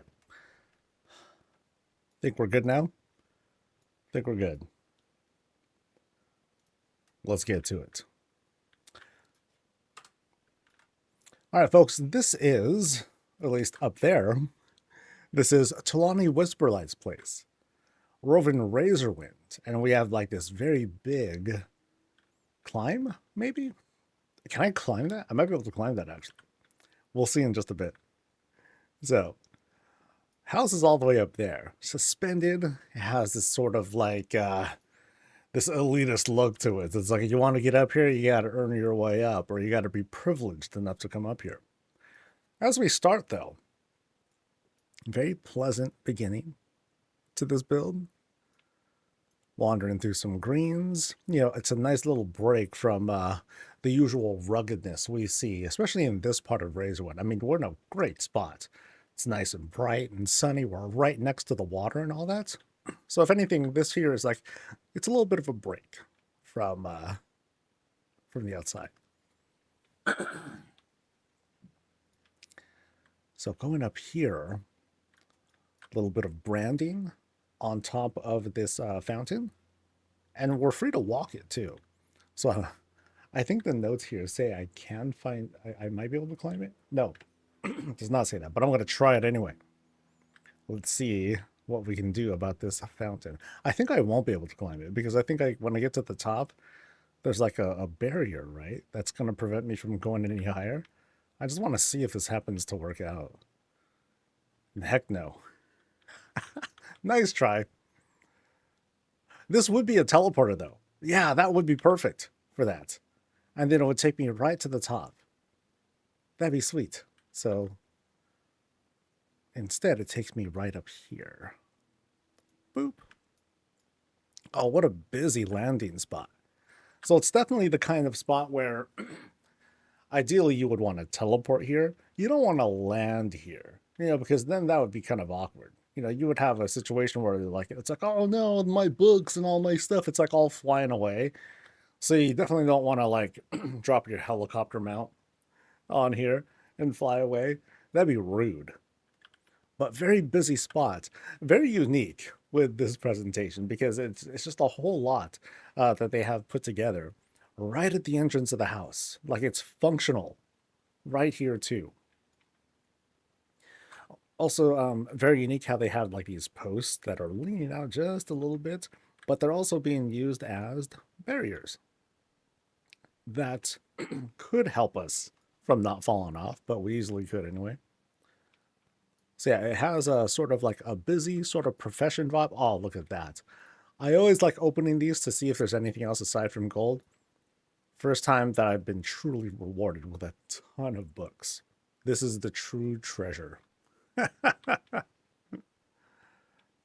Yeah, really nice setup as we come in here. Now note the actual house. It's been skinned, basically. You know, it's originally a blood oath house. You can see the raises here. You can see under the greenhouse area. But then they put it together in such a way that, you know, we're just going to just kind of skin the whole thing, make it into something else. But what's cool is that they even use the extra space that comes out here.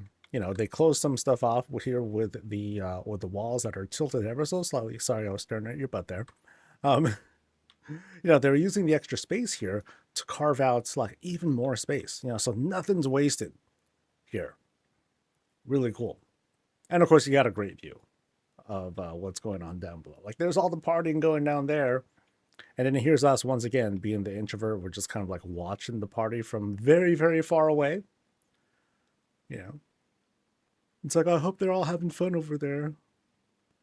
Sad song. But hey, we got our puppy. Hey.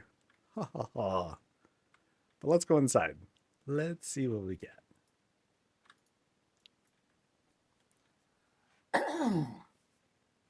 Swear, man. Sheesh. This, yeah. Post lunch is a bit rough for a little while. Have fun, Talani. All right. Hopefully I can get like the rest of whatever's stuck in here down.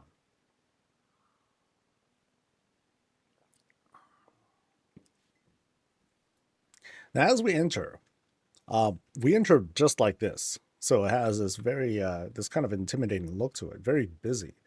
Piping is going straight through as if this is the house of experiments. It's like it started off normal, but then one project led to another, and who knows what we're going to have. Oh yeah, it definitely has that feel, because check it out. Barrel, barrel, barrel, barrel. So it has this kind of thrown down look. Let's turn around a little bit. Oh, we're portaled in. Check that out. So we're portaled in, and the environment that we happen to be in, you know, we see walls and everything, but we also have like heavy grass, dead grass, live grass on this floor here. But I'm very curious where this piping leads us, because again, it has that very like put together feel. I think of Iron Man when Tony Stark was like, okay, I'm going to make a new particle. And so he just grabbed a whole bunch of things and then just made like a little particle accelerator in his basement or whatever. That's kind of what I'm seeing here. You know, they laid down this piping, and we'll see like where that goes. But I am directed to go here first because it's the first open door that I see. So let's go into this cave area, which is just a cave. So it's the one escape from all the madness that we're about to head back into. You know, here's a bit of a prayer. It's like, oh, I pray that this house doesn't explode while we do our wild and crazy experiments here. And then above us, nothing above us. We just have like this pleasant, restful spot until once again we go back into this. So now it's time to really explore and see where this takes us. You know, some Draenei space vibes. And again, barrels to kind of like balance the piping here. As we go into a house. Okay, that's going to lead outside. So that's it's kind of the way out. So the puppy's like, no, don't go in here. Piping leads down into who knows what. And so we'll see if that takes us anywhere. A little curious how, you know, we have a picture of Dalaran there and one cabinet. So what does this tell us so far? I don't know. I mean, maybe this is a door, actually. So we'll see where this ends up taking us. But very different. It tells us Dalaran's burning. That's a good point. That's a very good point. So let's cross over here, past the painting, and looks like we're doing a climb along a fountain. That's cool. I think that's a... Dude, these stairs actually... Hold on. Dude, these are so clean. Wow. Okay, so it's a very perfect, like, you know, just half step up for each of these. But boy, you need a lot of stairs for these. But yeah, really, really nice. I mean, it helps that you have like this guiding line with the fountain. That helps a ton. And then of course here you avoid any other weird cliffs because it's a fairly thin. Actually, no, there's not too much clearance there. But then these rock faces, they help to like hide anything else. So that's good. So that's just that fountain that leads all the way down. Somewhere is the top of the fountain. And then once again, you know, strong Draenei Drenethist vibes. We climb up some more. Wow, this is a really tight climb. Painting up there. Some selected books. A couple of favorites. And then we make it to the top, baby. Wow. And wow. Oh, and wow. Wow. Jesus, dude. Oh, wow. Okay, so back here, we enter. I don't know what to call it. Well, it's more like mostly like a social spot. Very colorful here. Very messy in like the coolest way. I really like how these enchanting glyphs come together. You know, it makes this whole animated look like it's, you know, it definitely feels fused with the wall panels here. But it's kind of like by the way, I'm a blood elf. I don't understand common. And I need that potion. I need that one potion that lets me understand other people. But anyway, looking at this, it feels like here's where we can get a collection of like the finest minds on Azeroth. We come together and we don't really talk academics. We just kind of party on and like just talk smack and talk about our coworkers or our counterparts and all that stuff. But it's the meeting of the minds, right? And we're all vibing. Yeah, I mean, yeah, I love the look of this because we have like check it out. Just kind of like take a good long look at like the different sorts of collections that we have here. We have different eras of like books, different kinds of decor that all seems to be dancing together in a really, really smooth way. We have older stuff, newer stuff. and very lived-in kinds of feels. You know, we got snacks and everything else, but I really like some of the other small details. You have scrolls that are lying around. You have this telescope that appears to have been disassembled, tucked away a little bit. But hey, they put it on top of this cushion. That'll keep it safe. That'll keep the lens from getting scratched. Absolutely. Up one rise, we have this little kitchenette kind of spot. Prep stuff, clean stuff, eat, cook, and have a good time with your guests. There's only room for so many people though, so it's not like we're doing any industrial level production here, but it's just made for like very special guests.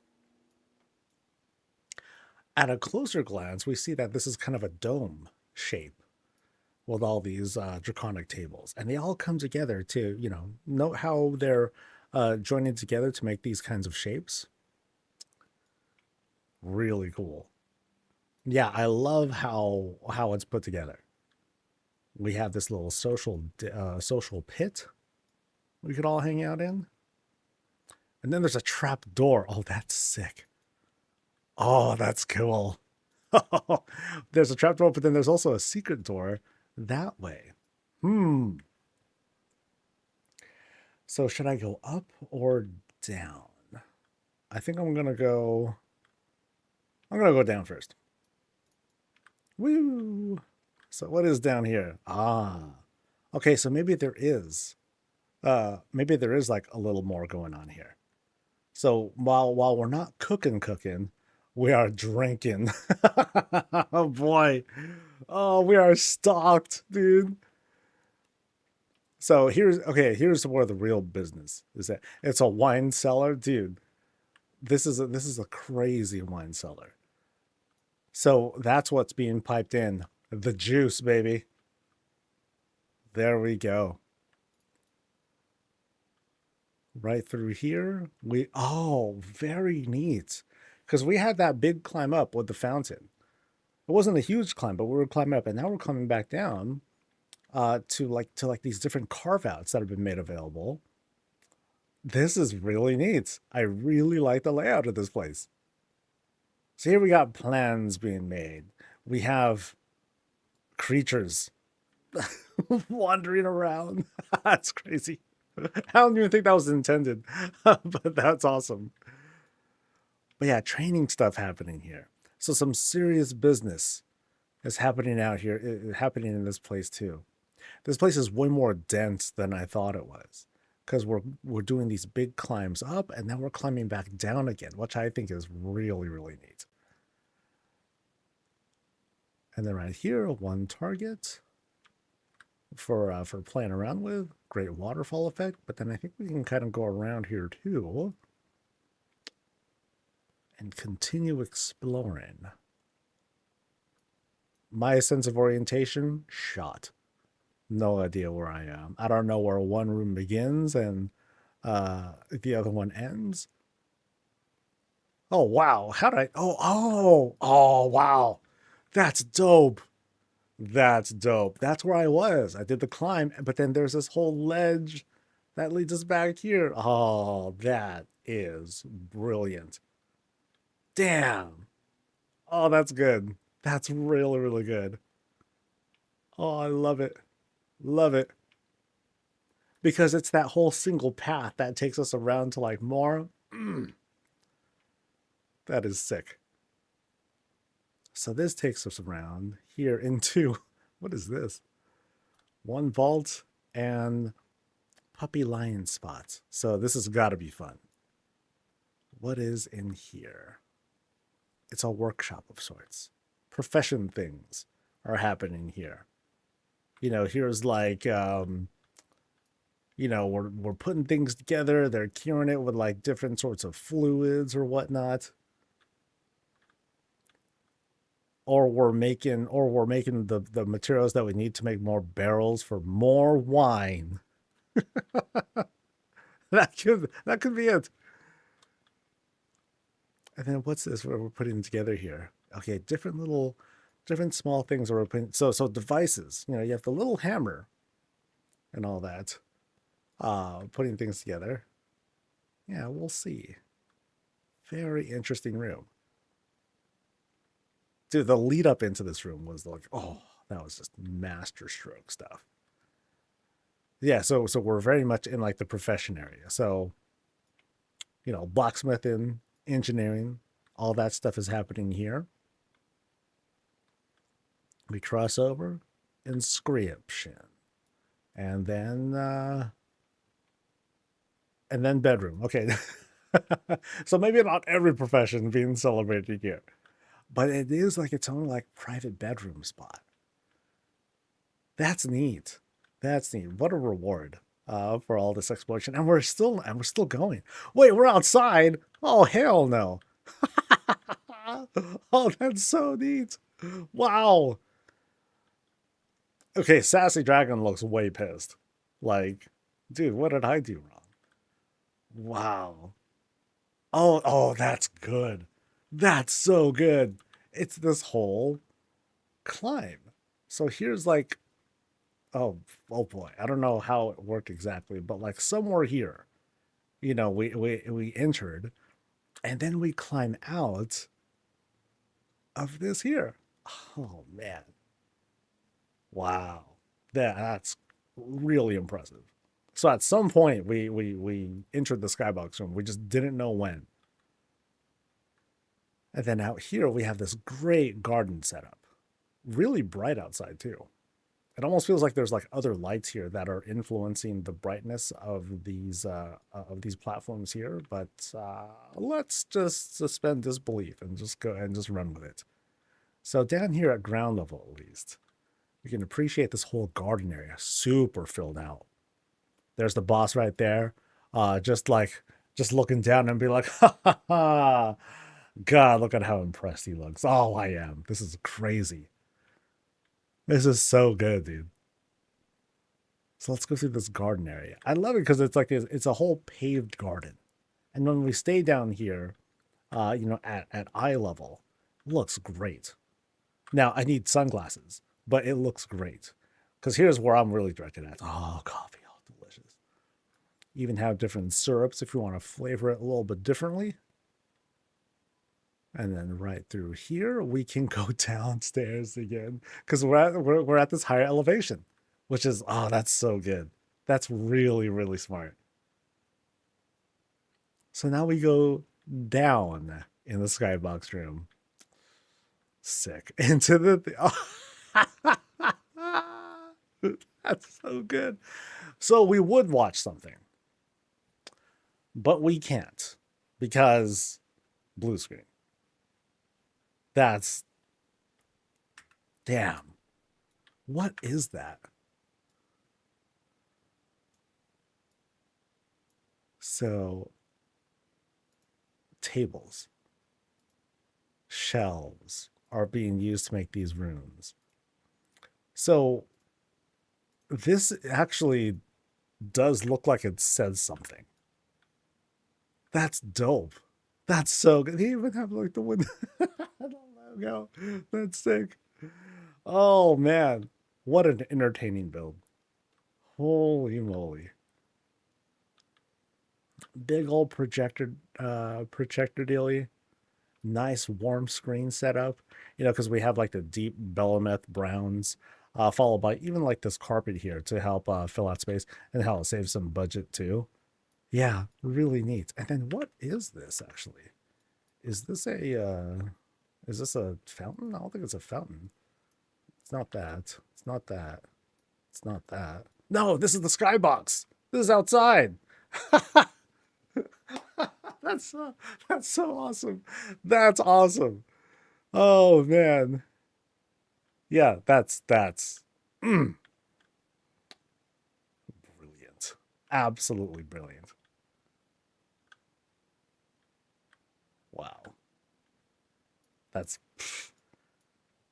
too good. That's too good. So clean. That's some crisp stuff right there. I think there was a message from him saying, "Okay, I should have went up first, but it's okay. I don't mind.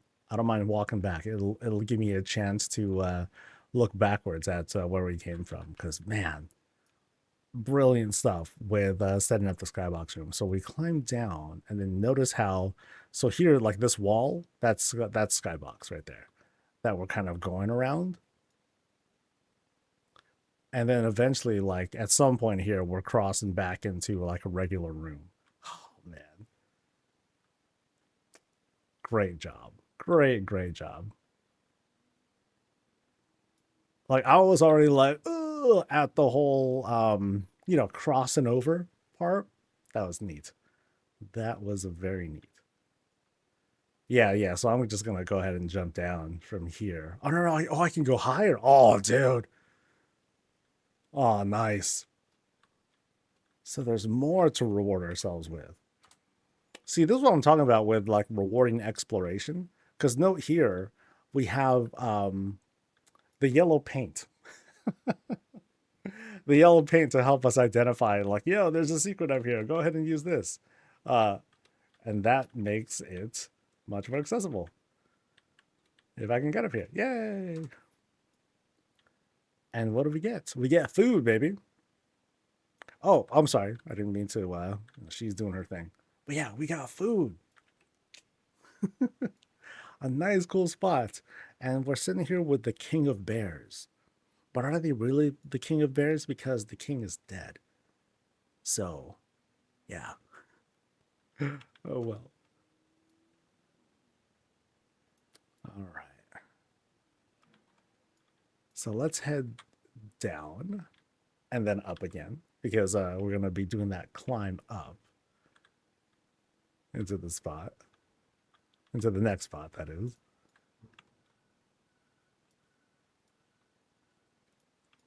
All right. So, in we go. So we're invited to that climb up, but let me see what's down here first. Coffee, important stuff. Coffee, dirt, and just supplies, right? Nice. Nice mess that we have here.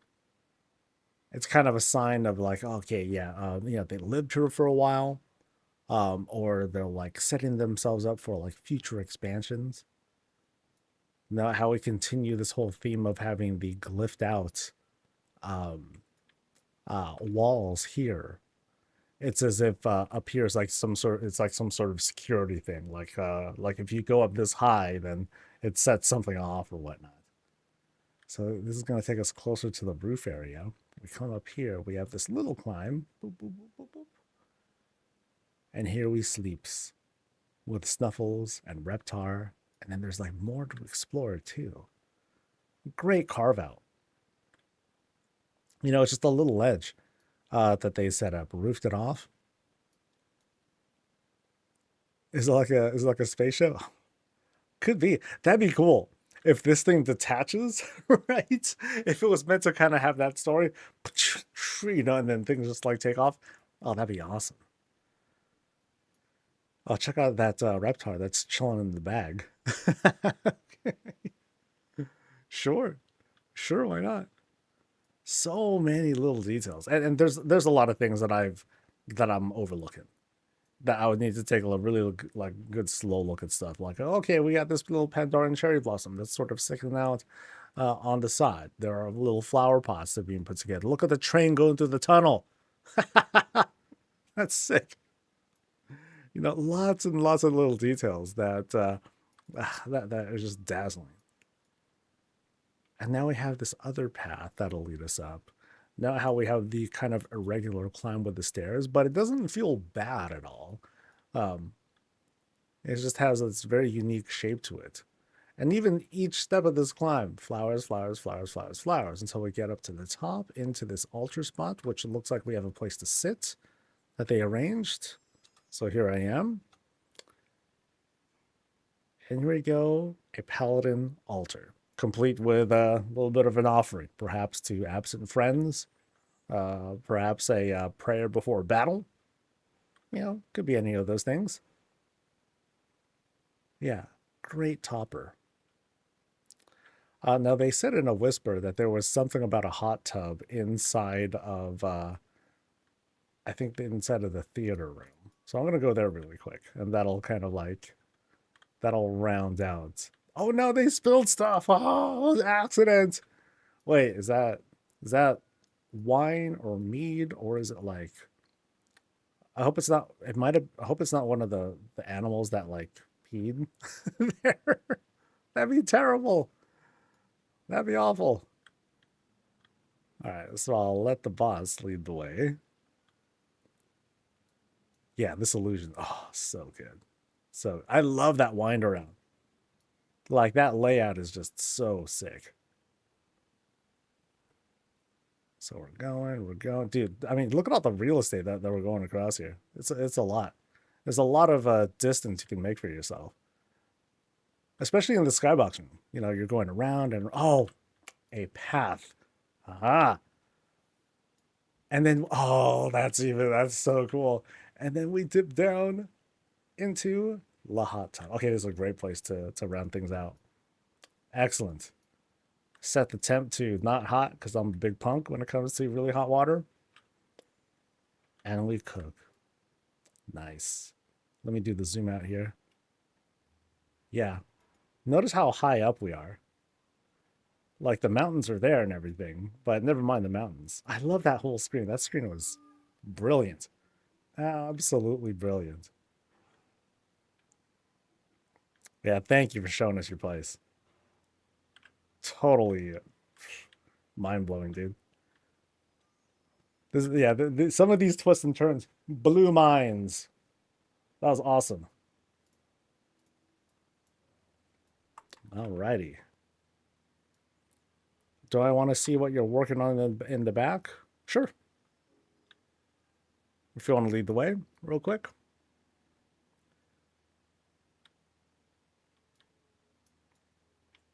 Now we get to see some secret stuff.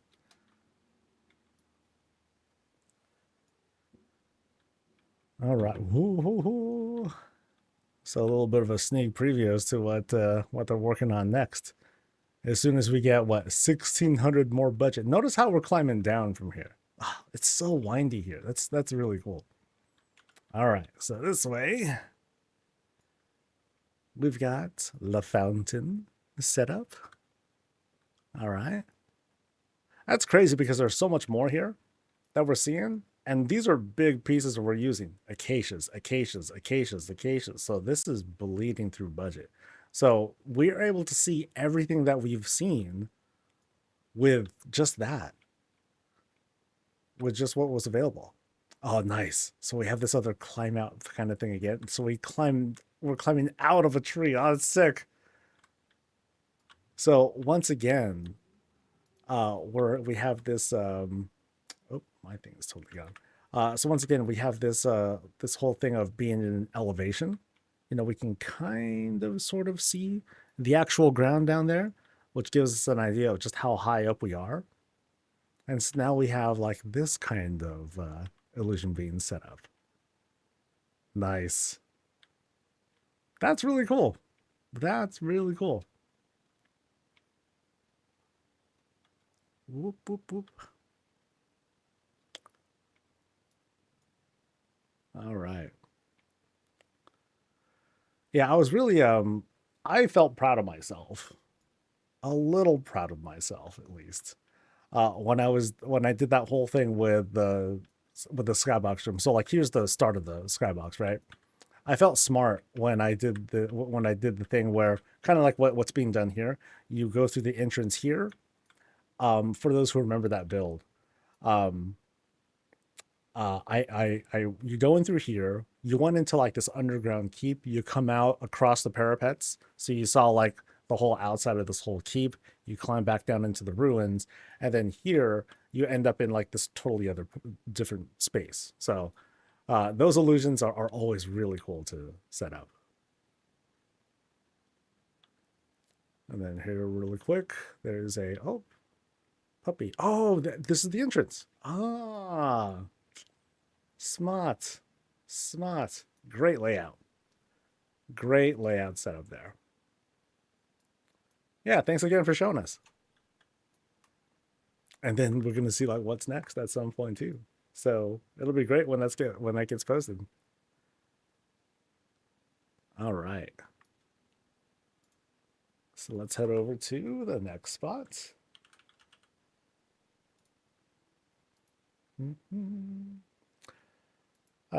Someone said something about housing stuff, housing news or something like that. Let's see. Uh,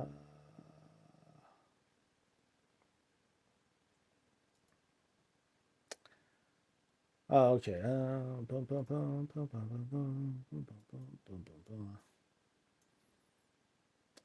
There's a really good example of how initial data mine can be a bit misleading. While yes, there's a new exterior coming, probably more in the future. The particular exterior found in PTR files will not be released in the shop. It'll be those are in the game.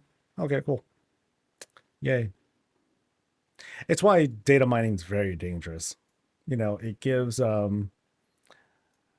think this is like the best way that they can handle stuff. Like I think it's impossible for the team to always be in front of data mining and those sorts of reactions. The only way they can really be in front of it is if they encrypted everything, which is not something that they seem interested in doing or are capable of doing, even if they tried.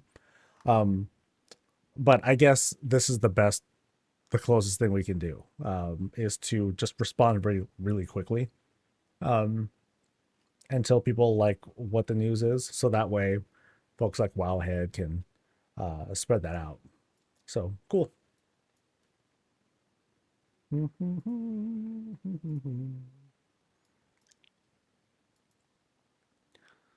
Still can't understand the layout, but I'm afraid it refuses to work like that. I have such admiration for people with this kind of vision.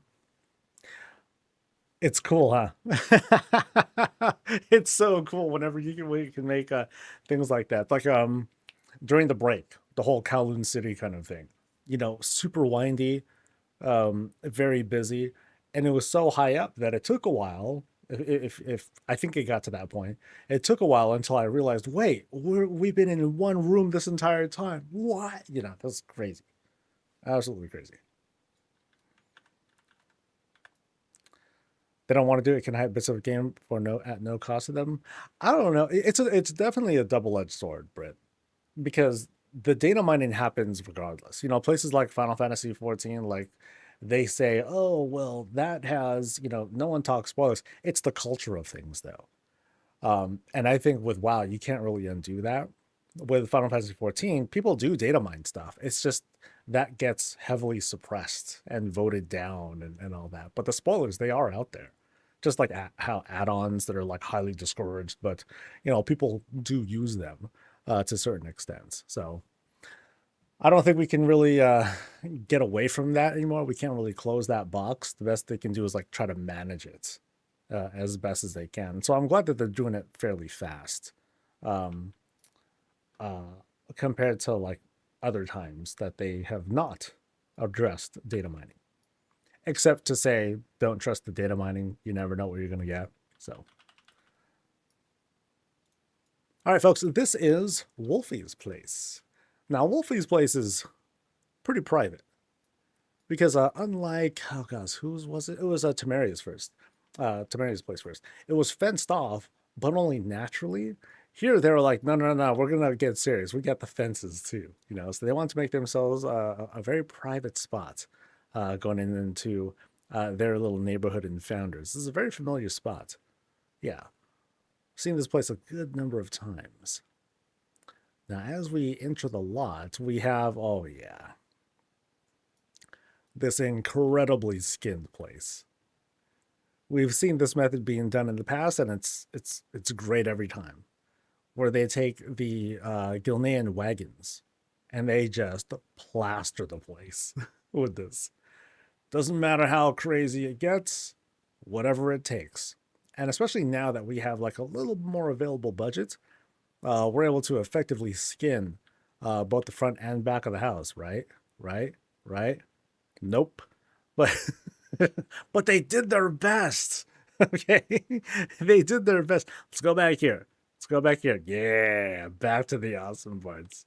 So, once again, lots of Gildan wagons that are helping to line the spot.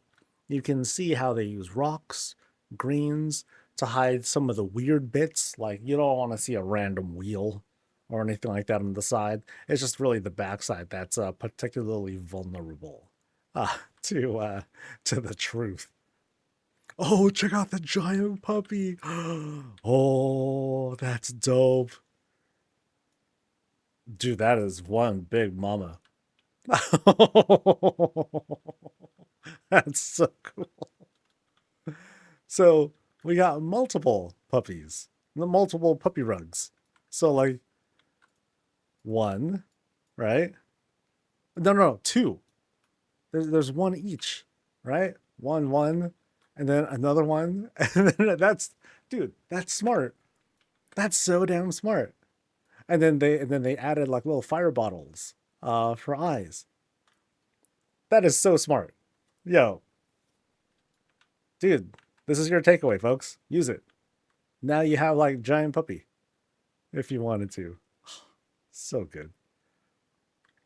See how damn inventive people are here? Makes me sick.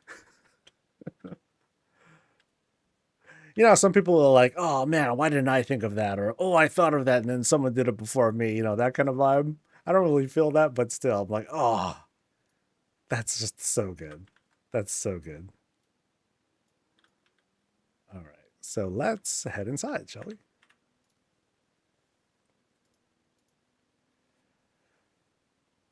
All right. So this house, according to Wolfie, hence the name, right? Belongs to my Warcraft character Kiori, who's a full-fledged Gilnean harvest witch, or a druid. It's heavy with druidic and Gilnean theming throughout, as Kiori serves her nation with pride. Awesome. All right. Let's see. So as soon as we come in, we're going to get this, again, druid, Gilnean. We're going to get this sort of like fusion of styles here. And it shows. We have like this grand climb already sort of set up for us. But it has, again, these very strong druid themes to it. Let's turn around a little bit. And here we fully embrace the Gilnean vibe here on the side. It's kind of easy to do too. Just get all the Gilnean stuff, throw them together, and there you go. Some of the rest feels a bit opulent by comparisons because we have like some elven stuff here, some folk stuff on the other side. But then what helps to, I guess, help preserve the Gilnean vibe is to turn the lights down for the most part. I think that helps to preserve that vibe really, really well. And I think it works. You can see here we have lots of these Gilnean trellises or trelli that's lining the walls, but also some greens, to add like a little bit of contrast. It's not Christmas, it's not trying to do that, but it's offering this little bit of a different setup. Note how the climb is being dressed up with these bookshelves, to help support it, not make it feel like this whole closed off thing, but there might be some hidden secrets here, such as, nope, not there, such as, oh, nice. So what is this? We have a spider-like creature. Wait, I don't want to get too close. Do I want to get that close? That's creepy. Oh, I like that. That's hella cool. Oh, is that another shelf? No, that is just a shelf that is put there to act as a wall. Okay, that's fine. Wow, that's sick. And very creepy, like as said. Ugh. Now, that shelf is put there for the purpose of, hiding the clip. Got it. Smart. Let me close that guy. Dun-dun-dun. All right, nice and clean. So over here, we have this fireplace set up, nice and warm. We have some extra fire going for some cool effects. Over on this side, nope, no spider. Okay, so no spider there. Nothing scary on that spot. What about through here? Nope. Not there either. So we're fairly safe. Just one creepy spider. And otherwise, here in this whole gathering spot, it's a chance to converse and also be the sort of like, I'm showing off a little bit. Showing off some of my awesome accomplishments, the foes that I've slain, the ones that got away, and so on. A little bit of a flex there. So let's climb our way up. Looks like there's like one way through past this stairwell room. Yeah, nice set. Then of course we have, what is this exactly called? A tapestry. Not exactly a sigil, but kind of a. But people often refer to this really strongly with Gilnean vibes, and that might be true. I'm not familiar enough with Gilnean lore to say one way or another. Ooh, now a very electrifying transition spot. Oh, that's neat. Lots of shaman totems dot this whole top side here. Really heavy with the duskwood greens. And they're not embiggened either. So this is a lot of greens that they threw down. Like, this must be like 10. No, just kidding. There's like well over 100 that are up here. So very fine details here. Did their best to hide pretty much all the clip except for the vines or the branches that are like coming through here. And it's also obscuring. Actually, no, not totems. These are probably Tesla coils because they're pretty big. But yeah, that's neat. I think you can see one of them back there. But yeah, that's awesome. Now let's go down. Let's come down to eye level here. We have these like dedications. Yeah, this is their pledge to the alliance. Great branding here, because here's what's being used. We have like the little flag one side and the other side. That's great. Here, I guess the plans for Gilneas is its preservation, not only to survive but thrive. Here is a celebration of kills, I'm gonna guess. Yeah.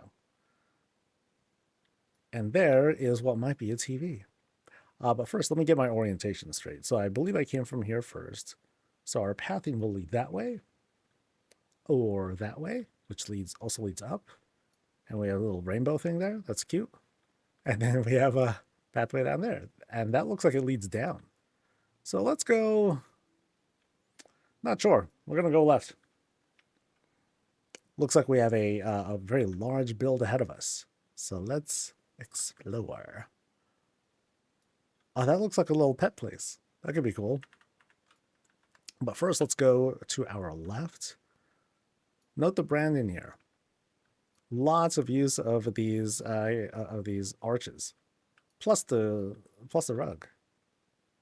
And inside here, the bedroom. Oh, they got their own TV as well. Nice. Oh, that's cool. Huh. So they did the whole. They have this whole. Okay, they did the bed, but then they skinned the bed. Got it. Okay, so that's why the vibes were looking different. Like, wait, this is a goblin bed. Like, nope. They rebranded the thing. Just a bunch of beams. Beams. And all of a sudden, it is now theirs. It is now an alliance bed with alliance blue. They conquered the goblins. Okay, good job. But we do have our... Yeah, this has a... It kind of has a hotel kind of feel, too. Because, like, here's the hotel remote. Grab that, dude. Have a seat. But no, this feels a bit too personalized. Yeah. This is very much where like a priest of sorts happens to live. Yeah, great bed. All right, and then on the opposite, was there branding here? Yeah, no clear branding there. So let's see what's on this one. What's behind the door here? We've got the bathroom. All right. Oh, nice, nice floor use for the standing shower. Very nice. Hopefully these are actually like more like plastic vinyl setup and not just fabric. Otherwise, dude, that mold that builds up really fast. It gets super gross. So let's not have that. Oh, vanity setup is sick too. So it starts off with normal beams, but then they dressed it up a little bit. Bench, table, bench to give it that little extra color and pop. I noticed too, between the gold, the kind of like grayish black, and the red, Gilnean style colors. I think, so it stays on theme. So great job with keeping it together like that. So let's go around. I like how each of these wall panels are like super filled. Drapes, carpets, arch right there. We see that a number of times as we transition from one room to another. You have kind of those things at the end. That was to fill out space when we're otherwise using the full length of like a doorway or whatnot. You want to try to fill out the space wherever you can. They do a great job of it. They even make use of the pre-built stairwell rooms. Not often done in really advanced builds, but when in situations like this, you know, if you want to just go ahead and allow for the space, it allows for a lot more budget to be used for presentations like this. This cool little puppy playground. So here he is. He's so little. He's like jumping up. He kind of like climbs his way up to his house and all that. But if he wants to take a dip, boom, boom, boom, climb back up, shake, shake, shake, back inside. Good times. Good times. If they really want to, they can climb up the thing, slide down, and all that too. Oh, that's a lot of fun. That's a lot of fun. So here under the stairwell, the laundry room. Nice. Nice, nice, nice. Nice, easy shapes to use too. So these are good takeaways. If you don't want to get too heavy on the kit bashing, these are some great examples. Yeah, you have your blocks. I'm sorry, not your blocks. You have your beams, but they also have this foundation. They have these what look like wall shelves down here. Are they wall shelves actually? Yes, they have wall shelves there to create this foundation, you know, to make a convincing base so it doesn't just clip into the ground. That way, it feels believable. From their basic stuff. From here, like for example, here you have I'm not sure what that is actually. Oh, a lever. Oh, that's neat. So that's being used as the hinge. Of course, you have water coming out, which is actually pretty bad. It's actually not a good thing that's happening if things are like leaking out, but it has that whole illusion of activity going on. And then from here, what's that right there? That's another door, another cheap piece that you can use, very inexpensive too, if you wanted to have like a back panel. And then just the other accessories, you know, some stuff that come from Endeavors and other cheap things. Cool. Cool setup. All right, so let's make our way up now. Yeah, very clean stuff. Oh, I like the backdrop here too. Complete with the rainbow. You have like all the landscaping down here. Looks very pretty. You know what's funny is if like puppies walking around all crazy, because this is a large place that we're going through. Like it's going to be easy for them to identify like one of the colors here, hopefully, and then they'll be able to like find their way back through that and through the visual reference and the smells. All right. Careful thing with the rainbow bridge. Not thinking about that. Nope, nope, nope, nope, nope. I'm just thinking of Happy Puppy. All right, so we get to the top. We have like this, nice little spot to just kind of fill up space. And then we got this kind of entrance. Oh, that's nice. They have like, so they close this off really well. They have like the double doors. They also set up some beams here to close off more of the space. So we have this very, very grand sort of entrance. It'll be really nice, Blizzard, if we have different doors that just kind of open in the different direction. So we can stop this. Otherwise, let's open up. Boing. Dude, these are like vault doors. I swear, man. Nothing's getting through here. If you lock that door, nope, nope, nope. So we get into this room. It feels like the boss's bedroom. Maybe. We have a very grand sort of vanity. You know, so here we are. We're dressing up full body. We're dressing up face only. We got accessories to like put on. Dude, check out this chain. Huge chain. Just imagine this thing. It's like dangling down here, dude. Then again, Worgen are pretty tall when they're standing fully upright, right? So that would be okay. Yeah. Otherwise, if they were back in their human form, it would look like a grandfather clock. That. What is this actually? This here is it is just that. Wow. So okay, it's barely sticking out. You can barely see it sort of like peeking out there. That's good. That's really good. And then here it looks like what? Curved tables? Almond tables. Okay. Oh, it's one almond table. Nice. And then that happens to be like one curtain thing. Oh, because it's a hook. Very good. That's very convincing. I just find the whole medallion, the whole super low hanging medallion thing, that part I find hilarious. So right up here, it feels one part restful spot, the other part place to pose. This is the okay. This is the bedroom and all that. I get it, but it's also like an Instagram spot. Like yo, like here's here's what I imagine. I imagine either the boss of the house or one of their guests, they're gonna be laying across that thing, you know, wearing barely anything, looking hot, smoking, right? And then the caption will be like, "How do you like this fruit, bitch?" So I like that. That's what I'm getting out of this screenshot. Boom. So that right there, it's a statement. This is a statement piece right over there. This right here, a cute statement. Puppies and lions are hanging out, doing their thing. They're like, we don't care about statements. We're just here to look cute, and we do such a great job of it. Mm. Now, inside this bed, note how we have like, we have the shroud there, but we got one way in through here. Big bed, lots of branding. Very good setup.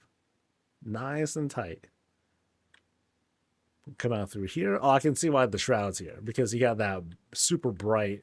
Oh, yeah, super bright windows on both sides. But then here it's like super lit at the moment. Here, not so much. Here you do want to have the shroud. Fair. Because when you're out here, you're awake, you're having your coffee. What better way to start the morning than to have like your coffee like right here, right here waiting for you? Super convenient. They know magic, so they can warm up their own water. They just need to grind the stuff and they're good to go. So this place, this room, probably has that pleasant smell of coffee in the air. Oh, so good. Now that's the smell of nature. Hmm, hmm, hmm. Now through here, we have this what feels like could be a bathroom. Yeah, we have this cool hot tub setup. Check out how this is being utilized. We have the Niffin Arch that's going around this here.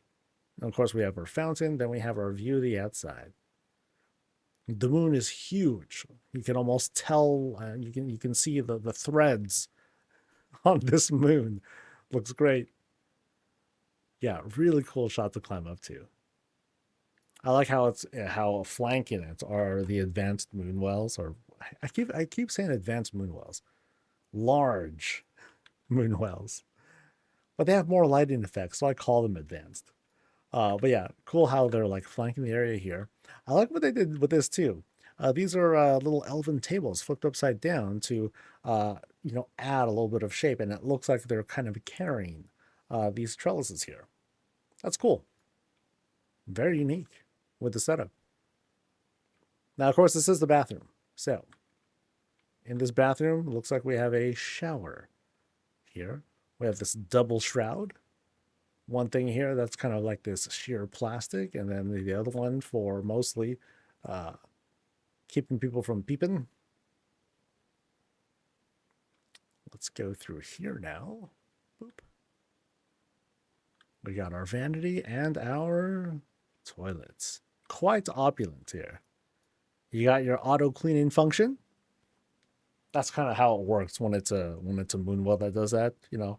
Auto purifies the toilet, keeps things clean.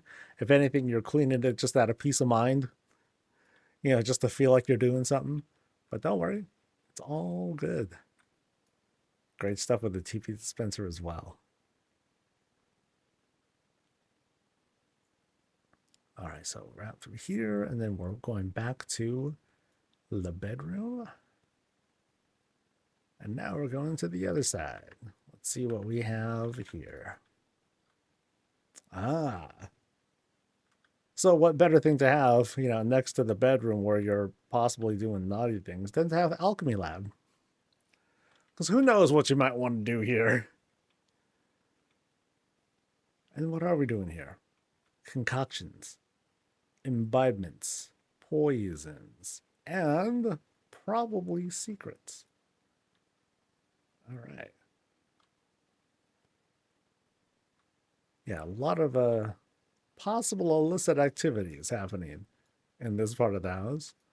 But then what are we hiding? Oh, we're hiding something. So, a true secret. Where will this take us, though? Boop. Oh, it takes us to Give Worgen Tales. Nice. So, they're also an activist. So, now according to the notes, this room is actually based on Wolfie's real office. Nice. So we're getting a glimpse of the real world in this particular room. So they have puppies. They got puppy space. Awesome. And of course they got their little battle station. Boom boom. I wonder if their monitors are even configured like this. that would be something. Now as for the rig, couple things happening here. So we have like this crate being used, right? We have this crate, but then also they took the consortium crate and they jammed that sucker right inside. Interesting. Okay, it's the open crates. There we go. Yeah. So I was looking for like an opening. So here's the open part of the crate.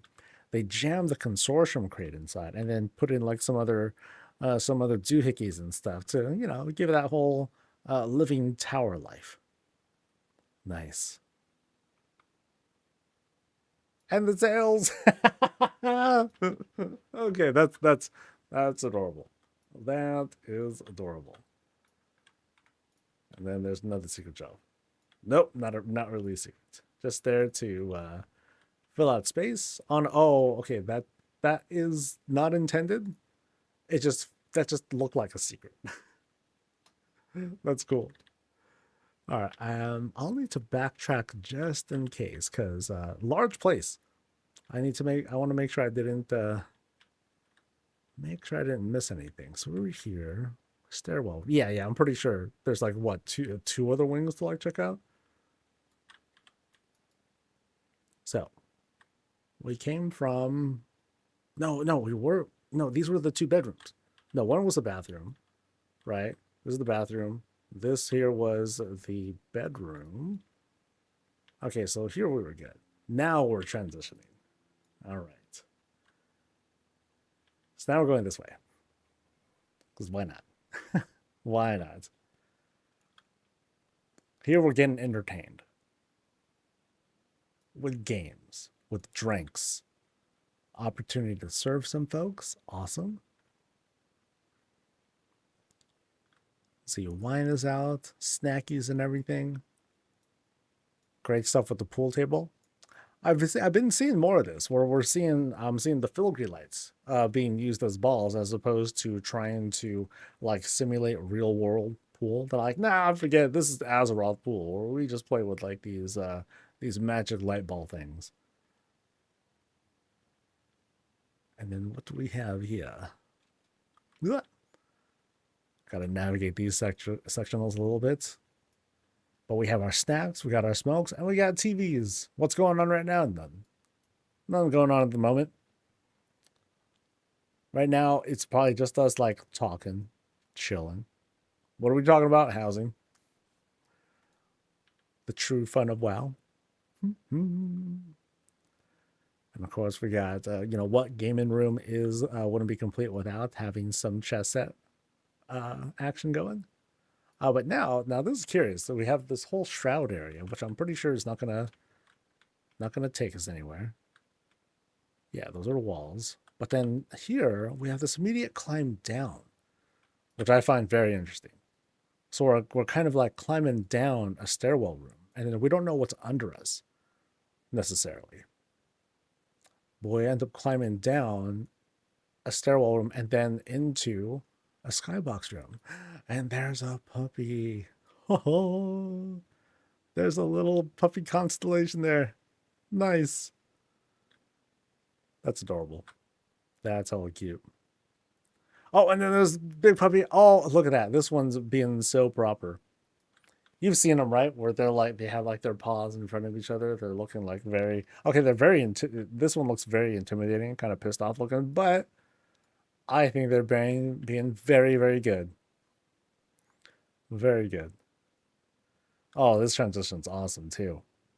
Check out the kind of druid branding that we have here from the quarter circle and full moons. That's neat. Great pattern that we have there. That's sick. Oh, more puppies. More giant pups. That's awesome. Yeah, including the puppies like this is great. Love it. Great shaping there. They could do more, but boy, would that start eating the budget. It would totally start eating the budget. We also have a little hot tub here to hang out in.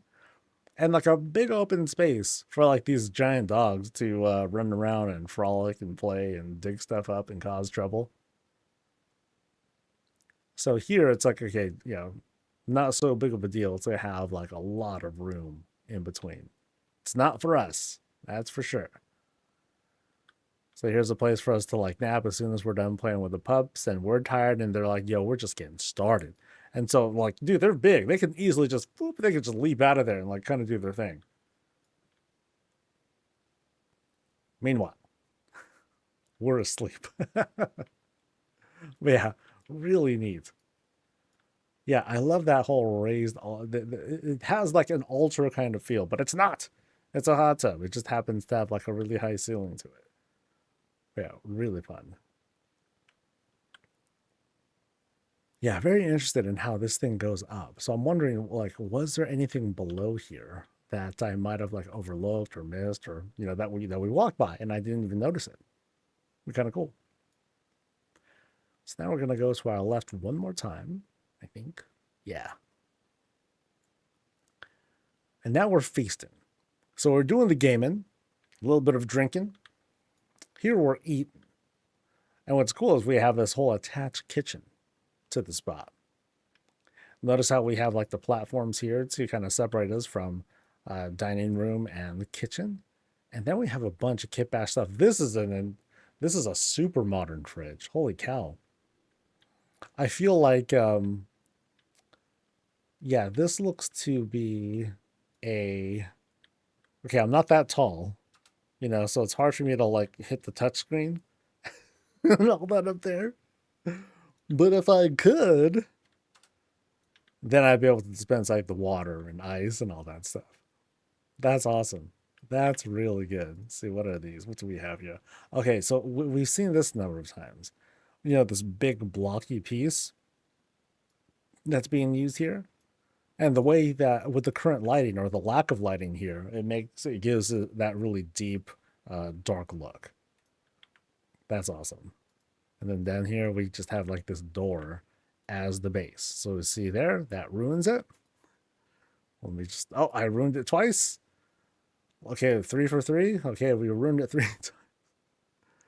Let me at least close that one and then move along, because now I feel kind of bad.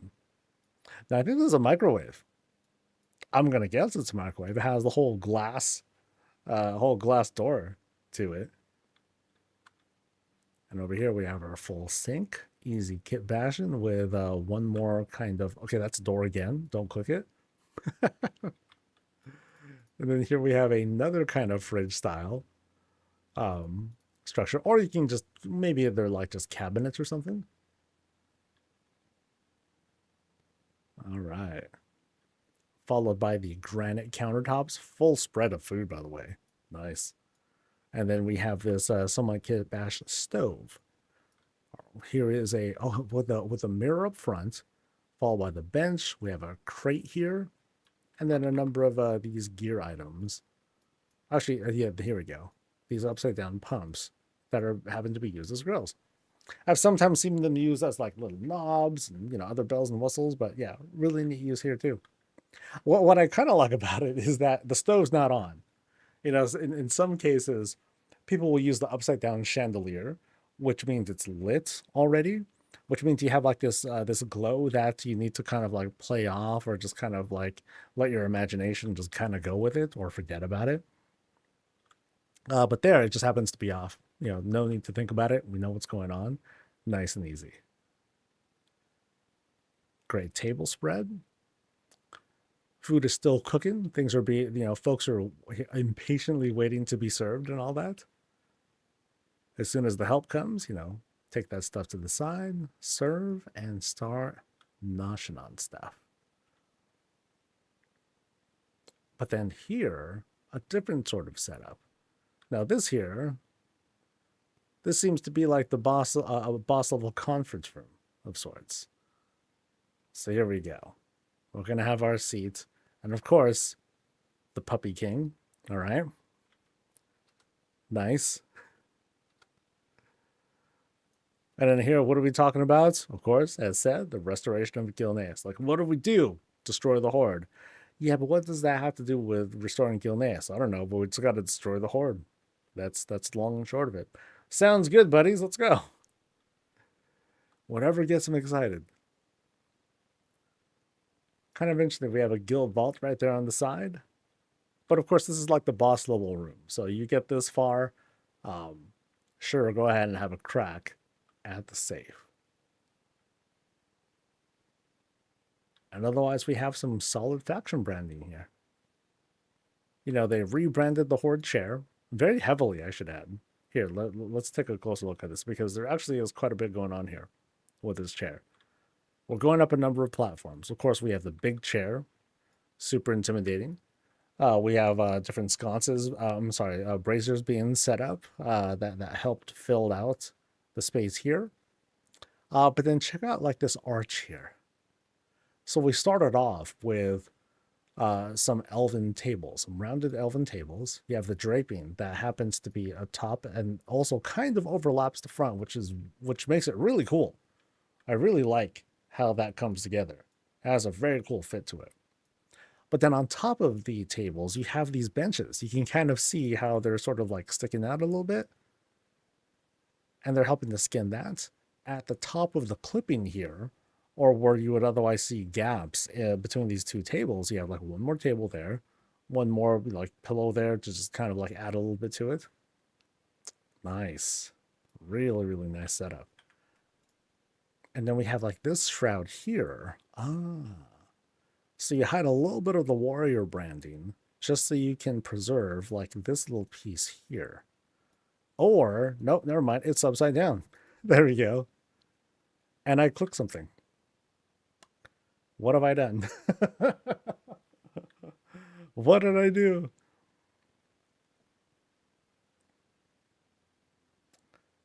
And I'm in Thaldraszus.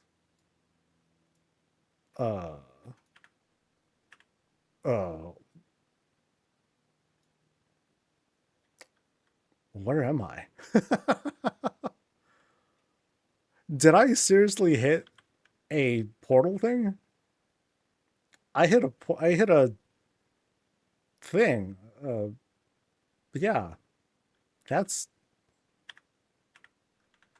different. Sorry about that. Well, that just happened. I got in. I guess I did. I don't know how I clicked on a dungeon portal. That's very weird. Oh well. Let's go back.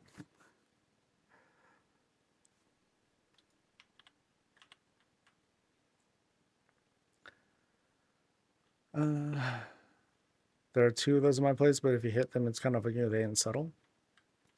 Two of what? Oh, there's a void portal. Oh, okay. I thought I hit a dungeon portal. Okay, because I was taken to a dungeon. I didn't realize that was a that was a thing.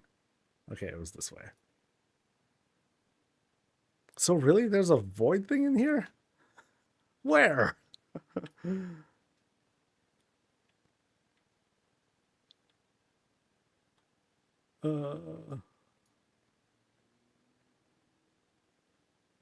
I don't see it at all.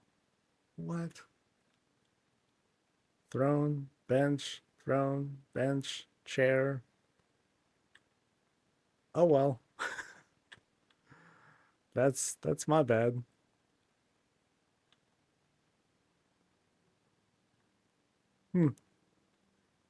Cool. Oh well. Okay, so let me double check if I had actually seen everything already. Because I might have. I think I might have seen all. Okay, because this is downstairs, right? Yeah. Yeah. So I have seen everything. Hey.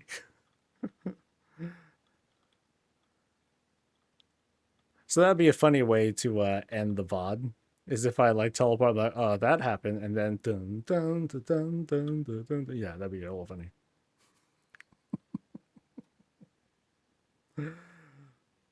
Okay, so since I have a moment, I want to find that portal again. Yeah, I don't know where that was. That's crazy.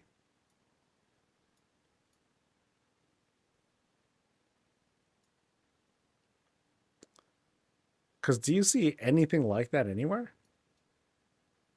Actually, hold on. I know what I can check. Yeah, no, I did hit it. Somehow, somehow I hit a dungeon portal. Yeah, I don't know how I did it. But since my thing's on cooldown now, I most definitely hit it. That's comedy. All right. Well, whatever the case. Awesome stuff. Thank you for letting me visit your place. And that's what I'll fold into the that's what I'll jump cut to. In the VOD. Oh, that's something else, dude. Alrighty. Let's go. We're going to Epiphania's place next. All right. We're going to Europe. That's right. Let's go. We're going to the other side. Come on. Any room to add myself to the queue? The queue is full right now. So check in every Tuesday, 10 a.m. Pacific. That's like, it's cool that we keep getting asked that question, because it means that more people are kind of showing up for the first time on a regular basis, and that's really awesome. So whenever I see that, it's like, yeah, welcome to the channel, baby. All right.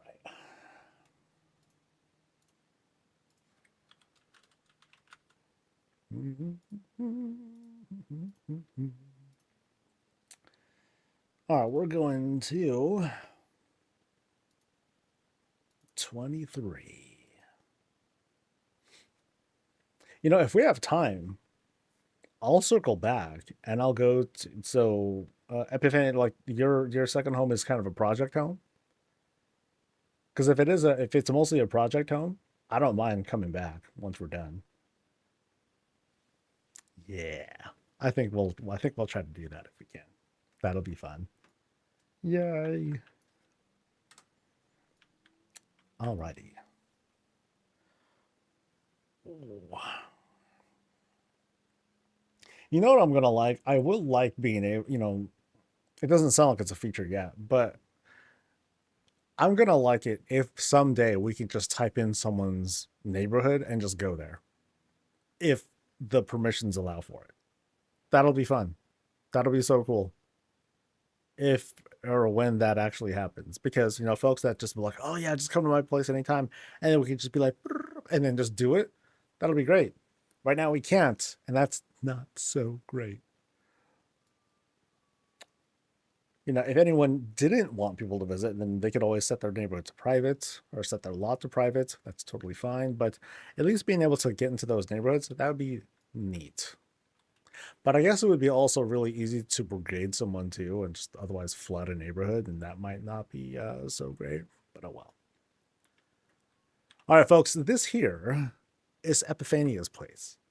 We're over in Founders. We're in the non-spooky part of Founders, and we actually have an alternate entrance. I want to kind of go here first. Nope, that's not an entrance. That is a graveyard.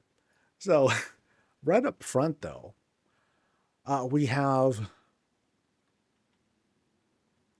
Okay. This is it's actually very heavily dressed. Hold on. There's a lot of things going on, with the front of this house. So. Yeah, there's a whole lot that's happening here. Wait, hold up. They log cabined the whole house. So, not there, but here. Beams, beams, beams. Notice how you're not seeing that bright, that white folk paneling? Nope, all gone. Beams, baby. More beams. Oh, that's really neat. That's awesome. It's like subtle, but it's such an advanced thing that they did. Notice how there's even like that little tilt that they had to add in to make sure that the rest of the framing still shows up. Oh, that's sick. Oh, God, I hate you. I'm so mad. No, just kidding. Oh, that's cool. So we have like this like expanded porch. So lots of flexibility that come from this expanded porch, and then you have like these cabinets? Yeah, number of cabinets are being used right there. Oh, I love how it has like that uneven shape to it too. So it has that little extra personality to it as well. And you can see it like the rest of it down there. It's just very well hidden because it's pretty dark right now. Because it's Europe time. Cheater. Nice. What else do we have here? Because I didn't admire the rest of it. So here we have things that are like sort of fenced off with the newer kinds of fence, place to sit, enjoy some snackies, and check it out. Even the Griffin has like some this own custom stable setup. A lot of pieces being used here too. You got Rufus roofs. There we go. Table for the backside, and then some of the new decor that's being used. Like I said, some of the new fences, rope, hay, all the cool stuff. So yeah, they're living it good. They're having a great time. And because it's nighttime right now, we can see how some of the lights are coming together. So we have a little bit of light over here. We have not really light with the string lights, but then we do have a little bit of glows that are coming from these lanterns here, at least I think. And then you can barely see it. There it is. There's the little bottle lamp that we can kind of like hover over. But that's kind of that's being covered by the pelt, which is a new thing, but also this thing right here. Not that. Oh no, that's the actual roof of the house. There we go. It's that here are tables. Yeah, there's a lot of like little hidden things in this. And that's what makes it very impressive, is that it's so clean. It's so clean that you do need to have a pretty advanced eye, and have experience to identify, wait a minute,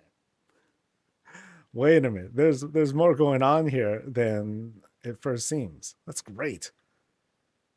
Here we got Target stuff. And these are also using like these tables. Clever, very clever. And here, I believe, was a little graveyard. Yeah. One little dedication. for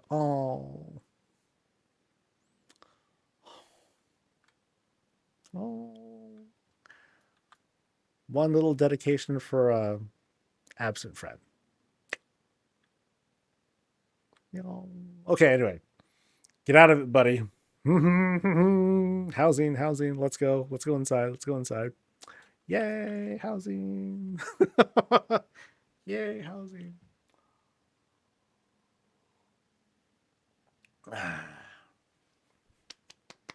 All right. Now, as we enter, it feels like we're portaled in. Yep, we're in fact portaled inside. Super dressed. We got like the it's kind of like a hood on top of a hood. Here we have like the big framing from the natural entrance. But then of course the ever popular giant Caldari tent helps to bring us inside. We come in here to this kind of like transition-y room to greet us. We're invited to go to the left, right, and center. That feels like a retail-y spot. That feels like, I don't know.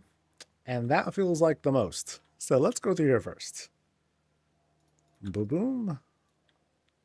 And then here we've got, a little bar. Or speakeasy, or whatever you want to call it. In space. Oh, I like how this has come together. Check it. Upside down shelves, and it's carrying the barrels. Boom. Easy. A very easy setup. All that stuff is like hooked in to the taps right down there under the cabinets. And very clean stuff. What I like about this is it's very simple with the setup. There's not, there isn't too much personalization or anything like that here, but it's just a nice clean setup made for mostly like storytelling, for people to like role play in here. But out here, you have this really nice glow. So from the looks of it, these are, painted rugs or what have you. But then we have like one more glow to really bring out the highlights there, as if we're like, again, in space. But, we have this really serene outdoor look out here. So great shot. Great shot. Yeah, awesome stuff. So I think, okay, that feels like there's a lot more over there. Yeah, that feels like a long ways off. So I think we'll go here first. We'll take a risk. Okay. We'll go through this little closet space. And even this little space, oh man. Table, fences, water, rocks, greens. And what kind of water are we looking at? I think this is no, this okay, those are just rugs. Nice. Clean. Very clean shaping that we have here as we go up over that bridge and down again. And now we're met with this kind of, oh boy. So it's kind of a mini barrow den kind of feel up in this spot. Now, this is a custom. Now, I remember I've been to Epiphania's place before. And I do remember like it was one of the early builds where I saw, these really, really fantastic window illusions. This is one of them. Really, really great look. Love the shaping, the lighting, and how soft it looks. I went to your assembling house. Did it have these kinds of windows? Because I kind of remember this style where it was they purposefully used only the bottom parts of the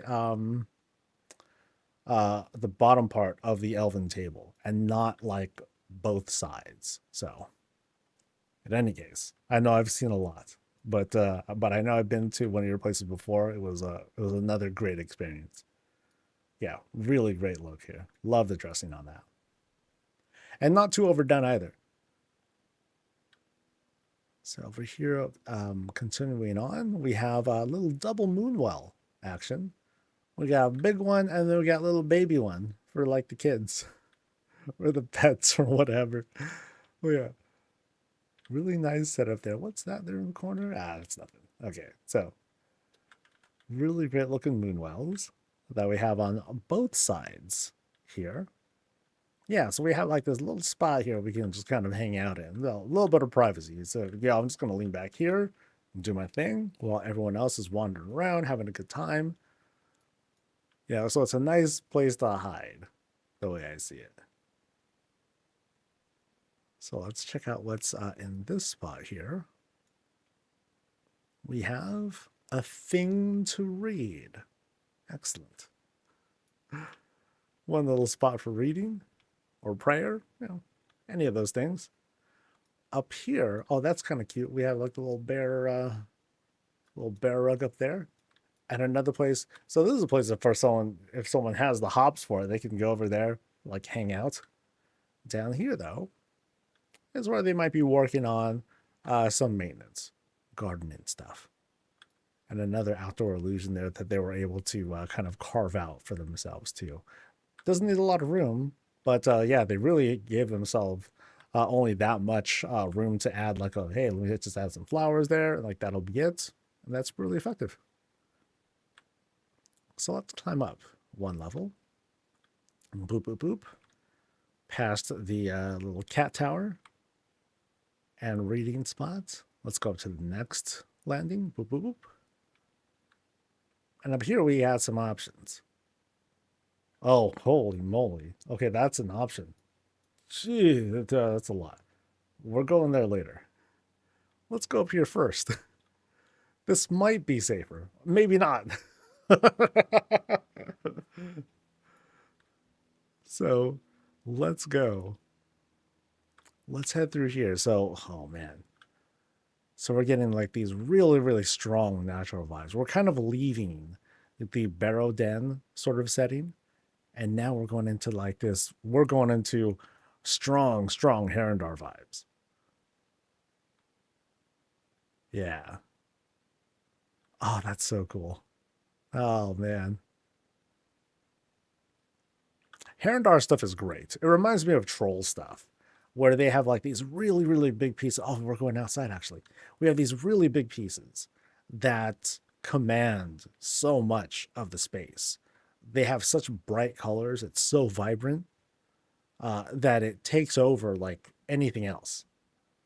So it quickly takes a room, and it becomes a Herondar room.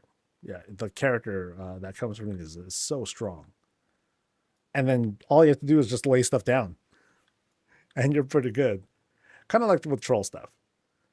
So great use, like lots of small details here to give it that lived-in Herondar feel. So great stuff. You know what's cool? We kind of it felt like we were going through a sort of portal here. And what are these? Are these those are not beams. They're not beams, they're not boulders. They are unknown. I can't click it. It's wood, all right? It's just wood. I'll take it. Boom. We have our nice little spot. Oh, and even a window. Somehow busted the rock, and we have like the outside. Is the top of pillars? Okay. I think they're just hard to get to because they were probably embiggened. So you can't really like click on them. You have to go into advanced mode maybe and click them. Yeah, but then we're outside too. Oh, it's so good. Great vibe here.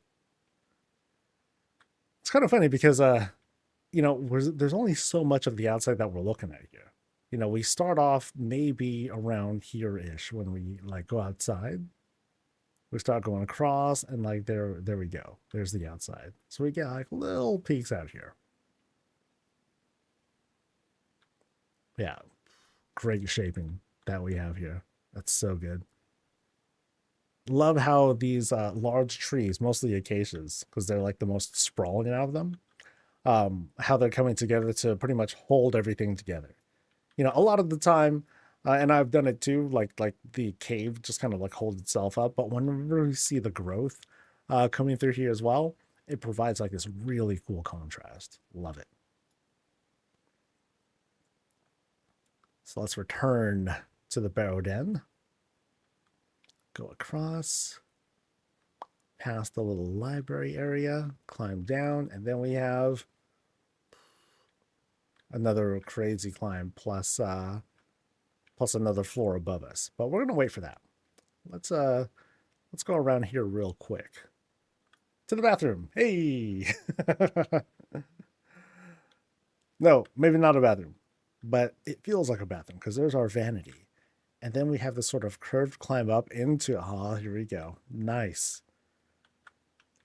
Now that's something where it's like, yo, here I am in the bathroom. I'm naked.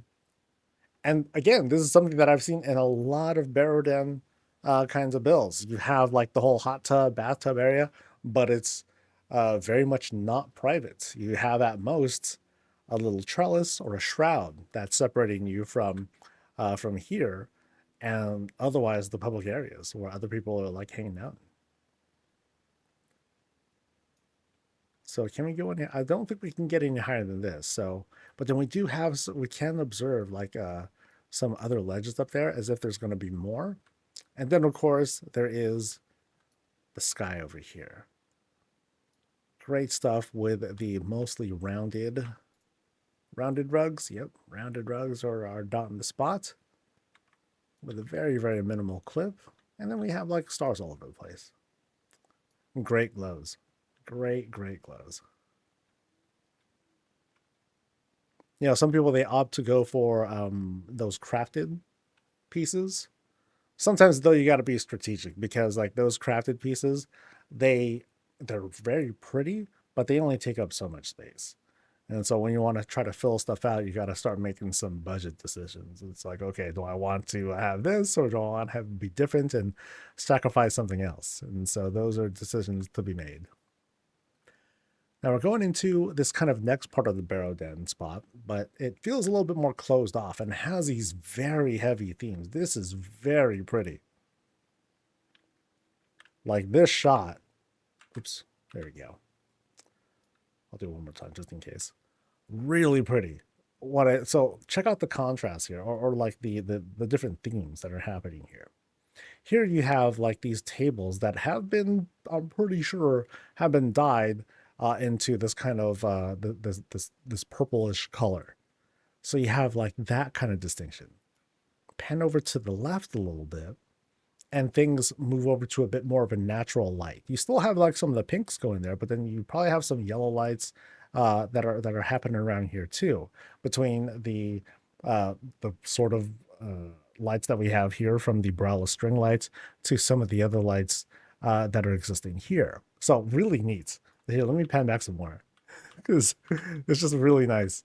I love how it all like comes together. A really cool natural look. Okay, it's not natural, but you know what I mean. It just blends great. All right, so what do we have here? We have kind of a wash area. We have our little vanity and everything set up, although we're not in the bathroom. No, it's just a place, you know, for themselves.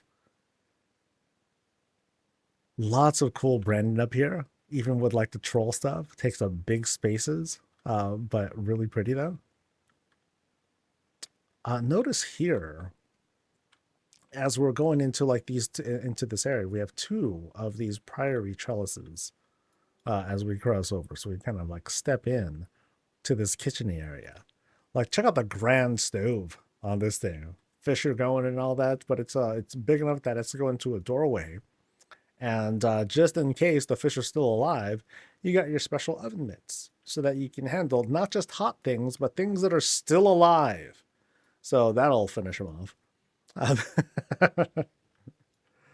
Coffee, of course. Can't go wrong with that, ever.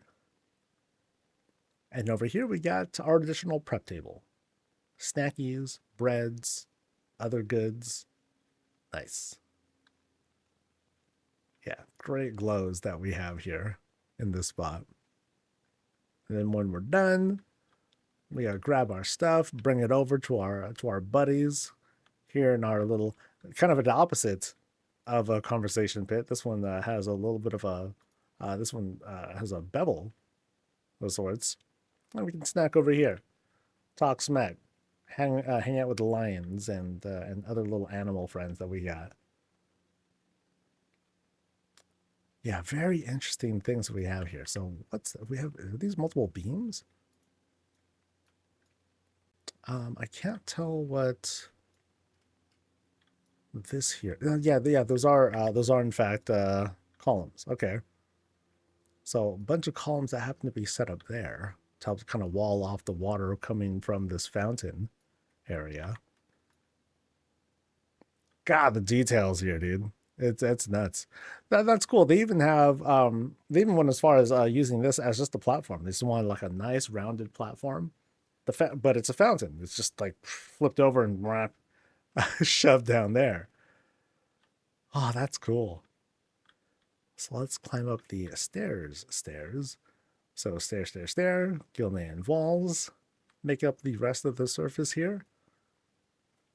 And then, oh, wow. Ooh. Okay, I'm just directed over here. I got to look at this first. So check out the backdrop to this bed. Dude, I don't know. Wait, what is this stuff? Hold on. It's this guy, but the other side. Oh, that's good. Oh, very pretty. Very, very pretty.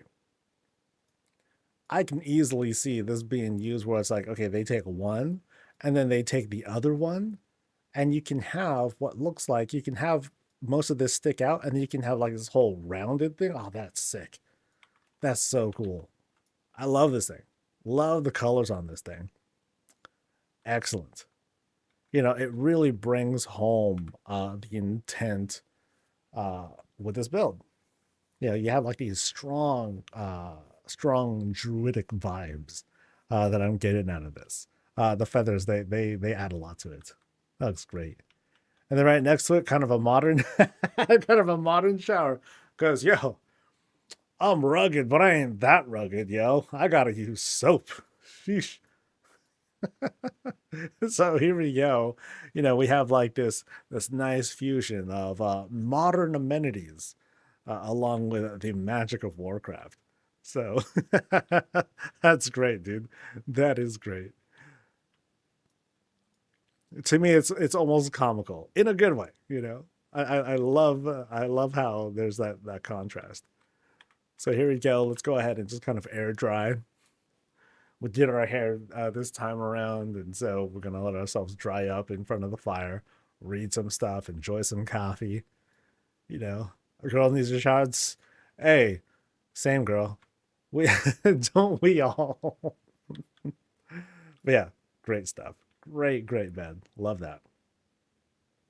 Remember, y'all noticed I'll get him. I'll just drop my shit over like the smallest things. I'm like, wait, look at that. That looks so cool. Oh man,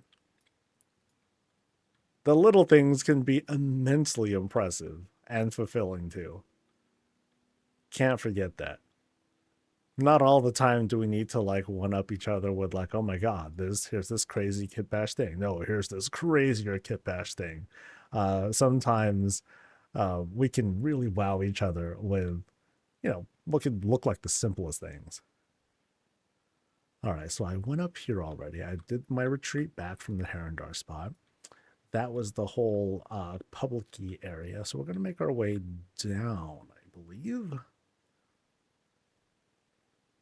Because we were here. That's where we started. And then that is the, okay, yeah, so we're going through here. And I think we're going to my left now, I believe. Not the part when he's yeah, when he turned it around. Yeah, that's cool. All right. So now we're going into oh, this is a really good call. Oh, this is dope. Oh, I love this little coffee shop area here. Oh, was this used for one of the contests? I think it might have been, or I missed it or something. Ah, this is great.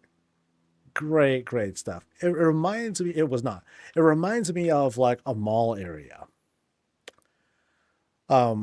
Like a Starbucks or like whatever mall area, because you just have it like in the middle of stuff. There are no walls. They just kind of like bring their stuff in from elsewhere from the outside. But then you have like just this little booth area. Folks are coming in. Oh, great register, by the way. Oh, so many little things in here too. They that's smart. That's smart. Especially because it uses one budget. Very good button. Very good button. And you know, business is hot because the buttons are smoking. Like, yo, next in line. You know, they're just going. Excellent. Excellent stuff there. And there's a lot. Wait, there's a lot going on with this thing. So we have bookcase to start with. There's piping right over there. That's more bookcase.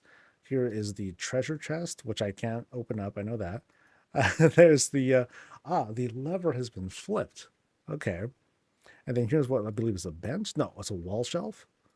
Plus the bottoms of mugs. And then these other little things are the bottoms of cups. Excellent. Excellent. Very expensive coins, by the way, going for $1.50 marl a pop. I would say stick with the silver, dude. Nice and cheap. Nice and cheap. Oh, that's great. That is great. Yeah, dishes being done, things being prepped. Fantastic. Love the setup. I would not mind buying different mugs that just don't smoke. Or like, give me an empty mug. I'd be cool with that. Blizz. That'll be awesome. Actually, let me continue admiring the workout here. Oh, receipt thing. Nice. And then over here, little cakeys. Little cakeys with flowers. We've got croissants down there too. Very nice. And then back counter here is where I would have like little condiments or something like that. If the budget allowed, it doesn't, but that's where it would be. And now for some seating. We got beanbag seating. Very cool. We want to like to do our own stuff. Here we have no secrets. We're just saving on budget. It's all good. And then we have other small spots here. Man, I love this effect. God, you just can't go wrong with this thing. Because it has that whole space effect, and it's just so neat to see that. You know, like we're having quick coffee with our loved one, with our partner. So what are you thinking about? Nothing. Are you looking at space again, Trevor? Yeah, I mean, dude, it's so awesome. You know, I could just stare at this for hours. And then she's like, you could be staring at me. I'm like the deepest thing that you'll ever look at. And then he's like, yeah, right. Okay. And then they keep looking outside. And then she just walks out. And then he still stays here. And he's still watching this stuff because he's like,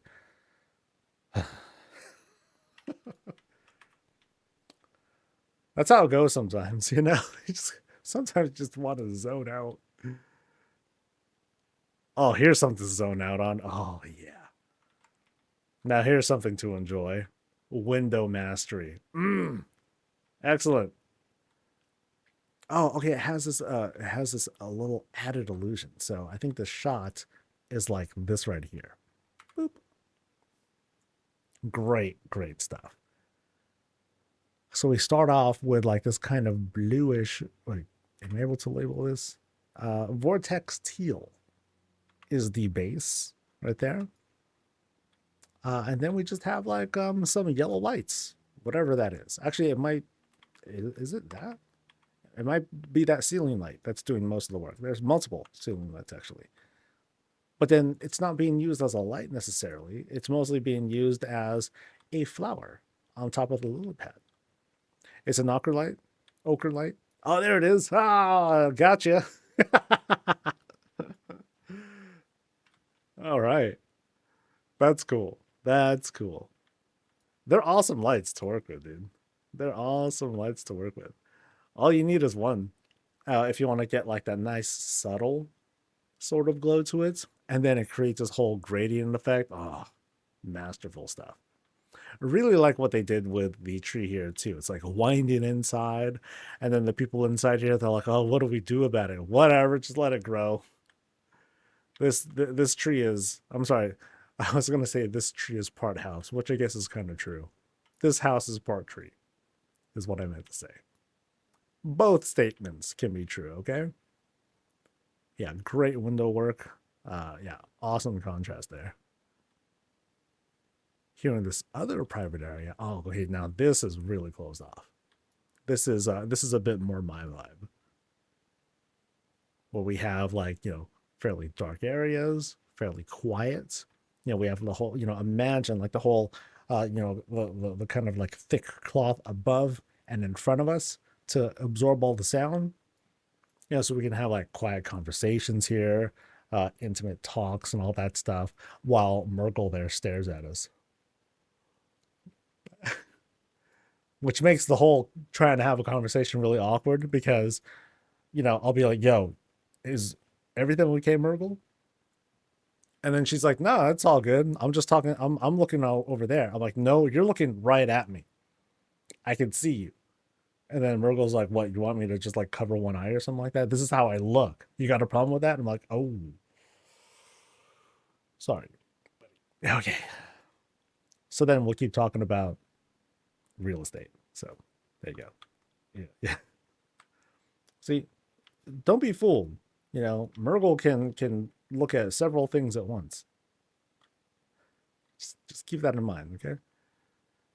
Now, let's go around. That's past the coffee shop. One little loungy place right over here. One kind of private closety spot to hang in. All right. And the vibe changes too. We're kind of going into something else. We happen to go into this spot. So it's like a different sort of library selections here that we have. Nice. All right, so I think that takes care of most of this room, except for the climb up, which we'll do in just a bit. I think there was another path elsewhere. Yeah, there's a path elsewhere that way. So let's go up now. Check out the 2/3 climb on these stairs. Very steep climb. Boop, boop, boop, boop, boop. And then here, not as steep. Boop, boop, boop, boop, boop, boop, boop. That kind of vibe. Valdraken shells. We do one more climb here. Oh, neat. Very interesting idea for having these kinds of kind of a gas-powered fireplace here on the side. That's pretty neat. Especially because we can have like these sorts of glows to it as well. So great perspective that we can get from here. Boop. So it's this feels like a really cool spot to just kind of zone out.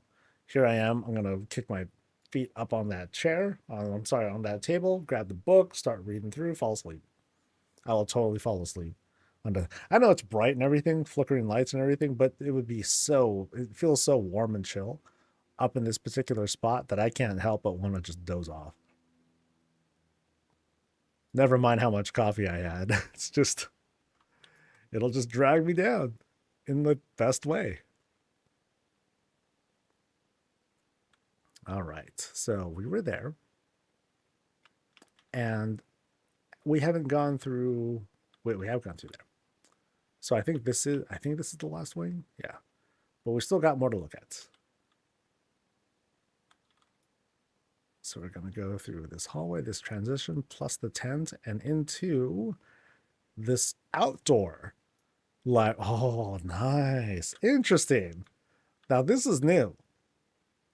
I have seen quite a few library types, but not one exactly like this. I have seen outdoor libraries too, but I like how this comes together as like this very complete shape. Yeah, let's get to the middle of this thing. Sorry, I'm getting the table. I don't want to mess anything up. But notice how things are very closed off all the way around. But we still have that whole library feel. That's sick. That's really cool. Love it. All right, let me make my way back to the entrance real quick. So here we are. And you can see here, maybe we can like just kind of like bust through and I just kind of go around, you know. So here we are, we're going past all the illusions here. And notice here, there's, you know, because of budget, they're using lots of the, uh, a lot of the secret shelves, because that's just how it goes, right? All right, so I couldn't see too much there. I think I'm just not meant to be back there, but oh well, I'm a monster. All right, so back here again. We do the climb, and okay, I'm looking at those trellises actually, and how those come together. But here, okay, here's what blows my mind. We climb up, and then we snake around. Oh, that's disorienting. That's weird to me. That's so good though. Um, but I'm looking at these trellises. I love. Oh no, I love how those come together. That's so good. They cross together in like the perfect way to create that shape in the middle. And I am very wowed by that. That is highly impressive. So let's try again. Let's not screw up the climb again. All right. Maybe I should have that for a bit. Okay, yeah. So notice how so they made it curved too. So it has that certain angle to it, which is great and difficult. It goes around the whole damn thing. Oh, that's so good. That's so good. Great pattern work. Trellis pillar, you know, comes together in such a great way. Really cool work. Up here we have some additional collections and whatnot. And what kind of floor is this actually? This is a curved elven table. I'm pretty sure. Yeah, it's a lot of them. You know, and what's cool is we don't know if it's like a perfect circle. You know, if it's a perfectly smoothed out circle. I mean, it's not. Yeah, it's totally not. Probably. But who cares? It's all hidden. It's all hidden. Shut up. It's fine. That's great. That is great. Really cool way of hiding the illusions and everything. And then down here, we have our place to enjoy ourselves, along with Puppy, and snacks from the cafe over there, plus our French press. And we get these great views here. So really nice, quiet spot. Oh, that's so cool. So good, dude. And then dressed around the whole thing like this massive, massive rug. The biggest, I think it's pretty much the biggest you can get right now. But yeah, that's awesome.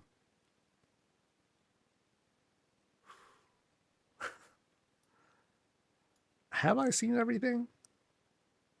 I feel like there was like so much. All right. So let's kind of like saunter over. I think I have. Yeah, I think so. Great. Absolutely great build. And complete. Oh, yay.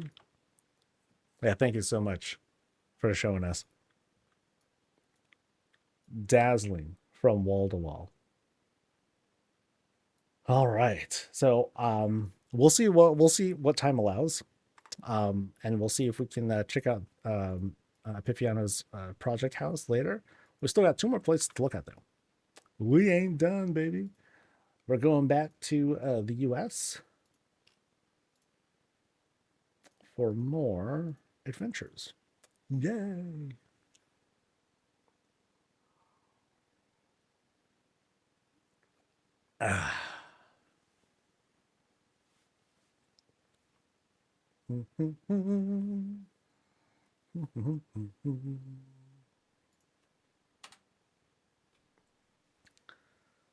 So how's everyone doing so far? Everyone good? Everyone good? I'm actually surprised that I'm holding up as well as I have been. Cool. It might be because, I mean, maybe it's because like the housing selections here have been I mean, they've been great. They've always been great. I think it's whenever I encounter a house where it's like, whoa, whoa, whoa, whoa, whoa, wait. Whenever I can do that a bunch of times, it helps to kind of like keep me sharp, keep me from tiring myself out too much. That could be it. Maybe. How am I doing? I'm great. I'm good. I mean, when I'm done, I'm gonna crash, but I'm otherwise quite good. All right, so let's go to Justin B's place next. Is it Justin B or Justin By? I'm not sure. I mean, it's the phonetics say suggest Justin By. All right, so going to Rainbow Brick Road. Justin B. There you go. Thank you.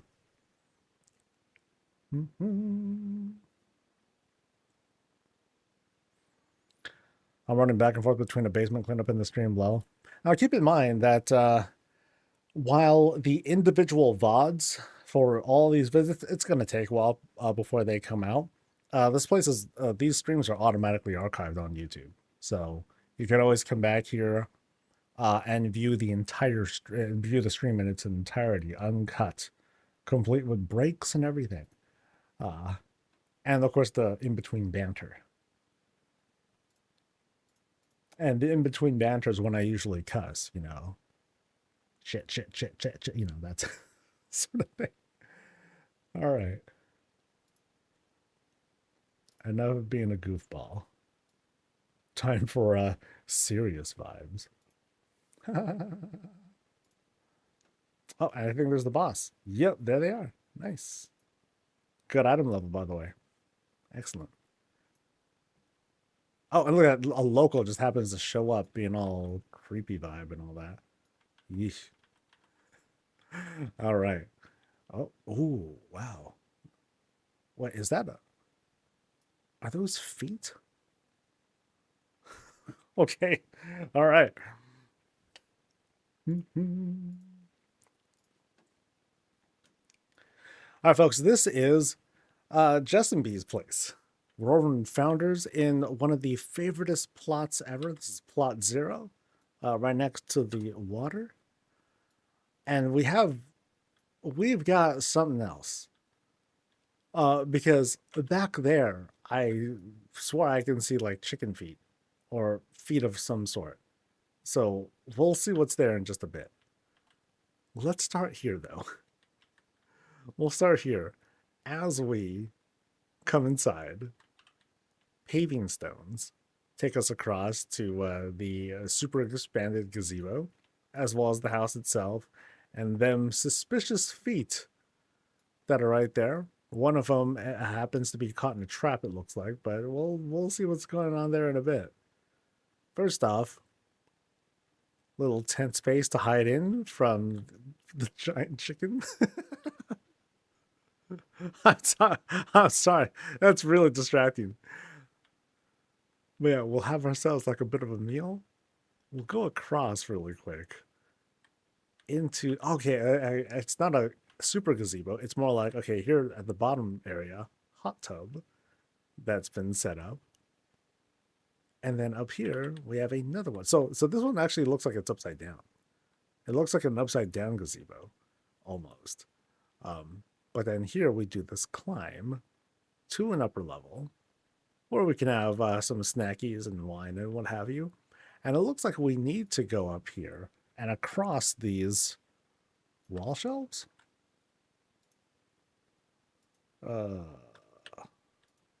No, multiple bookcases. Oh, yeah, across these multiple bookcases until we get to the actual house. But first, hold on, dude. What is this? So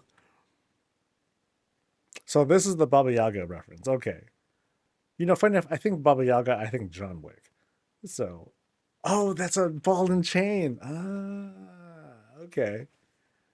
So this house or whatnot is being imprisoned. That is creepy as heck. This house has literal legs. Yeah. Oh, that's wild. And these are like trees. These are palm trees being used.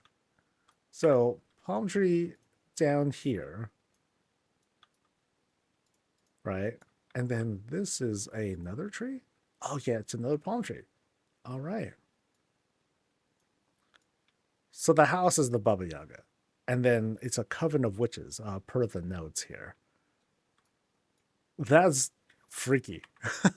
That's so freaky. Let's go. Let's go up there. I want to see what's going on with the house. So the house itself. Oh, that was a great transition, by the way.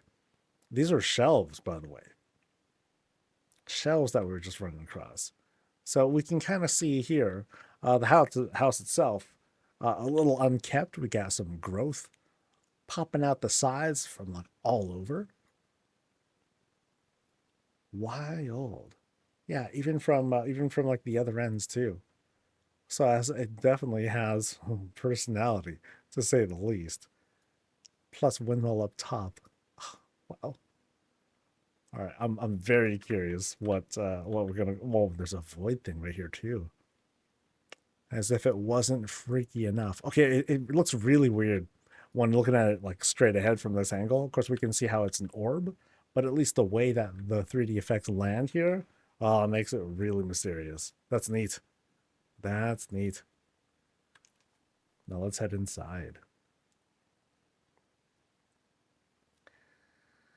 All right, try to explore every nook and okay. So here's the readouts. This is my coven's Baba Yaga house, where 7 different witches make their home. This house is held together by sisterhood, diversity, and a lot of magic, with each witch conjuring their own room that represents them, and having it be linked in the central tree that is the Baba Yaga's soul. Explore every nook and cranny to find each witch's unique home that is as unique as their own magic. And don't get lost. I will try. I will definitely try. All right. So as we go in, though, we are finally. This is the first time, I think, that I've been offered to put down my weapons. Boop. Yay! Apparently, it's kind of a hard achievement to get, but I hope to see more of that in the coming weeks and months and so on. All right, so let's go inside, explore what we've got, and I'm first noticing just how how tight things sort of feel here. We have it definitely has the vibes of a normal sized house that is to like our proportions. So notice how we're walking here. Notice my height. Notice how I'm looking relative to the rest of the furniture. Like I'm almost a little bit too tall, which is kind of much because I'm a blood elf and blood elves are already pretty short.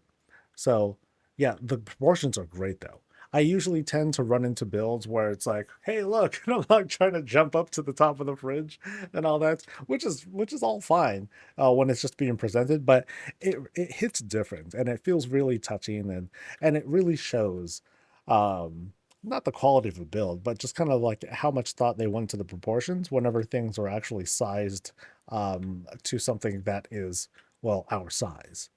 So really neat setup that we have here. As for what's going on, what's funny is that this whole paladin altar is being used as the fridge. Nice. So we kind of open that up. Very cool. Very inventive. Otherwise, some nice, easy bits of decor to be used as like shelving, and other work. Nice, simple stuff. High roof, by the way. We have the normal roof, but then they went ahead and added a little bit more, not to close off the roof, but to just kind of like give it this added depth. Like here's the beams, and then here's like a light fixture that'll actually connect to it. Here is the fireplace, but then here's the reverse fireplace to give it that whole shaping like all the way up.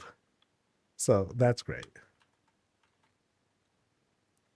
So there is a path there. We ain't going there yet. I want to go through here first. Easy full bathroom, even. So not only do we have our defecation station, we can do our full bath here as well. No shower needed, just dry off, clean yourself up, get dressed, you get to go right in the front door. So it's kind of like, from a long day of adventuring. You're covered in blood. You're like, you couldn't have at least did a rinse or something like that. Like, we're at the zero plot. You could have just dove into the pool or dove into the lake and like get yourself rinsed off, then come in, take your proper bath, and then you get to go. Maybe that's a normal thing they do. Maybe that's the secret. Boom. Don't go behind the bookcase yet. Oh, good call. Because that was definitely where I was going next. Okay, so thank you for the warning. All right, so in that case, let's go right through here. Right past the painting through door number 1 and into this artist nook. But also this mysterious climb. Very unique feeling room. Now, mind you, keep in mind, we're also like transitioning. So it's like we come in and then we would like, if I was going somewhere else, I would just go right up and we would pass by the spot here. So whoever is here, they must be like super focused. They must have the ability to just kind of tune everything out. The people like kind of coming and going from here, but they're really heavy with the work. So it shows that you have a very dedicated artist to their craft that's occupying this room. They don't sleep here; they just work here, but they're locked in as soon as they start their work. Now let's climb. Because like, what other ways can we bother the artist while we're here? So we climb up this one level. There's one Murgle to like hang out with us as we are writing stuff. Maybe, perhaps this is the room, actually. Yes. So what so if this is a witch's house, what sorts of cool things are they doing with paintings? It could be that they are taking these paintings and they're more than just that. It's like windows to new realities, or they're just things that manifest themselves somewhere else. Or it's just, okay, someone just commissioned them to like draw something. Like, oh, okay. Could be all three.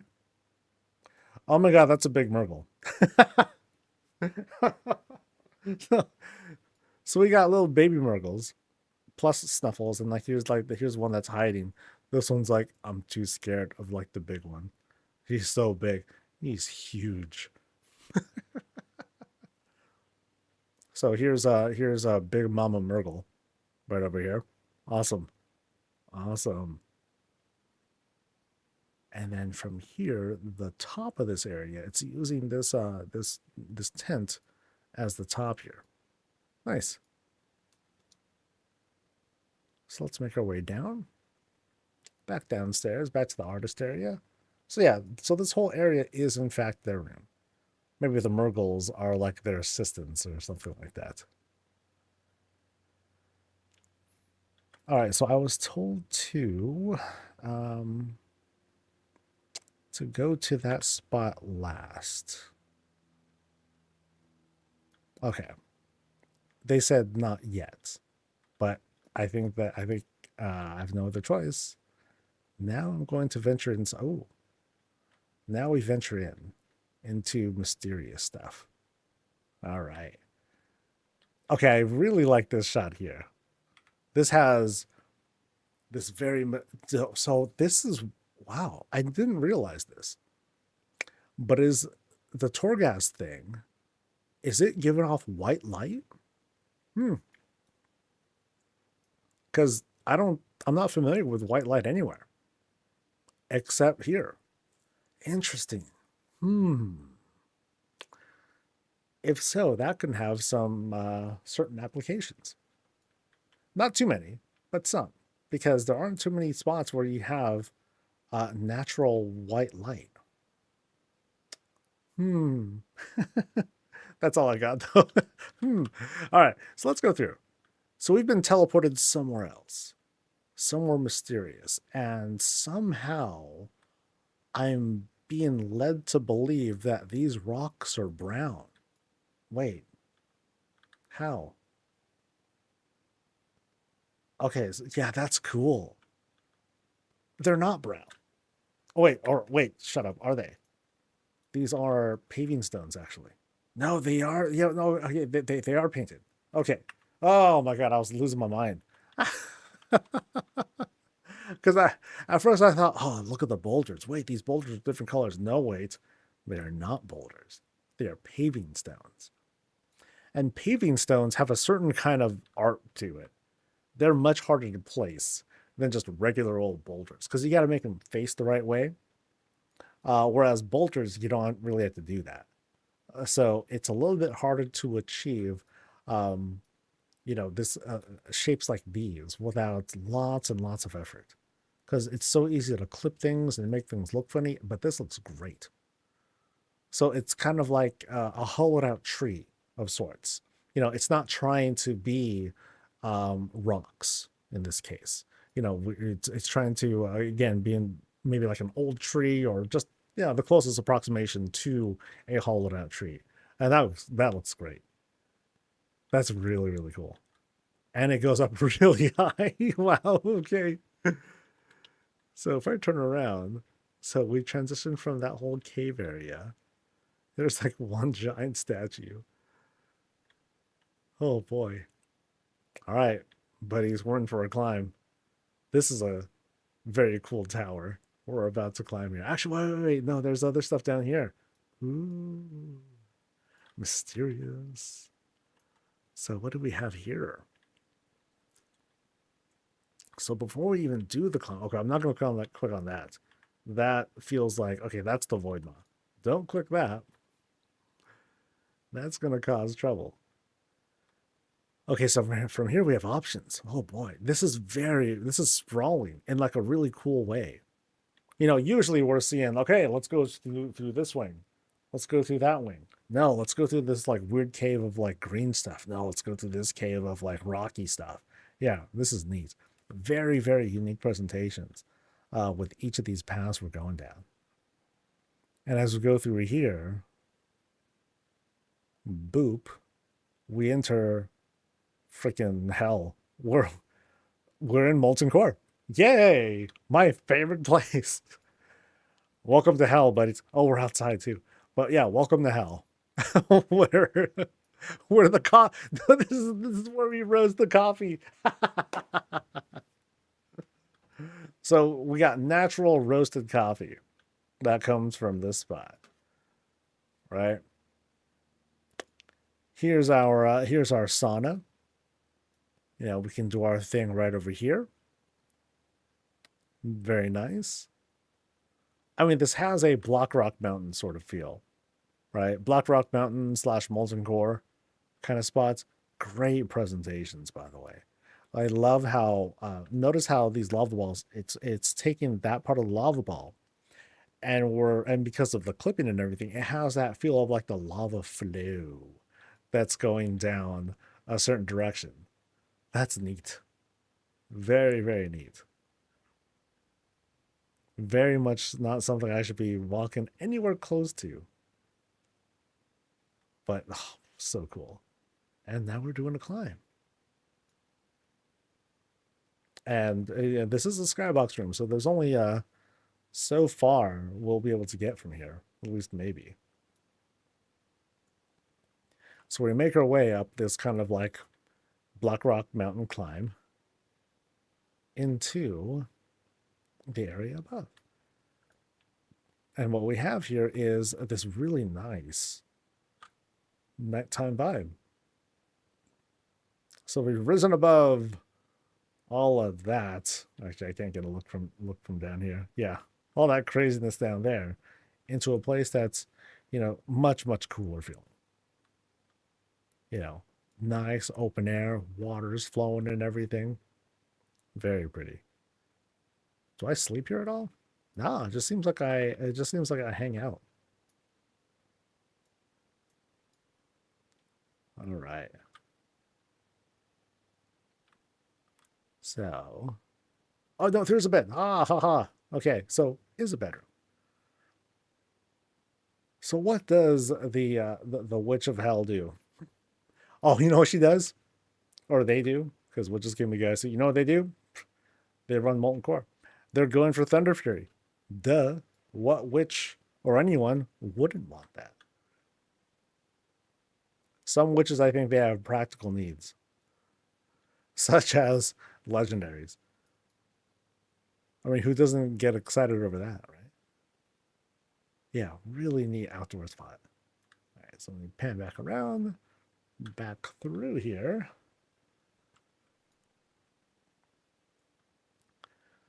All right, so let's go down the other path here that was supposed to look a little more rocky. Yeah, here we go.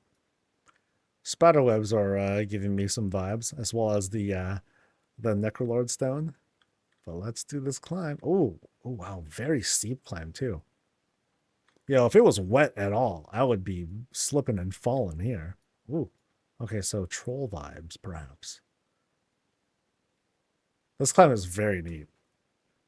Very, very cool. But where is it taking me? I don't know. It winds around. Oh, wow. Okay. Didn't expect this. Okay, sort of, because I saw some troll stuff, but didn't expect this, actually. Oh, I love the temple vibe here. The whole triangular shape, it sets that certain mood. I'm in King's Rest. Trauma. You like that, huh? It's that one bridge. It's that one bridge where you typically, I'm thinking of like that one BFA season where you get to the bridge and then around, like somewhere around that bridge is when you kill enough percentage to where all the mobs, they res and then they start coming after you. And God, I hate that. And then this is the one where you have to like interrupt a certain mob or something like that because it's a long hallway. See how the trauma's coming back to me? That's how good housing gets, when it allows you to relive terrible moments. So yeah, check out as we're going through here. Yeah, really, really cool setup with these big, big structures. Big sarcophagus looking things. I mean, this is like I think the bottom or the top of the giant thing's head. I'm talking about this guy. It's the top of the dude's head. That's excellent. Or it's here, but I think it's the top. So good. Oh, that's neat. It's neat when you use the top of a dude's head as a roof. So let's climb down this temple spot, and now we're surrounded by this. Oh yeah, great stuff. I say this a lot, but troll stuff just cheats. It's just so easy to like, if you make things in a pattern, you win automatically. It's so cheap. It's a cheat code. Like, what's this right here? The bottom, I'm sorry, the top of the forge. Awesome. So here's where we pray for good loot. When we go to the next boss room. Yeah, that's so great, dude. God. And then there is who looks like the boss. And we're outside again. So this is the Witch of King's Rest. No, but yes. So they got their own spots. They have their own altar of sacrifice for Von Sandi or whoever. And they just sacrificed somebody. And they have their own little place to eat. Yay. So it's one part lair, one part apartment. And what's great is seeing all the representations. We're seeing different Loa being represented in pretty much every corner here. That's awesome. You gotta love that rule of fours whenever possible. Yeah, great stuff. Notice here we have like this upside down chimney fireplace being set up as a huge pillar. That's good. That's really, really good. And then of course you have like this big overhead opening here presenting the moon. It gives a place for the fire to escape and otherwise give us room to breathe. So we can sit here and enjoy that warmth, but still, never let it get like too hot. Yeah, it's great. Great room. I hope I find all the rooms. There's a lot. All right. So we're going to, I think we're going to jog back. See, what's cool is like, we're going through these different paths. They're very windy. They have like these, this crazy complicated, it has a certain complexity that feels really cool to navigate through. And then when you get to the actual spot, it actually turns out to be pretty straightforward with the presentation. In just that most recent case, we just kind of went in a straight line. But then we're back here now, and now we have like these windy corners, these small nooks that are, they're possible to miss. So now I want to go through and check the other side here just in case. I don't think there will be, but just in case there's an opening here, I want to see if there's anything to discover, but there's not. Cool. So now we can climb, I believe. And we're climbing a series of benches. Spiral benches. That's crazy. So here's like the inside of the tree of sorts, but then they had more paving stones so they can set up these sconces, make them look, believable. We get up to this level. We have one option, two option, three options here. And looks like we are not at the top, but we'll see what happens. Because, yeah, it looks like we can climb further up. All right. So let's go here since we're close to this. All right. Now where are we, folks? Where do we happen to end up now? Heavy draconic vibes in this room. Really cool, like hybrid between draconic styles and also elven styles, because there is draconic, quite a few draconic furniture out there. It's not nearly as versatile as like the elven stuff, but there are a couple of draconic pieces that are very, very heavily used.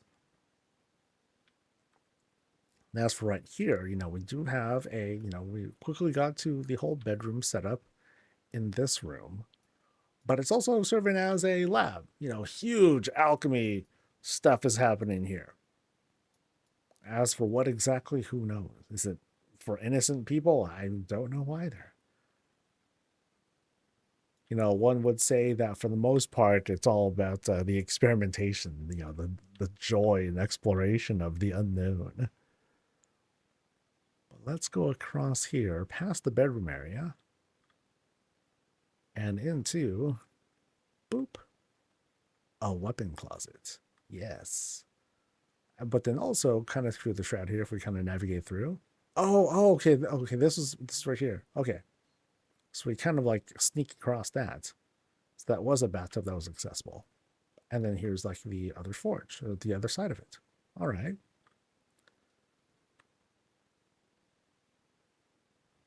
So it has a, oh wow, they changed.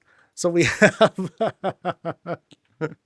so we have the feel of, like I said, these witches are like, they're doing their own thing. In this case, lots of alchemical work. And, very hands-on with whatever they're doing. All right. Yeah, cool stuff. Actually, what is up here? I think that's just the normal stuff. No, that's the gazebo. Yeah, it's the gazebo, and then you have the lava ball that's round in and out. I was thinking, oh, that's a weird top of the room. No, it's the gazebo that's doing the work there. All right. So we're going to go to, I think, this spot next. All right. Oh, wow. Okay. I think we're going to enter like this big Gilnean something. Oh, no, it's like a swamp house. Dude, this is like, yeah, it's like the house in the middle of a swamp. Oh, that's cool. An enchanted swamp. No, this is a very scary swamp because these aren't just greens, these are walls. So we are trapped in this spot. Oh, the vibes here are sick. Because here we go. Here's the shot. You know, here I am standing on top of this what is it called? The Razorwind fountain. So we're sinking in a little bit. Swamp feel. Ugh. Brutal. That's sick though. Oh, I love it. So this happens. So immediate skybox room as soon as we get into this spot. See, they know what they're doing. They're just walking along the they're walking along the path. Not me though. No way. I gotta explore. Get the vibes in. Ah, that's great. So huge logs are kind of suspending this house. Oh wow. And yeah, it feels as if we kind of just like wandered in through like the thick of this impossible to navigate forest. This witch's house is in the middle of it, and as soon as we go in, there is no escape. So check out how we're walking across all this pillar work here. Across. We get back on solid ground, but remember, we're still in the skybox room. We're still technically outside. That's gonna take us somewhere. Don't click it, buddy. So be careful that you don't fall into that trap.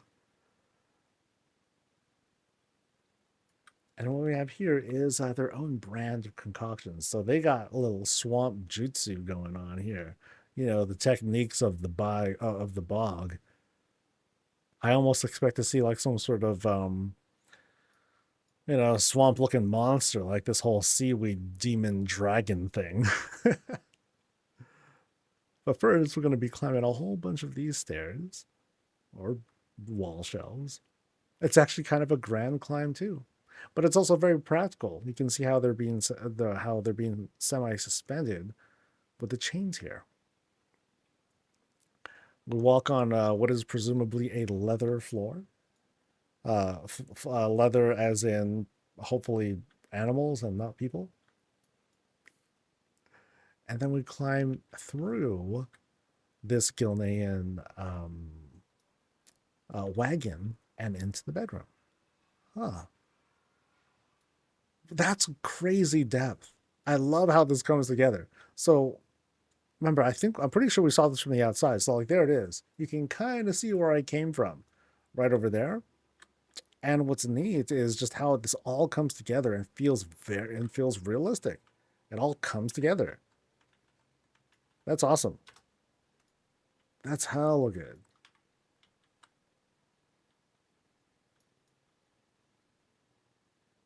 All right. And I was also told this is not a skybox room. Interesting. So there might be a way out of here, perhaps.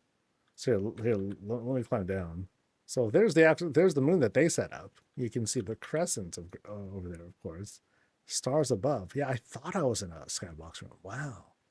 So if I go out here again, suddenly cross my way out of this room, which is, again, suspended by the whole swampy area. We come out through here, or we struggle to... Nope, that's the wrong spot. We go out through here, through the shroud. And yeah, that is in fact just a roof. Wow. Damn, dude. So this is actually a this is a stairwell room instead. Huh. Yeah, that's really good. I was fooled. That's, wow, hugely impressive. But then that means there's more. So am I able to go through here and find other stuff? I'm not sure. Because there's the path that leads here, kind of. But I don't think there's any obvious thing that says there's going to be like more if I like walk through here. I kind of doubt it, but let's explore a little bit. Let's re-examine. All right, so there does not appear to be. Okay, cool. And yeah, there was nothing up there either. Excellent. So let's retreat back. Dude, the detail that went in here is crazy. There's so much that's gone in here. lots of greens, you know, low budget stuff, you know, grass, small things here and there. But boy, does it add up. Not just on the budget, but just like the level of detail and scope and everything as it all like really comes together and becomes this complete build.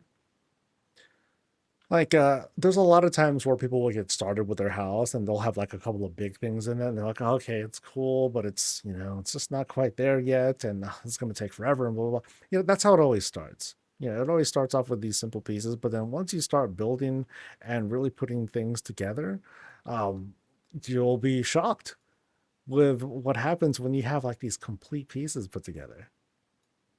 Yeah. Awesome stuff. All right. So I went there. I was there. Now we're going this way, I think. So we're going to climb down there before we do another climb up. Oh, that's crazy. Yeah, dude, this white light. Ooh, and space. Ooh. Nice. So now we have, oh, that's cool. We have this kind of like old god thing that's starting to happen here in this particular stretch. So what is that actually? That's hella cool. Ah, it's just one little tiny part of this totem here. That's hella cool. Yeah. So now you can make all these different designs. Oh, that's neat. That's hella cool. Yep, and these vibes are full-on old god stuff. So we got some cultist vibes up in this area. And like we have a normal looking kitchen though. Yeah. We got our spread of food. We have our Gilnean walls that are helping with the venting and everything. That earthen bed being used as a surface. We just happen to be in space. What's going on outside? Oh, we're just floating around the great dark beyond, riding on top of our giant space squid. Oh. I'm gonna go back to the previous room where I can like be on solid ground again. Notice too, they have a small fridge. You know, this is a place for one. There are no guests to be had here, or at least normally. Maybe one, at the most. For the most part, they're here like doing their own thing. Yeah, oh man, there's so many little details in this place. So this is what I'm talking about when trying to create like a room, or trying to create a space for like, let's say a warband, for example. It can be kind of hard to create like these distinctive, these very flavorful areas per person. This blows that all out the water. This is like, to me, this sets a standard for, you want a warband house? These are the sorts of distinctions to aim for. Not just having a room. They have like this whole mini wing for themselves. Like, dude, the windows here are sick. They're so good. I love these. I saw this technique being done a little before where there was someone had this embedded into walls or stone. I embedded them into folk walls, but then doing it on mirrors. Oh, that's sick. That is awesome. Love these themes. It's brilliant. The tentacles, they add a little, they add more to it to create this whole void centric theme. But just this alone is like incredible. So here's like the whole mirror setup. It's also using the Tide Sage totem. You can see like the exposed parts here are just barely clipping through. Then you have the void table. There it is. Actually, it's going the other way. Just like that. And then you can barely clip it through. So that way you can have these effects still popping out. Awesome. Freaking awesome, dude.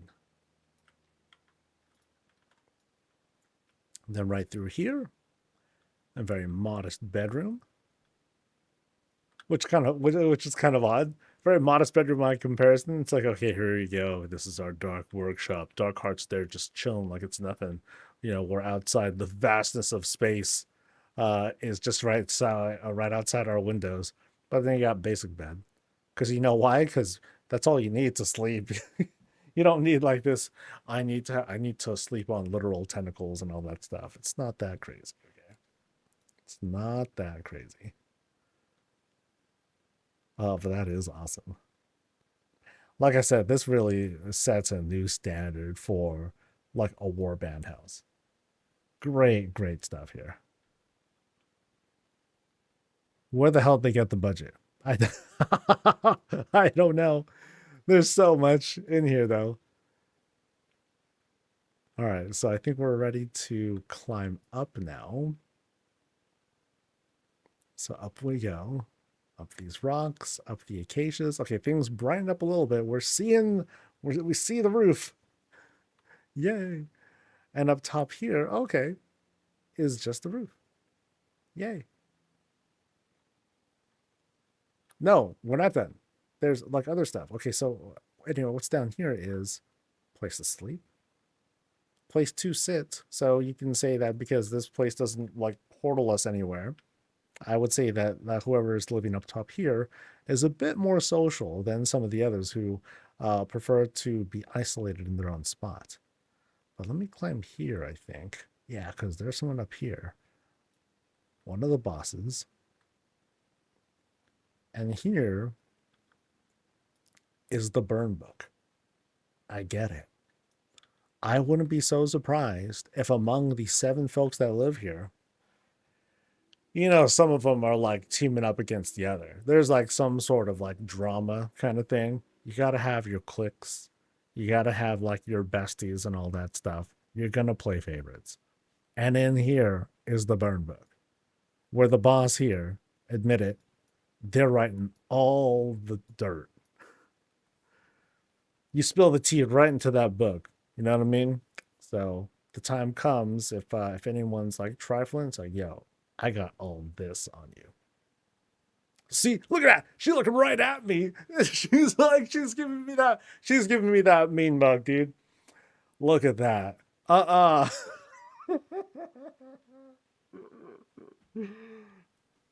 The moment I leave, she's gonna start jotting down. Soul so breezy, that dusty bitch. Oh man. That's chef's kiss. Did I see everything?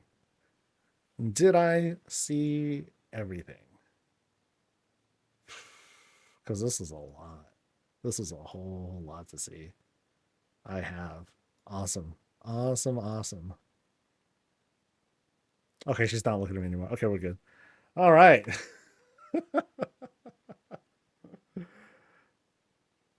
All right, let's head over to Bakalakadaka's place. All right. Let's see. There we go.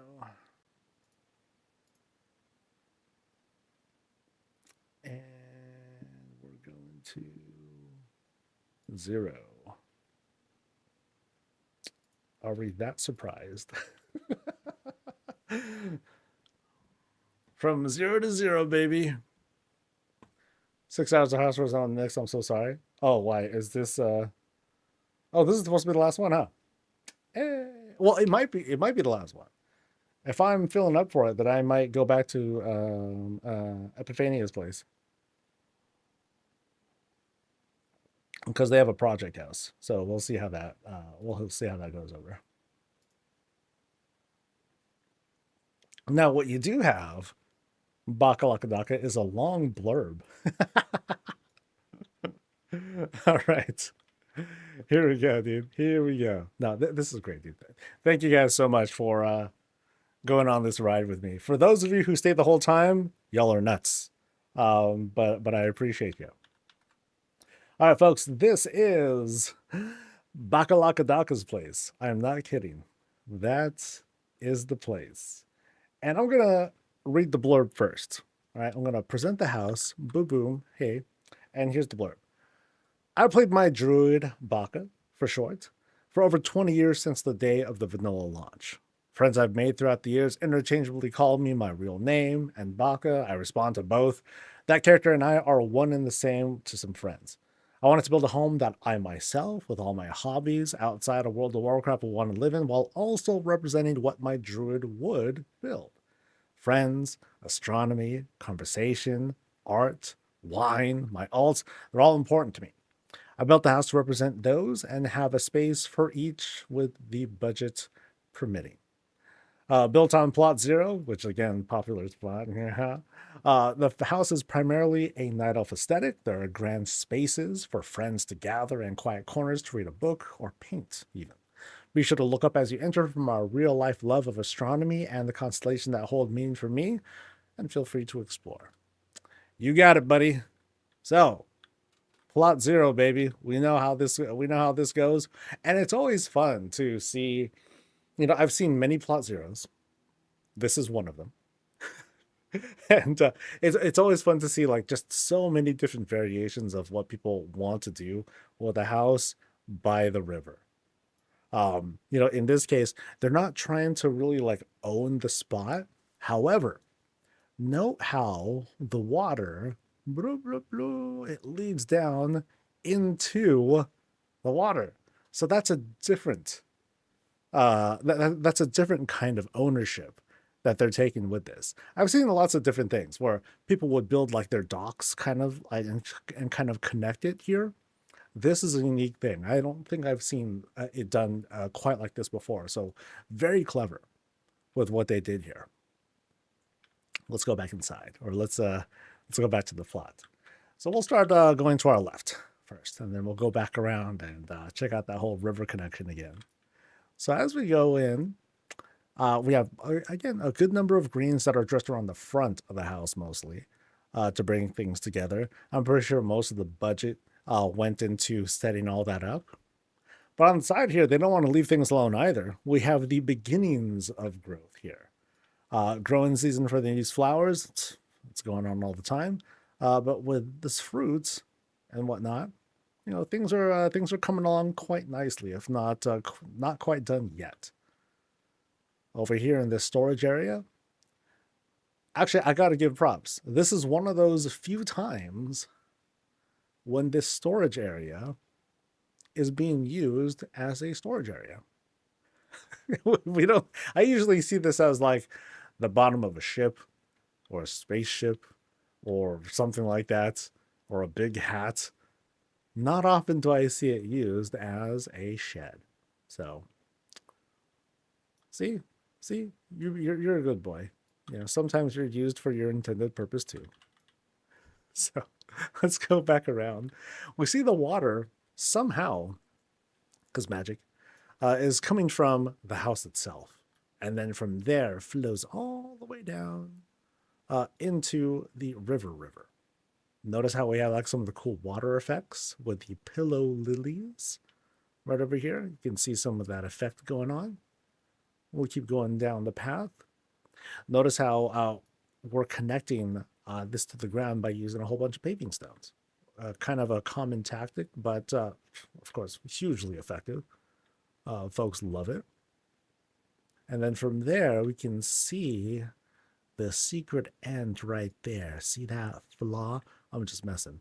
This is as far as the illusion goes. And from there, they'll just use the Niffin arch here. Just kind of like clip that through to hide whatever's missing. And we're good to go. Good enough. Don't look that much closer. We're fine. But yeah, great illusion setup there. That's hugely impressive. Right up here, the hot tub. Boop. One time in and out, just like that. And from there we nosh. We have our snacks. We enjoy the fruits of our labor with a little bit of fresh air. Hang out under the cherry tree, under the little lights down here. And then back here, we can enjoy a little bit of look at some of the aminals. Little bits of extra greens that were laid out. Very nice. We drop down a bit. Yeah, this kind of like a raised area here. Sweet. Great outdoor spot. Love the extra lights that are put in too. Too bad that we have to be very strategic on how we put these lights in. You know, since we can't have them like too close to each other, can't have them be like too big either. That like almost exponentially grows those spaces into like something that, you know, it's just a lot. So looks like we might be portaled in here. Yes, we are. Oh, very pretty. Love the glows, the glowy textures that come from that. So, oh wow. So we're greeted by everyone. The aminals are out here. The boss is right there too. The lights are down. It's very intimate out. And we got these awesome glows out here. Now, I see a little bit here. I see the Big Dipper. I see Orion. I don't know what that is. And that's the sun. And that's a set of Dranathus crystals. Cassiopeia. You're so good at this. Awesome work up there, dude. Awesome work. Yeah, so here you go. Here's a better shape of the Big Dipper there. Very nice. That's cool, dude. That's really cool of you to do that. And check out like the dressing up here. You know, they went and made this frame of hostas. Really nice. Oh, actually, no, even more complicated. Hold on. So not only do we have the hostas, we have these custom walls that have been flipped, right? You can see how they're being flipped, and then flipped up and then pointed up to make this whole like a vaulted ceiling. And you can see here the triangular shapes to help close that off. Ooh, that's a lot, buddy. Damn. That's really good, dude. That's really, really good. And then the pets here, they're like, yeah, I know, right? They're so good. We love it. We love it. It's almost hypnotic with that look. So we are here in a stairwell room. That over there, that has some Barrow Den vibes. We'll see what's going on there. This here looks like a window illusion. And this here takes us to a kind of living spot. So let's go here first. This place feels nice and safe. So again, we have these window illusions set up right against a very bright paneled wall here. But yeah, really pretty setups here. Again, it's thanks to the lighting that you have like this low contrast with this little bit of light here that helped to bring out the colors and how deep it is here. Very nice. And then particular to this room, it's a moonwell that we're all hanging out in. All the animals are hanging out, doing their thing.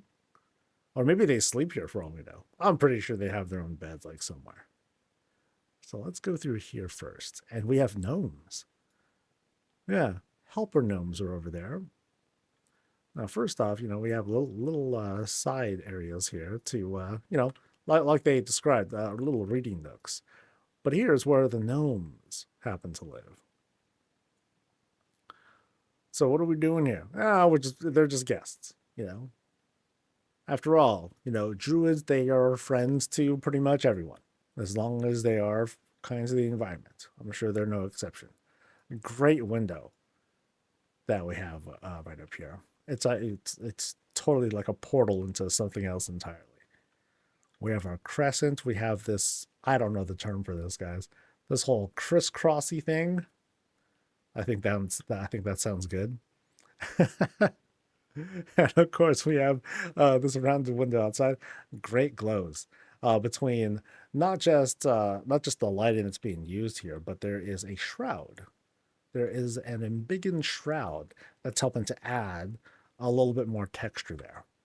You know, so there's like a little bit more. It's not fully transparent. But yeah, back here would be like kind of the shot, one of many. Oh boy. All right. Oh, and then up here we continue to see. Well, one, we have this huge chandelier setup.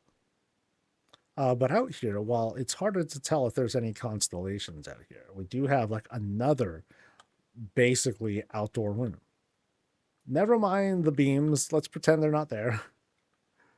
But yeah, really awesome. Actually, no, no, we should pretend the beams are there because then we can kind of say that it's kind of like a glass ceiling of some sort. Could be like that, or it could be anything else. Any story will work, really. So let's go through past the flower beds in each corner. And let's get out here where we have like some trophy stuff. Oh, and we're outside. Ah, oh, I like this. So here's that whole artist spot that they were talking about. So here we are, nice and well lit. Thank you, candle. Oh, we can do some of our work. We can maybe step outside, but I won't do that yet. I want to explore the inside here first. So check out the roof work here. Very unique. So from the looks of it, there are several roofs that are being put together. So it's creating this sort of, wow, that's very complicated. So it's being, wow, they had to do a lot of work to position this right. So where here we see like one roof angle here, and then a second one, and then a third, right? That's kind of what I'm getting out of this here. So must be really hard to mostly line these up, and they did line these up quite well. But I imagine that this was a big pain in the butt to do. I mean, it must have taken like what 7 or 8 minutes to get all that lined up. That's crazy. So we do this climb, boop boop boop. That gives us an opportunity to look down at what we're climbing into, and we can take a look and survey what is below. It creates a bit of a challenge because now that we're looking down, it kind of like takes away a little bit of that illusion. But oh well, sacrifices are necessary. It's all good. Um, but check out what we have here. We have these two trellises. We saw an earlier build where they were kind of like smushed together. In this case, they are not smushed together. They are just kind of like their feet are touching to make this shape with an opening in the middle. Looks great though. Looks great. Well, let's jump down to this little conversation pit. It's like, here, so what are we here to talk about? Nothing. We're here to smoke, buddy. All right, right on.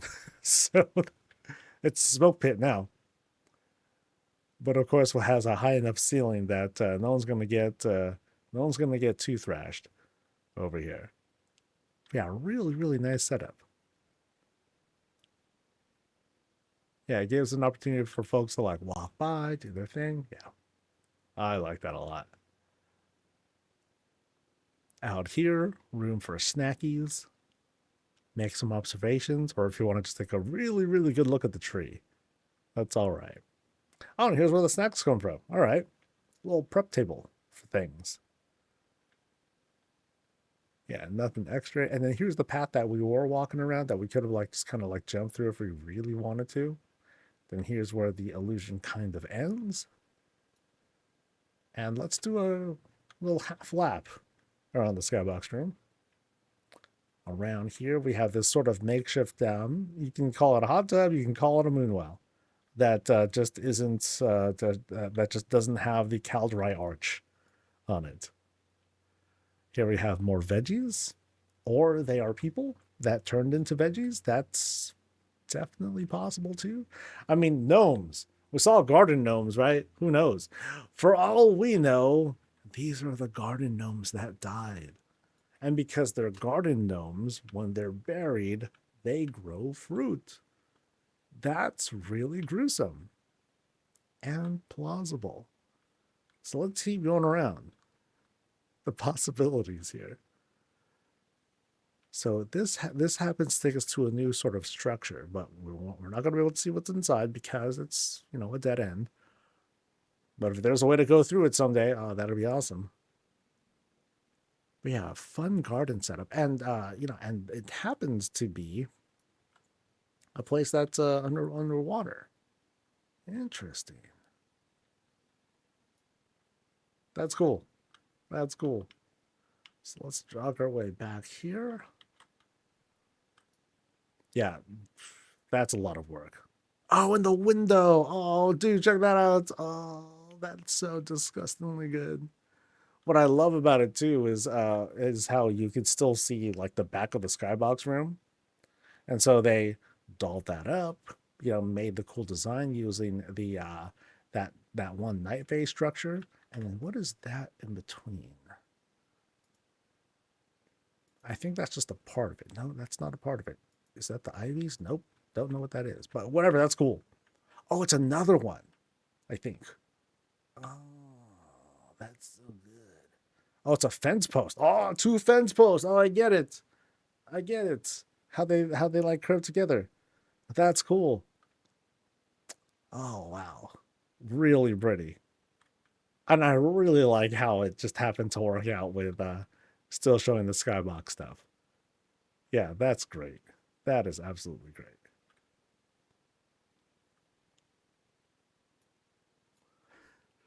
All right, gnomes, I'm gonna fatten you up, baby. See how there's 1, 2, 3, 4 empty chairs. Hold on. Hold up. We saw 4 empty chairs. 1, 2, 3, 4, 5 plots. All right. Interesting. Which means one of them's new.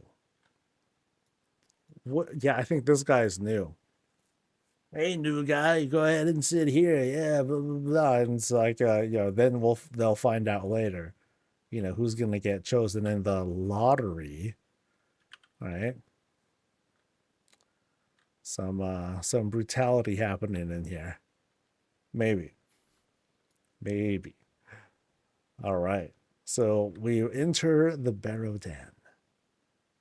Oh, we're used to this by now, guys. Sprawling, huge climbs come before us. Oh, but I like how the glow of this room is looking already. And we're brightening things up. All right. Let's go. First off, the good stuff. Pop, pop, wine. Whew. I think we all have our own inner Jake that we want to channel sometimes. All right. So we're jaked out. Let's continue the visit. So we have more artisty kinds of spots, right? Oops, sorry. We saw like a little bit of it throughout the skybox room, past where those garden gnomes were. But then here's another spot. Here's a little swatch. There are different samples and all that. Here's our opportunity to like mix things together, make our own cool colors. We got that dreaded AI doing its work, as usual. But nice airy spots in this underside of the Barrow Den style walkway. Let's cross this river, past the Arkandor and the lilies that are set out. Boom, boom, boom, boom, boom. And what do we have here? Every Barrow Den style thing has been very unique. Always is. Now here, immediate kitchen. And what do we have? We have delicious snacks. Oh, cinnamon rolls, baby. What are these really? I don't have a clue. They are oh, look at these delicious tips of beds. But you know what? If you're hungry enough, you'll do it. You'll do it. And they're fresh. They're piping hot out of the furnace. Yes, excellent. Let's go. Yeah, and look, they were even like doing some chicken in there too. So it might have that. Well, it might be a kind of a meat pie sort of thing, for all we know. I don't mind that one bit. Yeah, great kitchen countertop and back wall that we have set up. It all feels flush. It all feels very together with the setup. So I like the natural look. Great for cooking gnomes with. They might be gnomes. Oh, anyway, so let's go up. Let's go up to this next level. So we have, okay, not too crazy of a climb, but we have like this level here, and then we have we have a thing that goes across. Okay, Dude, these windows, man. Yo, they just keep doing them over and over again, and I'm getting so sick and tired of how impressed I am each time. Oh, it's so good. Uh, it's so pretty, dude. Different style too. Notice how this one, it's not just using the rolls, but it's also using these beams to shape it. I don't think I saw that in the earlier ones either. So right up here is our place to rest. Uh, nice and low on the roof. And then how do I want to do this? Yeah, I'm not gonna actually I should go up because that's gonna take us to a dead end. So we climb up. We have interesting. We have locations. Oh, you know what? I think what's being marked here is okay, here's like the inspo spot for like this painting, the inspo spot for that one, and so oh, they're postcards. Oh, that's darling. That is darling. Oh. So for those who don't know, postcards, it's like mail. Mail are these, physical documents and whatnot that come from, they call a mail box. That's usually outside your house or whatnot. They drop stuff in. It's the same place where your Amazon packages come from. Postcards. This is me really trying to educate some folks. Postcards just have a picture on it. It's nothing really more than that. It's something that people would often do during their travels, where they would they would make a postcard, they'd write something really quick, from the place they were at, and then mail that stuff out. So that way, people can be like, "Oh, they were at such and such. Oh, that's so cool." It's like how things are these days with social media when people want to post pictures and put selfies of themselves up. It's like, oh, but then they can do it instantly these days. Whereas before you would have to do it through mail and then it would take days for that to get to the person. And it'll only go to that one person. So that just goes to show why things were better in the past because I said so. So check out this row. So here, secret shelf maybe, inside the spot is our bed, is our tucked in fireplace, and I gotta click this thing, which reveals, oh, what a tease. What a tease. It's like a beacon, dude. They're like, click me. Nope. Dina. I mean, I should have known. I'm at the top of the room. I should know better, buddy. So now let's go into their bathroom where we have fun towels.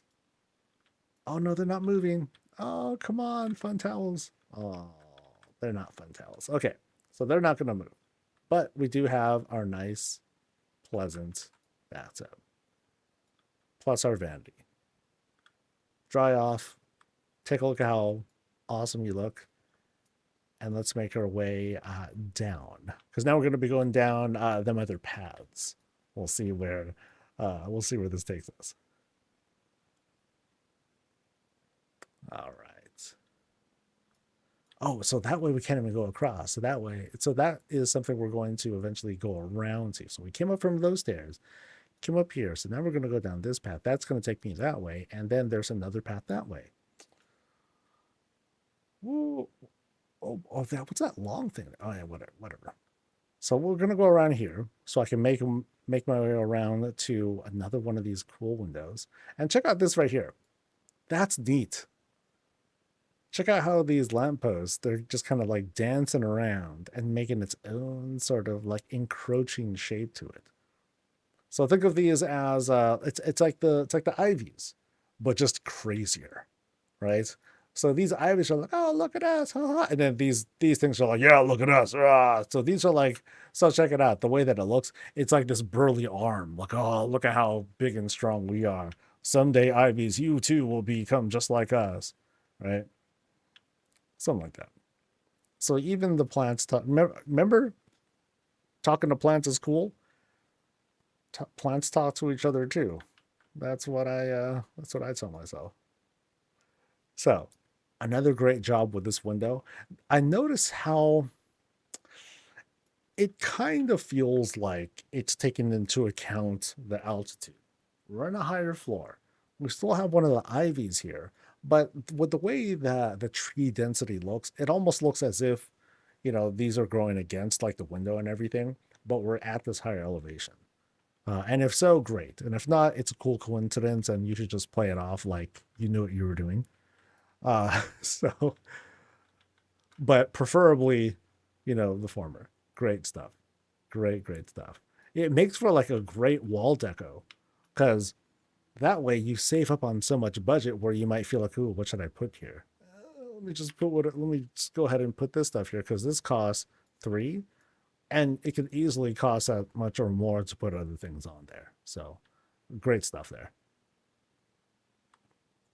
So now we're going across here into this lake area on the second floor. It's all good.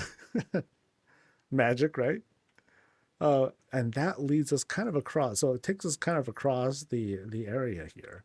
That looks like some placeholder stuff. So we'll go there first. Yeah.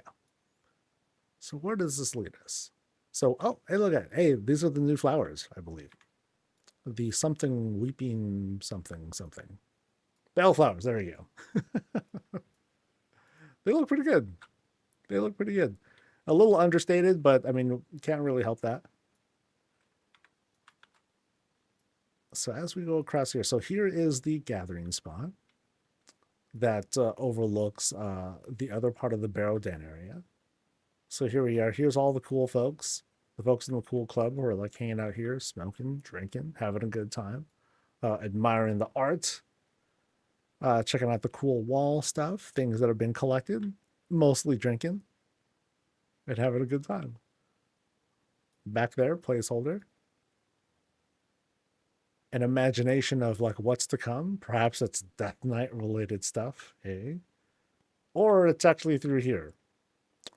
Because it almost looks like we're about to go into a big walk-in freezer, right? But will we? Let's see.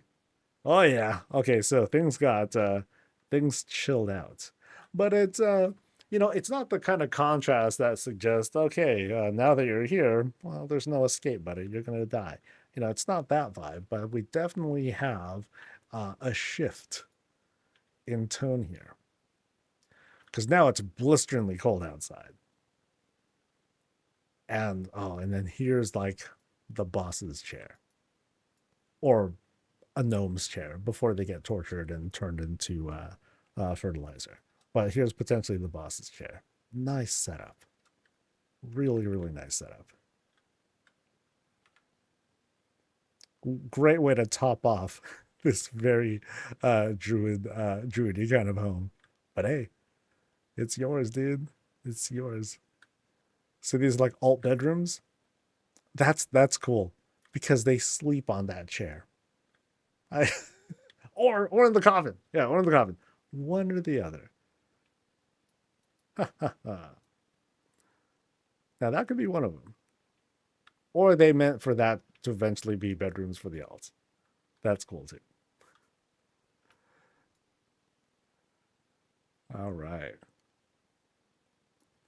So right through here, Night Fae vibes. Oh, wow, pretty. Very, very pretty. Okay, I'm directed first to the bed. So check out the bed and like the lighting here. So we got like subtle pinks coming from there. All right. So I'm going to back out. They're big too, right? They look pretty big. Okay. So big pink Dranithus crystals that are setting most of that up. Most of the little darker shades right there, that's the occlusion, I believe. That's the effect. When you have decor that's pretty close to the wall, it creates like these fake shadows. But what it also does here, it just helps to add a little bit of texture, a little bit of flavor, and it helps to make the color pop out a little bit more. So overall, it just makes for a great shot when presented like this. So really bright, really festive. When you're from a practical standpoint, you don't really want to sleep with like those things blasting in the face, but who cares? The shot looks great. Yeah, I love that. Love the greens and all, how all that comes together. Right here on the side, we climb up into a sort of a tiled floor, which gives us the opportunity to, boop, rest for a soak. Enjoy the little bits of smells and sights here. Pat ourselves off, dry off, get dressed, and we're good to go. Straight to this chair. I'd kind of want to like sit here, right? I'll be sitting here and I'd be able to enjoy the views as well as those, what looks like maybe giant birds. Or they're just kind of close to us, but they almost look like giant birds. Awesome look though. It's a really cool outdoorsy look when we look at it from like this angle here. Oh, and there's an animal. Ah, wait. How did they get up there? Yo, is there a ramp where they just like climb up here and be like, oh, hey, what's up? And yeah, maybe there is. He's got long legs. You know what? It's magic. It's a magic deer. What's to say that this dude doesn't, or it's a druid farm and they're here and then they're like, hey, Baka, you want to come play? It's like, dude, my partner's here. And then they're like, yeah, well, I'm out here. And then Baka's like, oh, let's go. So here's some infidelity happening out here. This is crazy. So not only are they like mulching gnomes, but there's some cheating going on. It's all good. We're all adults here, so you can do what they want. But yeah, great sitting spot. Great sitting spot. All right. Have I seen everything? It's the moose that wanders on. Oh, that's a good point too. I've seen that too. I have not seen it all yet. Okay, cool. So let me see. There might have been go right across from where you are. Oh, so oh no, I haven't gone that way. Yeah. Okay, cool. Because I know I went to the spot next. Thank you. Yeah, I knew there was more. I just had to ask because I'm losing my mind. I'm starting to unravel. All right, so what is this thing here? I gotta know what this is. Oh, that's just a big old light, I think. Oh, that's okay. I get it now. So right above the ED spot, that's where the big chandelier came from. Nice. Okay. I was kind of curious about that because here I was over here, and then I happened to like see it. I'm like, what is that? So cool. Not a pole dancing thing, but just a way to suspend the lights. So we're now above one of the main rooms from earlier in the visit. So now we're going to go across and see just kind of how that all comes together. Because remember, when we were down here, I was like, okay, here's where all the gnomes are. They're like down there. And I was pointing out how, we have the ceiling up here, but then we also have like this floor here. So now we're exploring and seeing what's on this particular floor. That's awesome. I love how that ended up coming together into like one thing. So it's this entire like kind of like rocky outcropping, but then we also have these kinds of window carve outs. You can see some of the weather effects going. It's like it's really blizzardy over there behind us, but over here, not so much. Here we can kind of relax, not get too distracted by the weather effects and just read. Especially under like these softer blue lights, nothing too intrusive, nothing too crazy. Hopefully it's going to be okay on the eyes. Otherwise, you might want to find some yellow light to read under, or otherwise use a magic spell or a candle. Grab something like that. So if you wanted to hunker down in here, that's totally fine too. But I imagine this place to be, more of just kind of a breathy, airy city spot, because this is a place to kind of sit and enjoy the outside. So these windows, those lead outside, but then technically this is the outside as well. And so we can just kind of like, take in some of that cool night air. Nice. Great details on here.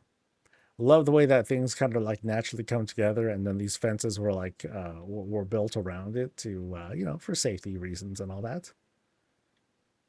And that's the great, awesome, awesome stuff. Really enjoyed how these wall decos have you know, end up filling out spots. They end up looking really cool when they come together like this. Excellent, excellent stuff. We have time. We're doing it. We're returning to Epiphania's place for one last. We got a bonus. You know why? Because I'm fucking crazy. I'm crazy. We're going to 11. I just want to like really like underline this is the longest day of visits that I've ever had. This has been fun though. This has been a lot of fun. It's been a good test of my stamina. I've long exceeded it. You know, this is well beyond my normal comfort, but oh, we're in it. Let's just fucking go. So we're going. All right. So Epiphania Part 2. We are going to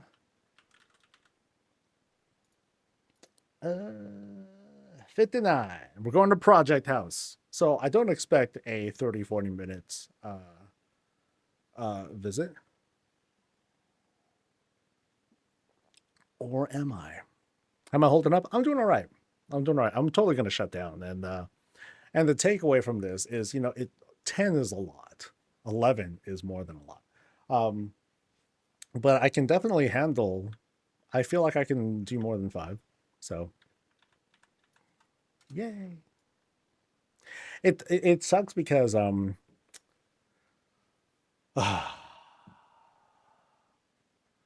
of the worst things that a creator can do, that pretty much I'd say almost all creators struggle with, is comparing themselves with others.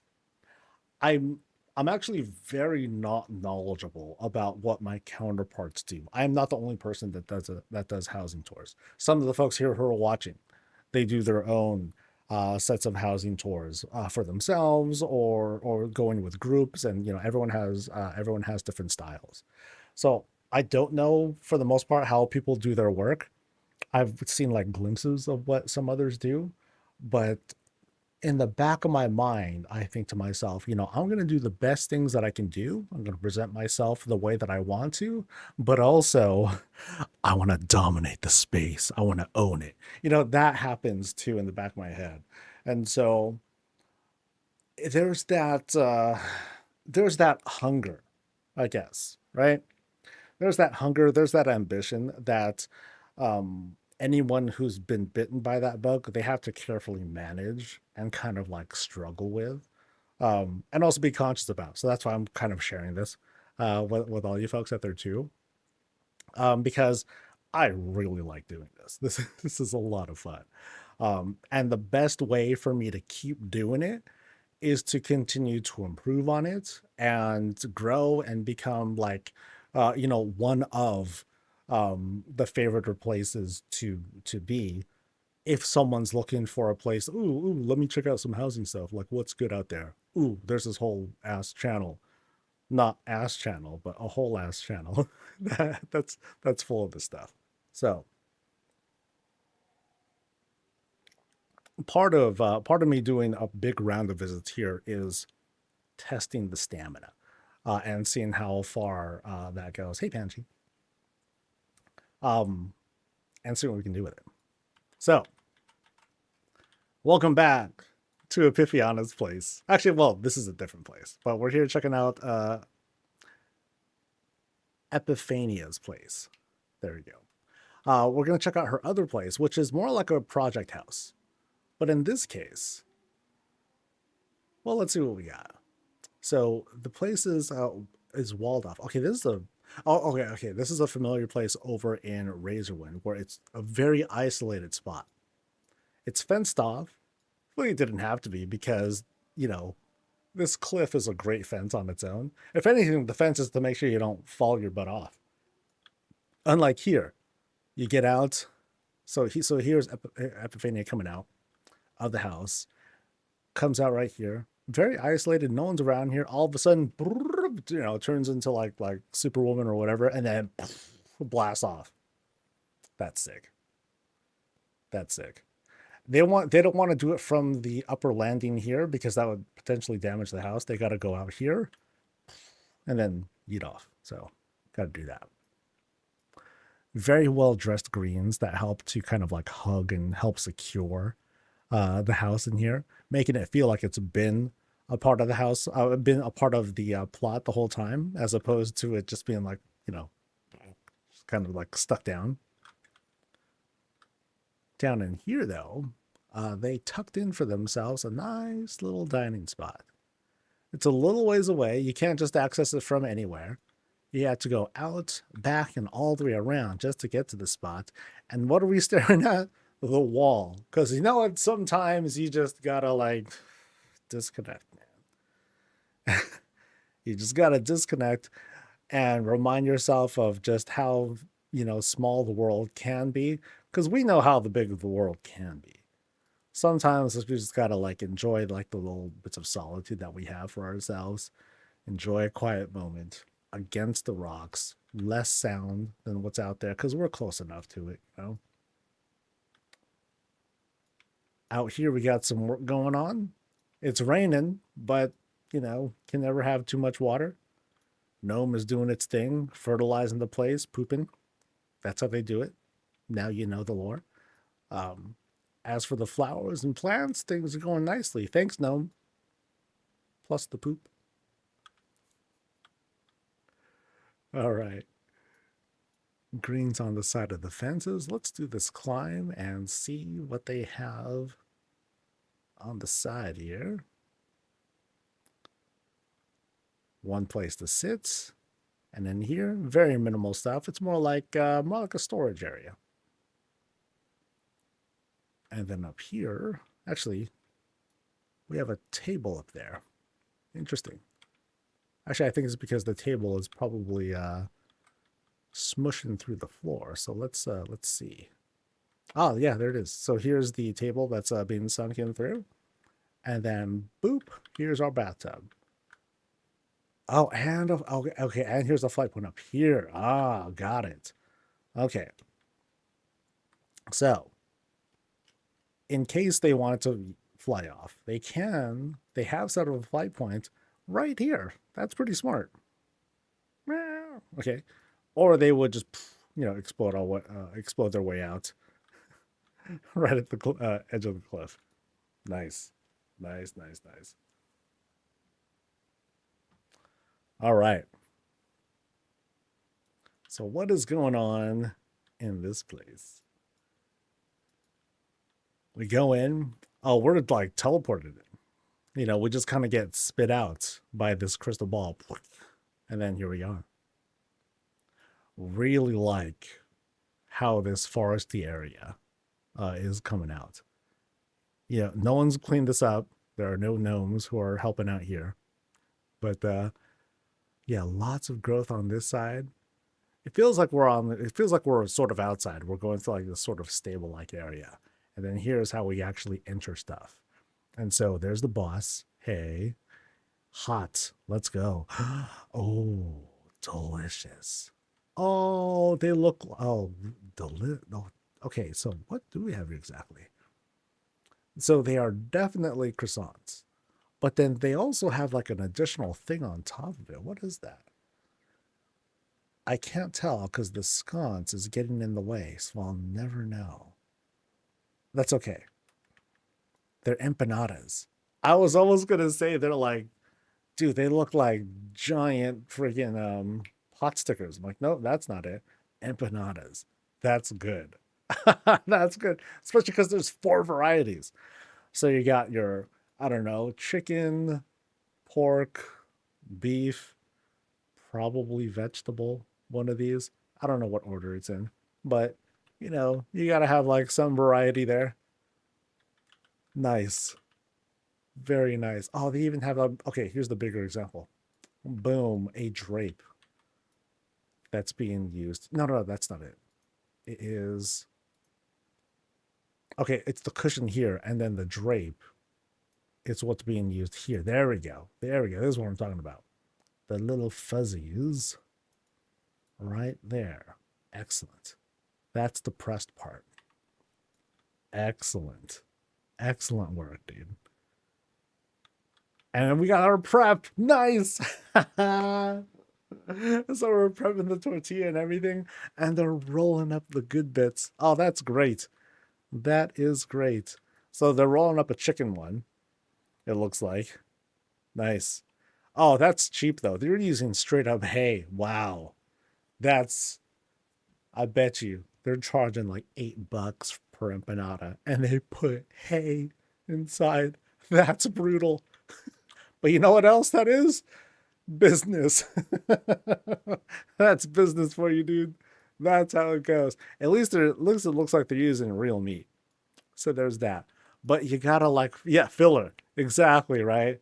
It's business. That's just the business of things. So here's stuff you can kind of tell here. Uncooked.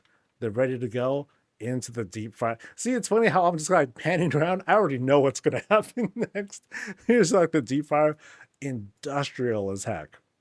Automatic, like fill in and come, and comes out. Excellent. Excellent stuff. Ah, that's really good. What a fun shop, dude. That is a fun shop. All right, what do we have? Oh, this is my kind of stuff. The coffees. Hell yeah. I want me some little pies, right? I got me some coffees. What else we got here? Let's move on inside. Thanks for letting me like just kind of like barge in here. Oh, check it out. It's the thing again. It's this thing flipped around. Ah, look at that. Being used for a little something else too. This time, holding up dishes. Very nice. And look at that. These cups, they were just freshly put on top of the rack because you can see they're still smoking. Mm-hmm. Freshly cleaned and everything. So very nice. Same thing here. Limited snacks, but it's all good. Yeah, because I think what's happening here is like they don't want to take too much, they don't want to rob from each other. One thing's got something over the other. Like you don't come here for drinks, right? You don't go here for like a full meal and all that. Unless they were to talk smack and be like, yo, they put hay. Did you know that? There's hay in that empanada, right? And then they'll be like, well, you know what? The person who runs this, they're skanks. Yeah. Then fighting. They'll just come and start throwing crap at each other. So it's one of that whole fruit vendor battle. Remember, anyone remember that in TBC? That could have been a thing. That could be a thing. So work in progress that way. Other stuff that way. So what is here? We have this cool kind of like market setup. I like this. It is a, kind of a florist kind of? No, it's something else. Rolls of stuff. Got it. But rolls of what? Drugs? I'm not sure. It's only the store on the inside was removed for the budget. I think I remember this from the contest. I just don't. Okay, maybe I remember this, but I don't know what it is exactly. But it has like this whole, hey, this is all for like yard stuff, right? But it's all filled the heck out. Tons and tons of greens of all sorts of varieties. Not coffee. Wish it was coffee, but not. And then that goes nowhere. Yeah. So maybe those are like seed packets or something like that. I would take that. Back here, storage, giant tree that's being stored too. All right. That empanada place, that was sick. That's sick, dude. Love the window work on there too. That's great. Okay, so doing a glance here because that's an open door. I gotta go through. Boop. Okay, so Rock garden plus tree plus. That's about it. Oh, okay. There's that door that leads to somewhere. And then there's this door that leads to an inside joke. 20. My number is 31. All right. So what's going on here? Inside this spot, we climb up into kind of a not a workshopy place. You know, I think I was told about this place. I think I was maybe because this wall has a certain familiarity to it. I mean, it has like conspiracy wall vibes, just without the string that's bringing a whole bunch of stuff together. But it feels like something's trying to come through, trying to figure things out. Something, it's the Horde's fault, right? That's what I'm getting, like, kind of up there. But otherwise, we have a gathering. It's a dwarven home built for a coaster who plays a dwarven paladin, but he's not into a housing. Okay, cool. Then I can make it up. I'm going to say it's a crew of dwarves. Let's go with the dwarf thing. Crew of dwarves that are coming together. Yeah, they're drinking, they're having their cool stuff, and then one of them's like, I know what's going on. I know what's wrong with the world, guys. Then everyone's like, okay, what's wrong with the world? Derek, what's wrong with the world? The Horde is wrong with the world. Boom. And then Derek just starts going off about the weird connections between the Horde and shamanism and the Earthen and the Tide Sages and engineering and the Paladins and Anshe and the dwarves even. And then these guys are like, you need to go have another empanadas. you gotta relax, buddy. Here, have mine. I'll go ahead and grab myself another one. He's like, yo, get him a different kind of coffee or beer or whatever, because he's losing his mind. What I like about this particular house, this is the house, is that we have this immediate climb up. Those always like make people be like, ooh, neat. It always sets a great first impression. Because we're going to see, like, you know, what goes up must come down kind of thing. And so we sink down into this little spot here, which has that typical earthen vibe as you go deeper into things. So you have like these like smaller spots for folks to relax. Love the shaping that's on here. That I guess is going to have this sort of like dwarven vibe to it. That's always a lot of fun. What's down here? We have a little bone and a ball for a puppy that we might find somewhere around here, but we'll definitely find in in the month and some, as soon as the new patch comes out. Yay! By the way, real quick, the pet stuff, it works right now. Like they no longer think the floor is lava as of this build, so very nice. Kitchen area right over here.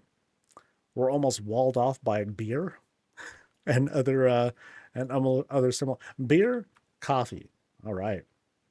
I think some of this might have gone bad because Derek was just flipping out, doing the whole conspiracy thing. Well, we got our dish. We're washing our dishes in this very small sink.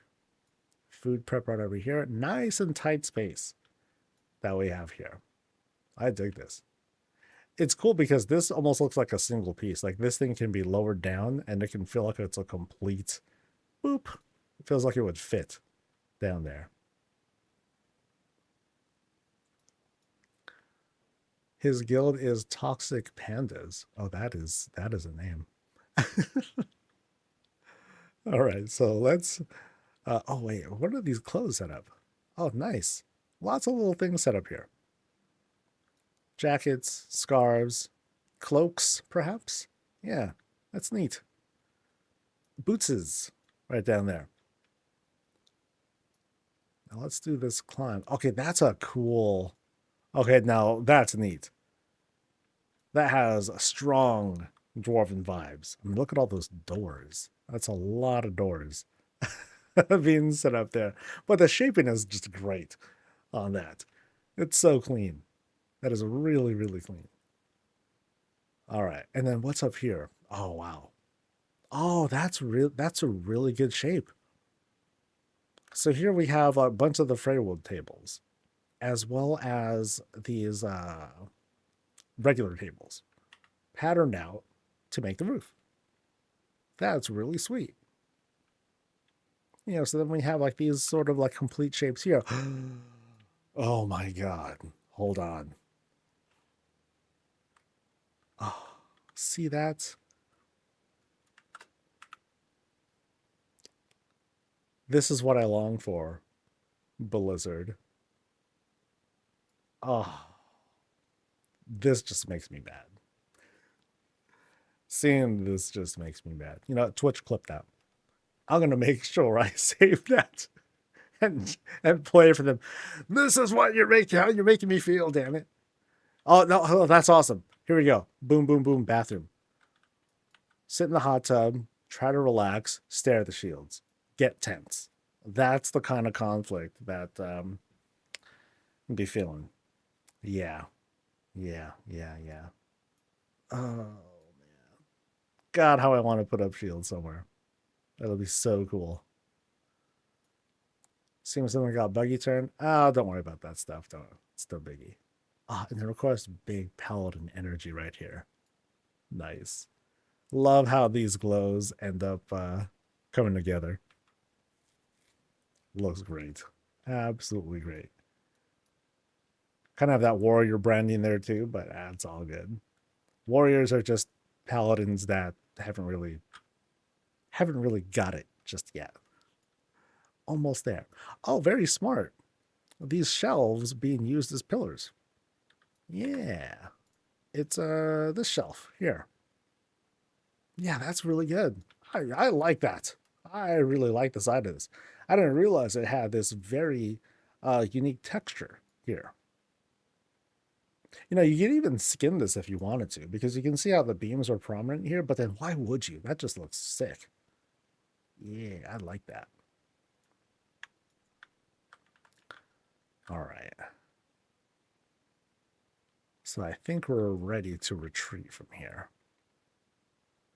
Oh, that's awful. They even skinned the back of this bookcase because it looks like this, which is, oh God, that's very bad. Does it really look like that normally? With that whole I don't know what to call this. It's a map. Yeah.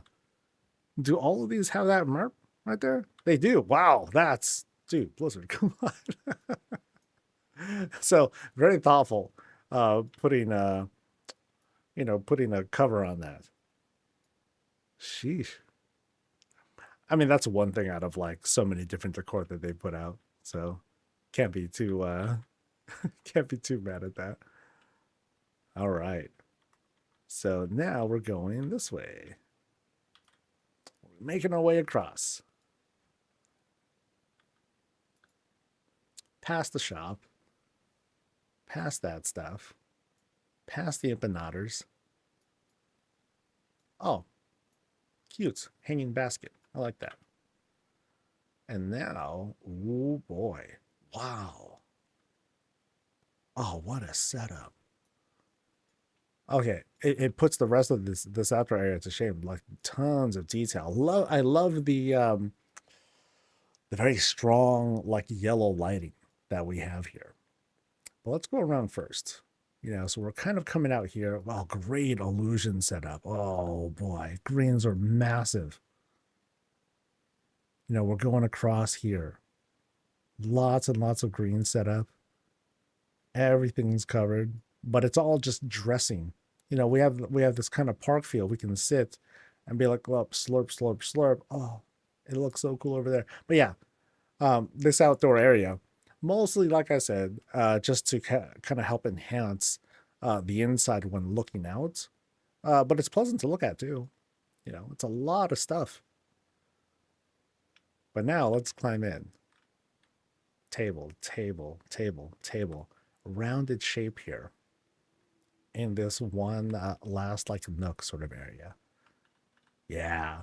This lands really great because we have like this little fire pit set up with complete with additional eggies, and even a little fiery pine cone to add some extra personality and flavor to it. Right here, see again, note how it's like transparent. They're using the trellises. The intent, I'm gonna guess, is that so we can see more of the outside, and so we can see all of this like come together in a like a series of layers. You know, you have your foundation, the trellises, right? Plus one more that's right up front, to help set this up. From there, filling out with the details, basic shelves, for the most part, and then just throw stuff on it. Pots. Actually, those aren't pots. Those are upside down prey prey pedestal things. But then they just threw some flowers in there to have like this very nice looking cup. Nice. And then you have like other knickknacks down there, things that are hanging. Followed by not exactly an altar, but it's more like this is more like kind of a workspace of sorts. Plus additional decor to just kind of show off the collections. Yeah, really nice. On the opposite end, a place to sit. I'll sit across from Miss Myrtle over there. Oh, if I wanted to, oh, that's thoughtful. I can grab the blanket, throw it over in case it feels a little bit chilly out, you know, and then I can have a chat with Miss Myrtle. We'll have very engaging conversations about philosophy, war, you know, who's right and wrong, and all that stuff, as well as delicious treats because I'm very simple as well, and coffee too. Ah, oh, that's too relaxing. That's so accommodating. Sit, Matt. Yeah, I'll straight up like when I'm done with this, we're done chatting. I'll just like lean back a little bit, and I'm out. Yeah, really nice setup here, and very simple too.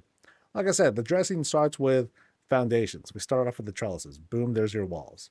From there, just start adding things. You know, whatever you feel like, really. And once you fill it out, the layer in the background, you know, the greens, they do the rest of the job. So you can easily fill out some of these spaces, and come off with really, really great effects. So here again, lots of priority runs were involved in the making of this build. So here we are. Boom. Here's the setup. Trellises again. You have your table, the basic seating. From there, fill it out. These trellises happen to be Stormwind trellises, so you're not seeing the fishies, right? Yeah, no fishies here in this case. But here, you have it kind of like blocking off a whole lot of what's back there, but you know what's back there. So you can just fill out with like a couple of other things, and you'll have a very complete setup. Really great details though, because you also have the elven tables that seem to be going around this entire spot. Now here is where like some of the clipping is important. There not so much, but they might have you know, made sure to get all the details down, even in areas where, you know, we're not going to see anything. But yeah, really awesome look.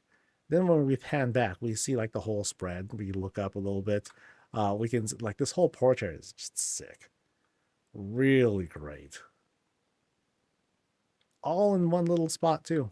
Oops. There we go. Yeah, all in this one spot. Yeah, it's a very, very dense, very welcoming, welcoming area, with more muted colors. You can kind of see that. It's mostly the lights that are really popping out that help to sort of highlight the colors that are here. Yeah, really nice.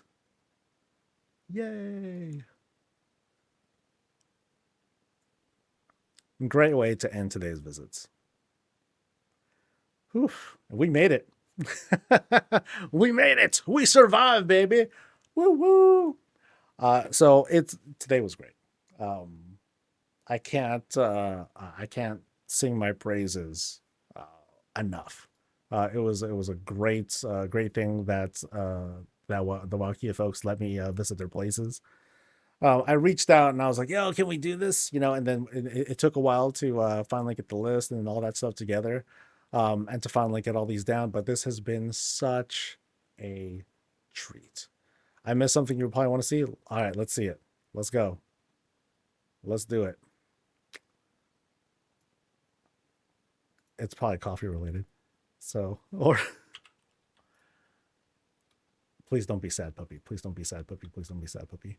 Oh, it's the door. Okay, I definitely missed this because, oh, it's a clicky thing for real. Oh, or is it? Do I walk through it? Let me see.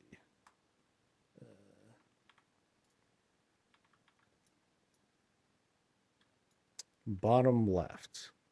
Boop. Ooh. Oh, we're not done yet. Holy cow.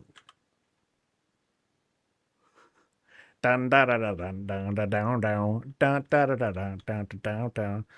I don't know the words. Da, dun, dun, dun, da, dun, dun, da, dun, dun, dun, dun. Da, dun, dun, dun, da, dun. You know what I'm talking about. Oh shit. That's dope. I remember seeing screenshots of the friend's house. Oh wow, dude. Now seeing this thing up close. And okay. There we go. Audience chairs. Heck yeah. We gotta have that because we gotta capture like all the right perspectives here. Yeah. From that door. Oh, dude. The proportions here are sick. I mean, it pretty much had to be to scale. Yeah. And like all the little details from the little TV that's up there to the kitchen table. Oh wow. To the brick wall stuff up here. Oh Christ. Oh wow, dude. So many little, yeah, it's so much to fit in here. Holy moly. Yeah, what are those bricks made out of? Placards. Oh, that's gross.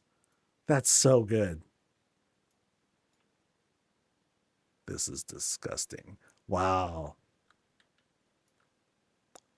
Even like the small details, like some of the kitchen tools and stuff. Straight up had the old fridge with this sort of style too. You know, they just had like the a second beam that's in front here to create that. And then you have like the other drawers here. I forget whose room was whose, but I actually didn't watch the show that much. But it's fun. It's a fun show. Dude, you gotta make like God, what's the name of the place? Central Perk? That's next, dude. That's next on your hit list. They even have the outside apartments. Oh, that's so dope. Wow. Oh, that's a great illusion. That's great, dude. Oh, screenshots galore, man. Oh, that's sick. Absolutely sick.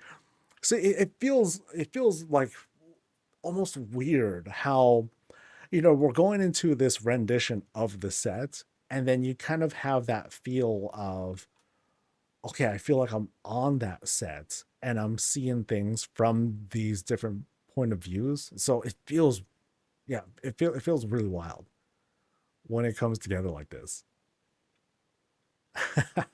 So neat. That's so neat. Crazy impressive. Even so much more so that now that we can see it from this point of view, so now we can kind of like look at it from like a really different perspective and be like, okay, what if the friend's house, what if their camera shots look like this, and it would just be like kind of weird. What's this from? It's from the show called Friends. It was a big show in like the 90s or so, and very, very popular. Yeah, that's so cool. Oh wow. Oh, even a laptop setup. Nice.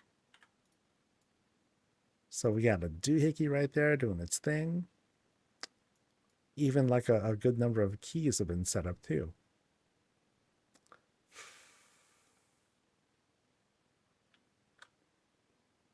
You're gross, dude. This is this is it's so good. I hate it. Oh man. Yeah. Like seriously, I love project houses because there's it's like this shameless display of like, okay, now we're gonna do this. Boom. Like right there. That's so great. This is great. Oh man. Well, thank you for showing us this little bonus. That's great. All right, let me exit out of this guy. Oh yeah, that's right. It was a clicky thing that took us like in and out. Wait, this was it, right? There was, you couldn't actually go through some of the other doors or anything, I'm pretty sure. And then this was just designed to be, okay, there's a clicky somewhere around here. That's kind of funny how you can see like how all that comes together. And I'm not seeing it. That's just a door, right? Yeah, that's a door. Lower right stool. Come on, buddy. Oh no, it was okay. There's this stool, but then I don't think this was it, right? Yeah, I'm not seeing it. No, other right. Okay, other right. Can I? Come on, but oh, that's the door. That's the door. Ruined.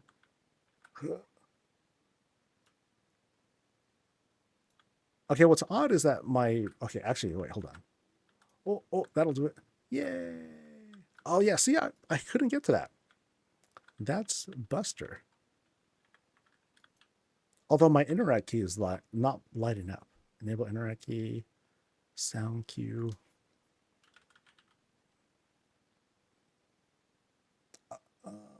Oh, NPC. Oh, here we go. Show all. Oh, somehow that went away. Oh, that's monstrous. Okay, that's why I couldn't see it. There we go. Dude, Epiphania, thank you so much for showing your place. That's, oh, what a treat. And once again, thanks to everyone who had showed me their place today. Big thanks to the WOWKEA group. Thanks to Mego for um, helping to open the door for all this. And of course, thanks to everyone who was watching with me. This was a ton of fun. In the coming weeks, I'm going to start releasing these in like the individual VODs for people to enjoy on their own. They can, do whatever they want with it and all that. Wow. Just big wow. A lot of fun. I hope you guys had as much fun as I did, if not, well, a little bit at least. Thanks again so much for letting me be a part of your day. If I ended up being a whole part of your day, then y'all crazy. I can't believe it if you guys had stayed like the whole time. So thanks so much. And I'm going to be back tomorrow because we still got 5 more places we'll be visiting to round out the rest of the week. And that's going to be it for me. Until next time, though, stay safe, stay healthy, and as always, stay breezy.